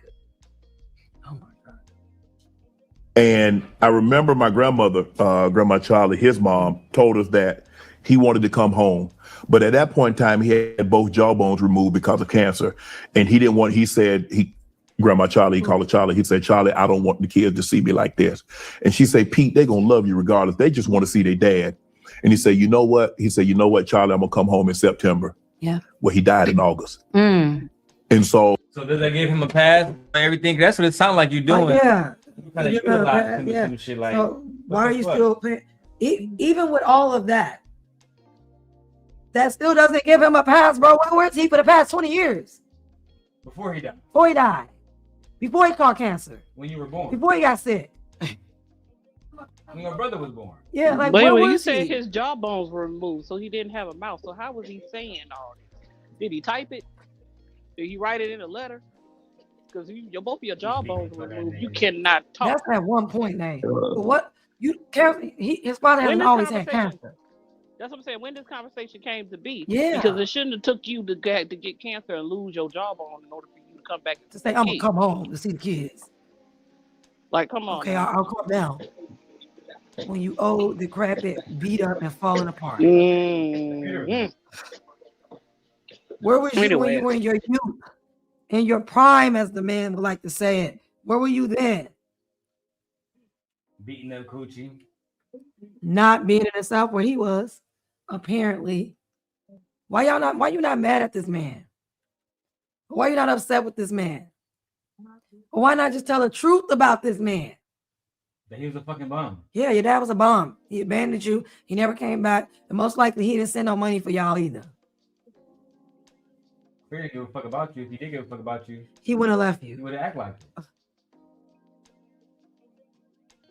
Yeah. We gonna make excuses. You can't make this shit up, bro. Ridiculous. Let's keep going. Oh. Yeah, I would have loved because I when I played college ball and I played in the NFL and I saw guys have their dad in the locker room or standing on the sideline. I used to think, man, it'd be so cool to have my dad here and to be a part of this. But it didn't happen. But you know, my grandfather died when I was 8, and that's who raised my grandmother and my grandfather. But Granny poured every ounce into me. But there are some things I think that I did. So your grandma poured every ounce she had because your father failed to be a man. You said your granddaddy died at 8. And your father died when you was 13. So The women raised. Okay. That's right. Okay. That's Not the women doing all the work. And he said he didn't experience love. Sound like love to me. They Niggas took care of your bitch ass. You turned out to be a football player, not a drug addict. And your brother. Right. Hall of Fame football I don't player. understand this. You just don't want to be honest, bro. Like sometimes women don't want to be honest about their actions. Bro, you was just being a fucking hoe. Yeah. That's all it is. You had no intention on being married because a lot of y'all rich niggas feel like she gonna take y'all money, et cetera, et cetera, et cetera. So what did you do? You said, fuck it. I'm just gonna be a hoe. I don't gotta commit because I can just keep making money and get more hoes. But paying for him though. Oh, absolutely. You always pay for them. Paying for him. At they level, It would have been cheaper to have a always wife. pay for them. Of course. It'd have been it would have cost them less to actually have a wife. So I'm thinking you're gonna take your money, but you giving it away to her anyway. Why not just give your money to a woman that's gonna be in the house with you every day? It could have been just like Russell Wilson, man. Yeah, he could have. Could have been just like Russell Wilson. Yeah. He chose not to be. Literally. Russell Wilson could have been just like him. Mm-hmm. He also chose not to be. He didn't want to be like them. Yeah. Like his contemporaries, like what's the dude, Stephon Diggs. Mm-hmm. A lot of niggas want to be more like him than be like Russell Wilson, and that's the problem. Real talk. Let's keep going. Mess because I didn't have my brother was like my father. Mm-hmm. He was really the dominant male figure that was in my life. But that's Doc, I mean poverty, that's what kind of shaped me. And I joke when I say, man, we grew up so poor, I had to win the lottery just to be broke. Mm-hmm. Right. That's how bad we were, Doc. Yeah. And that's what drives me now. All I think about is like, okay. So your father didn't give no money for you while he was out there doing what he was doing. So clearly there was no financial support from your father. Got I it. was about to say, why not talk Got about it. your dad? Because your grandma was there, your mama Mama's was there, auntie there, and y'all was still poor, which means the women were struggling, and the men weren't around to help your bitch ass at all. And it don't seem like y'all lived a very good life because even when your grandfather was there, maybe he probably wasn't doing nothing either then. Poor as hell. He was poor too because he said y'all was poor. So what was his grandfather doing? Nothing. Nothing. And that was your father's father? Okay. Now it makes sense. Child. All right. If something happens to me, what's gonna happen to Libby? What's gonna happen to Spanky? What's gonna happen to my mom? My kids? They're gonna be okay. They're gonna get more money than. Would they do right by it? Would they? And that's what keeps me up at night. Yeah. And I need to devote. I need to shift that. Yep. And say, okay, Shannon, if something were to happen to you, your family's gonna be okay. Because I do want someone. And I'm gonna say something, okay? And I totally wrap it in love, okay? Because it's gonna probably sound a little pokey, but the same selfishness you just described your father has, you have it. You have it. You have it. And the pain that his selfishness and his pride and his ego implemented in you is the same pain that you're implementing in everyone you come in contact with, including your girls and their mothers. What your father taught you was nobody, not even y'all, were good enough for him to come around or stay around. And nothing has been good enough for you to stay around. Not even your kids, because you obviously are not or were not with their mothers. Right. And it doesn't make you a bad man. It just makes you a man that needs to be aware of your makeup and how you're built, because you can't change that. When we talked about it earlier, you can manage that once you realize, damn, I'm him too. So until you realize that ego, that pride that he has taught you. What are you trying to teach this nigga? I'm lost. You need to be telling this nigga, stop dating young women. Right. Stop tricking on fucking Instagram models. Right. Go raise your motherfucking kids. Or be a grandfather, someone good to know your kids. Do anything except trying to be with a nigga. Young girls, and stop acting like these young men out here. Like, be your age. That should be the only message you send to this man.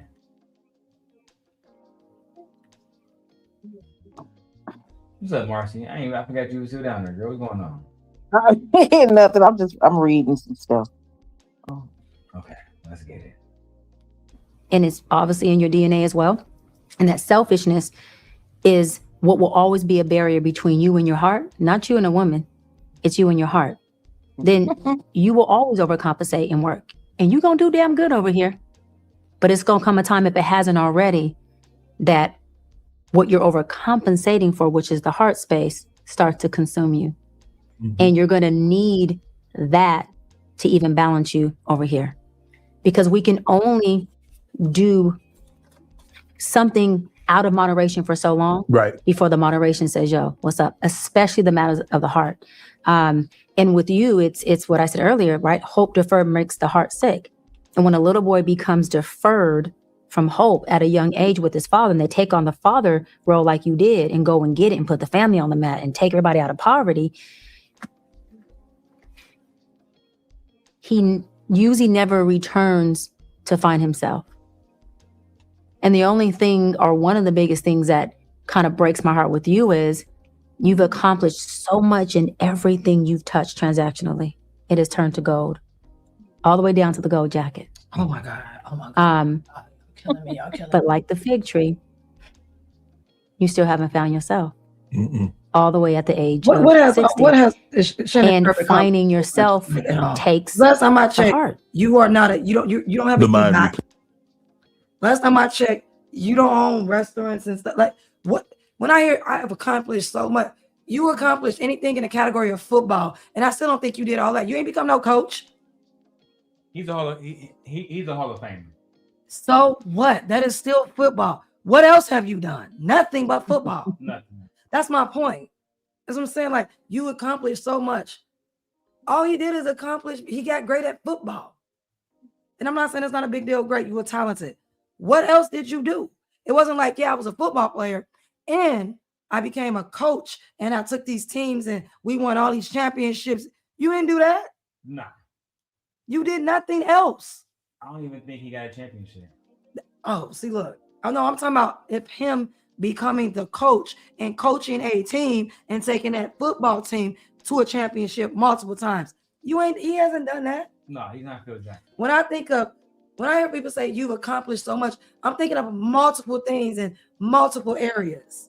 Like Michael Jordan. Yeah, that's accomplished. Yeah. On multiple things. This man just played football. He didn't do anything else. He had a good podcast last year with that brother named Cat Williams. And look at him this year. Getting told off by Dr. Brian. Just saying, like, what else has he done? Oh yeah, because this time last year in January he interviewed Cat. He did. I just don't know what else he's done. What else have you done to have so many accomplishments and what? He hasn't accomplished shit. That's what I'm saying. Like what? She was just babying that nigga like they always do. All right. So the coddling, because he should just was coddling. Damn, I had hope. I thought she was hope, and that just went out the window. The whole window. You took that shit and chucked it out the window so fast. It was like piss. God damn. I was born. Anyway. Where you been at? Our last video, because I'm not doing Brian McKnight no more. My wife said she didn't want to do it. I don't want to do that. Man, nobody want to hear about that. I don't know, degenerate. Nobody care about that. Brian McKnight, be done with that. Yeah, Now we got to talk about the last topic, which is the end of the manosphere. At least according to Brittany Venti. Let's go. I was born kind of chopped. I always knew from a young age I was kind of mid, not necessarily beautiful. I've always been certified. I always knew from a young age I was kind of mid, not necessarily beautiful. Damn. Pearl always knew you was mid, not beautiful. Kind of mid. That's why you talk all the shit you do to other women, because you know you ugly. You didn't do you went and spent all that money for whoever that was to get you some clothes instead of getting a freaking makeover for real. What you need to do is chop your damn hair off, dye it fiery red, put some fucking makeup on and look like a woman instead of a damn. Let me shut up. I'm sorry. All right, let's get it. Marcy said what the fuck she said. Always been a certified mid. You know, I would look at women more attractive than me that would get more opportunities. I've always been a certified mid. Nothing screams self-worth like having to explain to your audience how mid you are, but apparently she also thinks that she looks better than Sydney Sweeney because her simp said so. This is Pick Me. Wow. Talk about That's the girl I watched. That's the girl I watched. She had a video where that girl spent a ton of money. You should have seen them clothes they picked out for her. No, I saw that video. I covered that video. So I remember that video. I remember everything when a stylist fucked her over, or her own body fucked her over, whichever way you want to go with it. Ciao. That same dress on my wife was really good, but Pearl has no shade. But Pearl, for you to say you look better than Sydney fucking Sweeney, and I don't even think that girl's fine as hell. No, But she's not, but I seen that baby. She okay. Compared to Pearl, she looked like a fucking dime piece. Period, Pearl. Lord have mercy. Let's keep going. Pearl. She's called that because so many guys want to pick her over Sydney Sweeney, of course, which is why she dated a homeless guy. Let's pick up where we left off. Pearl took it upon herself to run her catfish awards on Shitter. She took an 8-year-old edited photo of me after she saw I said that I was retiring from YouTube and used it to say that I'm a catfish. Brave choice, Pearl, especially when you have me blocked from replying. I'm sorry that we can't all be natural beauties like you. She chalks it up to makeup here, and yeah, Pearl, it does take work to develop the skill to learn how to do your makeup properly. You know, so that you don't look like you're using your grandmother's 20. Jesus Christ, she put up the moments when Shorty had the makeup on. Damn. Not diabolical, God. Yeah, that was nefarious right there. It Damn. was I love Brittany, her narrations. Lord have mercy. That hurt my feelings for her. God damn. God damn, she be dragging bitches on here. Shit, that was a Let's whole keep going. read and then some shit. 20-year-old drugstore eyeliner. Here's a tip for Pearl. Lightweight concealer is really good for not settling into premature wrinkles around the eye. Pearl does a really good job at not looking. Here's a tip for Pearl. Lightweight concealer is really good for not settling into premature wrinkles. Tell her, baby. Tell her. You can use a little bit. Why you sitting up talking about black women? We know about concealer, okay? Damn. Hold on. Blur and powder. Go ahead, Marcy. That shit hilarious. Listen, because she's right. She's absolutely right. You know nothing about makeup, nothing about any of that. You know nothing, and you still haven't got picked. Well, if you're not gonna get picked, you might as well get into yourself. Get into yourself, honey, because you could use it. Mhm. What's your thoughts, babe? I just think a lot of white women don't age well. She looks like she's about 35 to me right now. Listen. So when she's 40, y'all know what she's gonna look like. She's gonna be through. She's gonna be through. And she knows that I've she's seen her been mother. Unfortunate looking her whole life. You should see her mother. Total opposite. You should see her Not mother. unfortunate. Not the poor unfortunate soul. Even Ursula from The Little Mermaid can't help her. God. No, absolutely not. Her mother. You should see her mother. God. You should see her mother. She don't look nothing like. I'm like, that's your mom, girl. What she find you? I'm like, she knew that child was unfortunate. That's probably why she didn't teach her shit. Oh She Lord, was like, have mercy. oh God. Her mama looks younger than her. I put it like that. Look, I mean, she in her 30s now, but Is she? yeah, she got to be at least 31 now. Oh, Yeah, she made me look like I'm 20 and I'm I 35. see my daughter, so I don't understand. She's 33. That's what I'm saying. Ooh. Jeez. Ah. You poor. All right, let's keep going. Fuck it, man. Hi. Pearl does a really good job at not looking her age. I can't believe she's 28 years old. What up, guys? Welcome to another episode of Pearl Daily. Today we have a special guest. Listening to this clip when she opens her mouth is like a flashbang. What up, guys? Not everyone knows Pearl's lore, so I'm gonna go ahead and give a quick rundown. Jesus Christ, the editing is crazy.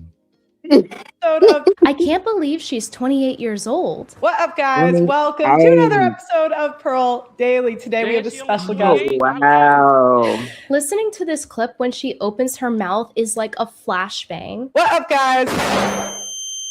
Not everyone. Hey, that is the crazy thing about it is It do sound like she's speaking on stuff that because Brittany Venti, if she's not feminine in real life, she present herself extremely feminine, and it's the exact opposite of what Pearl tries to do. Like Pearl tries to present herself as this feminine, soft woman for the manosphere, but she just can't do it because it's just not. It's not in you. She unfortunate, like Jiggly said. She's unfortunate. Everything like, but she needs to be around other women. She was around other women. She just don't real want. masculine. She gives me masculine energy. Who would trust her to be around her and be her friend? Who? Even her best friend dumped her. Hold on, one mic. Go ahead, man. No, I'm just Oh, I'm saying. sorry. Like, she presents like she comes off as I don't see softness in her. The way she wears her clothes look masculine to me. Her posture of her body. She don't even move like a woman to me. The way she moves and walks, it doesn't look like she's not soft Just, at all. Jesus. And if you close your eyes and heard her talking, you would think it was a girl, but you probably think it was could be a man too. You'll think she transformed. Robots in disguise. Oh Lord. Knows Pearl's lore, so I'm gonna go ahead and give a quick rundown. Hannah Pearl Davis is a rich kid that runs her YouTube channel on her daddy's dime, which is how she was able to keep it running after being demonetized. She was demonetized right after she interviewed minors about the morality of stealing a famous rapper's spunk. Think about it, right? Do you really think he didn't think to wrap it up with I'm gonna say corn star? He's a player, right? He knows she's a corn star. He probably did. She probably stole it. Which their family weren't too happy about, but she kept the video up. Pearl is also known for their family weren't. So Pearl interview, she went to a black school, and this black woman was the one who got her demonetized, well, allegedly, where she did this tweet that says, "The TikToker / YouTuber Pearly Thing stopped my 15-year-old sister and her, I guess it's a sister, and her school friends on the street to ask them invasive questions about sex on her YouTube channel." Ooh. She made the video and has been subjected. Go close that door for me, please. And has subjected them to abuse from the red pill community.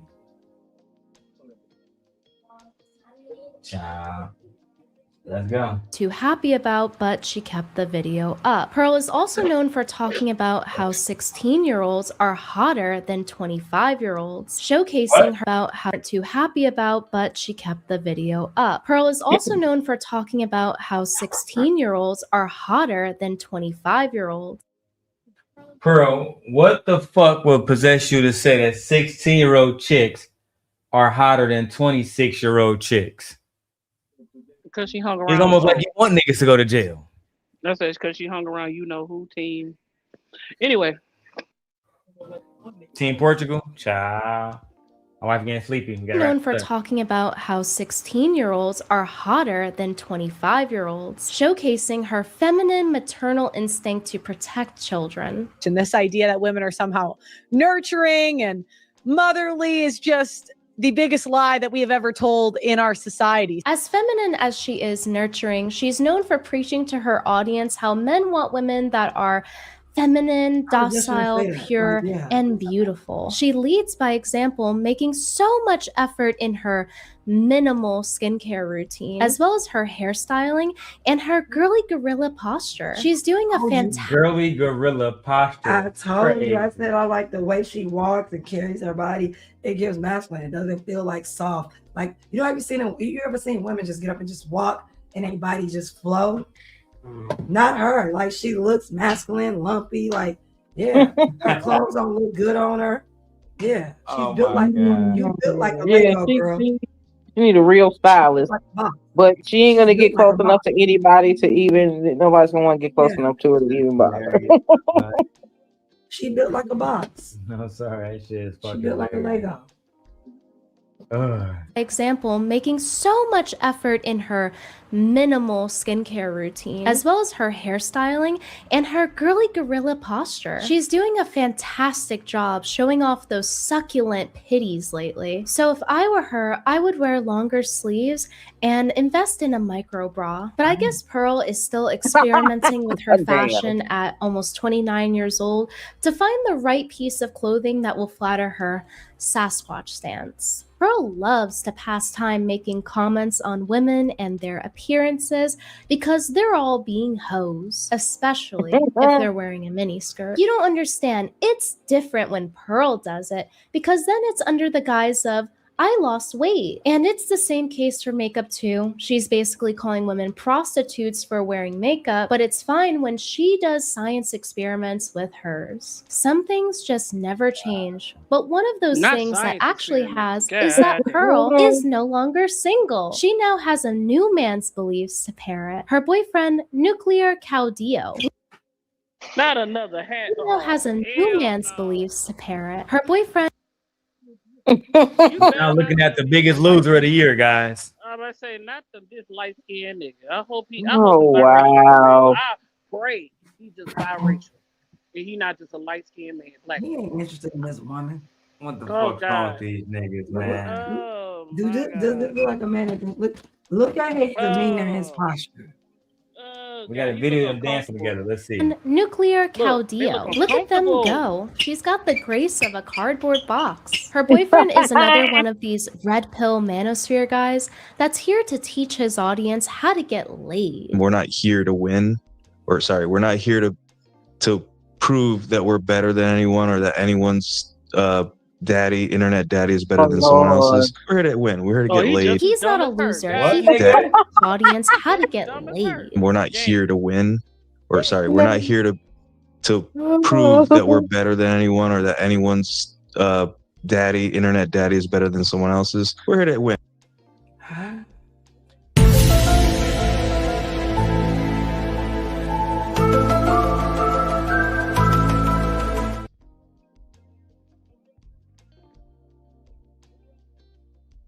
Go against other And we're here to get laid. He's not a loser. He has strategy. Like using an app that fakes live stream viewership to get women to twerk for him at parties. His channel is about teaching men how to extract sex from women with the lowest investment possible, which is how he got Pearl. Unfortunately for Good one, Brittany. So well done. So, as always, she never leaves me unfulfilled watching her videos. So well edited, so well Oh. thought. Good job. Good fucking job. For him, his alpha red pill selfies just weren't enough for him to be Pearl's first choice. Because Pearl says that the female fantasy is to get someone out of their league. And that's why Pearl is always thirsting after other guys, whether it's the whatever podcast host that she's worked with. Wow, he was really cute back in the day. He just got fat. Or her bowing down to this black guy that isn't her boyfriend, calling him king. I'm not here to lower your confidence. I'm just really letting you Be honest, King. These are good. King. These are good. King. These are good. And Pearl just cannot contain herself around her colleague, Andrew Wilson. Maybe We have I young feel Andrew? like a 10. So, ladies, It's so funny. Like you think with that picture, that Andrew, like that you would ever be good enough for that guy to ever look to. Yeah, he wouldn't. She's thirsting after a guy. Oh, the pickle jar shit. Go ahead and show it, Brittany. Yeah, that you would ever be good enough for that guy to ever look to. Yeah, he wouldn't. She's thirsting after a guy who would be unable to open a pickle jar for her. And this is the same guy who rated his wife, Rachel Wilson, a 6 out of 10. Most women are going to exist between the 5 to 6. Average, slightly above average. Where does my wife fall? Well, she falls right in that average. -5, bro. Like, y'all men are gonna rate women. Look at you. Andrew, Bro. you're fat as fuck. You're out of shape, overweight. You can't open a My pickle jar. My introduction to him, Marcy, was when I was watching the Fresh and Fit Rumble stream, and they had all the men up there. One of the men was Wes Watson. You probably don't know who Wes Watson is, Marcy, but he's a white man that does fitness content from prison. Oh, damn. That's right, Marcy. He's one of them niggas. He got tattoos on his fucking bald head and every damn thing. If I showed you the video, you would be laughing to the fucking end of your seats. He was ready He to said, smack this man. Andrew, you're not a real man. Andrew said, why? He said, because I come over there and beat your ass right now. And he all but punked this nigga. They had to literally be like, bro, can you just leave Andrew alone? He was like, why? Why y'all protecting him? As men, he's ready to protect his motherfucking self. He talk about women every day. So Wes Watson's point was, he's been around men for the last 20 years in jail. They don't sit around shaming women. Why the fuck are you doing it? Just nigga get money. He got out of jail and he got money. He started doing fitness content. You're a fat fuck that sit around on channels talking shit about women. And you got Pearl on your dick. Child. Let's keep going. My wife falls asleep. Just slightly above average. Absolutely brutal. I bet one of her 3 baby daddies would have given her a higher rating. So Andrew, Damn. Everybody going at your wife, Andrew. can I sell you on my worldview? Yes. Your wife has 3 baby daddies and has been married twice before. You lick sniz. You're a You. That would have been my example. No, your wife with the 3 baby. What did I just say? Wife with the 3 Sorry, baby doll. I'm daddies? sorry. Is she morally inconsequential in comparison to your ditch licking? I guess we know why he made her What take a about paternity yours? test. I have what I would consider 100% faith and trust in my wife. I Also- told her these words exactly. You're going to get the fucking test. And if not, I'm out the door. Period. Well, I was not 100% trust and faith. I mean, it's your prerogative to do that. But Okay, well, it's not for her. It's for me. But anyway. Why would you make your wife take a paternity test if you think she's a faithful woman? If it's a hoe, she don't want to fuck you. That's why. That's why. Oh God! And I think the baby Right, daddies would check have for paternity. sure given her a better rating too. Yeah. Go ahead, Nate. I said, oh, you had to check the paternity because she wasn't fucking. Exactly what Denton said. I said, you need paternity for what? If I had told Michi that, motherfucker, I would've you gonna cussed take this your ass motherfucking out. paternity test? I'm out the door. Michi would start packing my shit for For me. real, I threw that shit out the door for you. Put You out of your here, then, bitch. football, kick your ass out the door. I would have tackled your ass out the door. I would have flew to Chicago and dragged your ass out the door. That just Straight shows like you that. how much Rachel Wilson thinks of herself. That's all I'm gonna say. Child.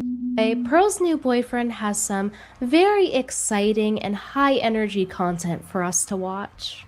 All right. So the next one, someone mentioned it, or I think someone mentioned it, is the sports bar, and that is B tier. Yeah, he may look confused and sad. And Best friend was right. These motherfuckers are This slow. nigga channel so boring.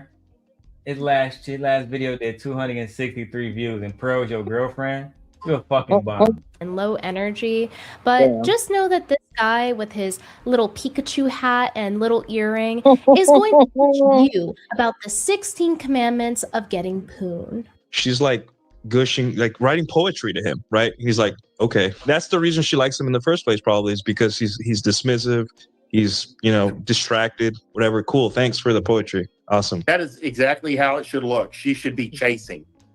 Mm-hmm. So give this dusty exactly how it should look.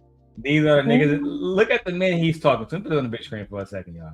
Losers. Look at the men he's talking to. Losers. That's exactly what she should be doing, chasing him. Super loser, mega mind, dusty ass, The white fuck? man, Incel. the bottom of the barrel. Incels. Old incels, about to take that dirt out Young the tail. incels. Just stupid as hell. Confused. Identity. Sexuality confused. This nigga with the beanie hat looked like he depressed. Yeah, but he sad ready as to end hell. it all. He ready to end it all. What you talking about? All right. The fuck? Okay. All right, we're about to wrap this up. Baby just woke up. Yeah. So, 2 more minutes and we Well, out. she should be chasing. Mm-hmm. So give this dusty princess his flowers and heels, and make sure that you listen to his advice if you want to score someone that's top of the line like Pearl. Speaking of red pill advice, you guys remember Grandma Tomasi, right? He's featured in a couple of videos on my channel where he was desperate to get my nudes and got trolled multiple times. There are a couple of things you need to know about Grandma Tomasi. Number one, he is the self-proclaimed grandma of the red pill. And number two, Pearl looked up to him and has parroted a lot of his points. Oh, and another thing you need to know is that he is a big fan of Pearl. And I was trying to get him to like mentor me. Like, and I was saying I would pay him for his time. Mhm. I really looked up to him. Like, Sure. honestly, I thought like he was so smart and like I just really loved his stream. He went on this like podcast and then was like, I don't remember what he said. Maybe then you'll go die in a fiery car wreck somewhere. Go away. You want the red pill to die? You're already killing it. Damn. So y'all don't know who this man is. I know who wrote it. Roland Tomasi. Child. I don't know She what got he me said. grandma. Go away, Not the- bitch, not and the die. time of You the should be a minister. slave. Like, you Not shouldn't even be Father on here Time talking. himself. In his mind, you should be somewhere knocked up doing what your husband say. But you want him to mentor you, girl. And we got on that point. I'm gonna play that last part and we got. Maybe then you'll go die in a fiery car wreck somewhere. Go away. You want the red pill to die? You're already killing it quite well. Thank you very much. It really hurt my feelings though, to be honest. Pearl's boyfriend is Child. We out of here, guys. Baby woke up. I will see y'all on the next one. Look out for our streams. Thank you, Marcy and Nate, for joining us today. Peace out. Have a good Love night. you. Bye. Bye, guys. We love you guys. Bye.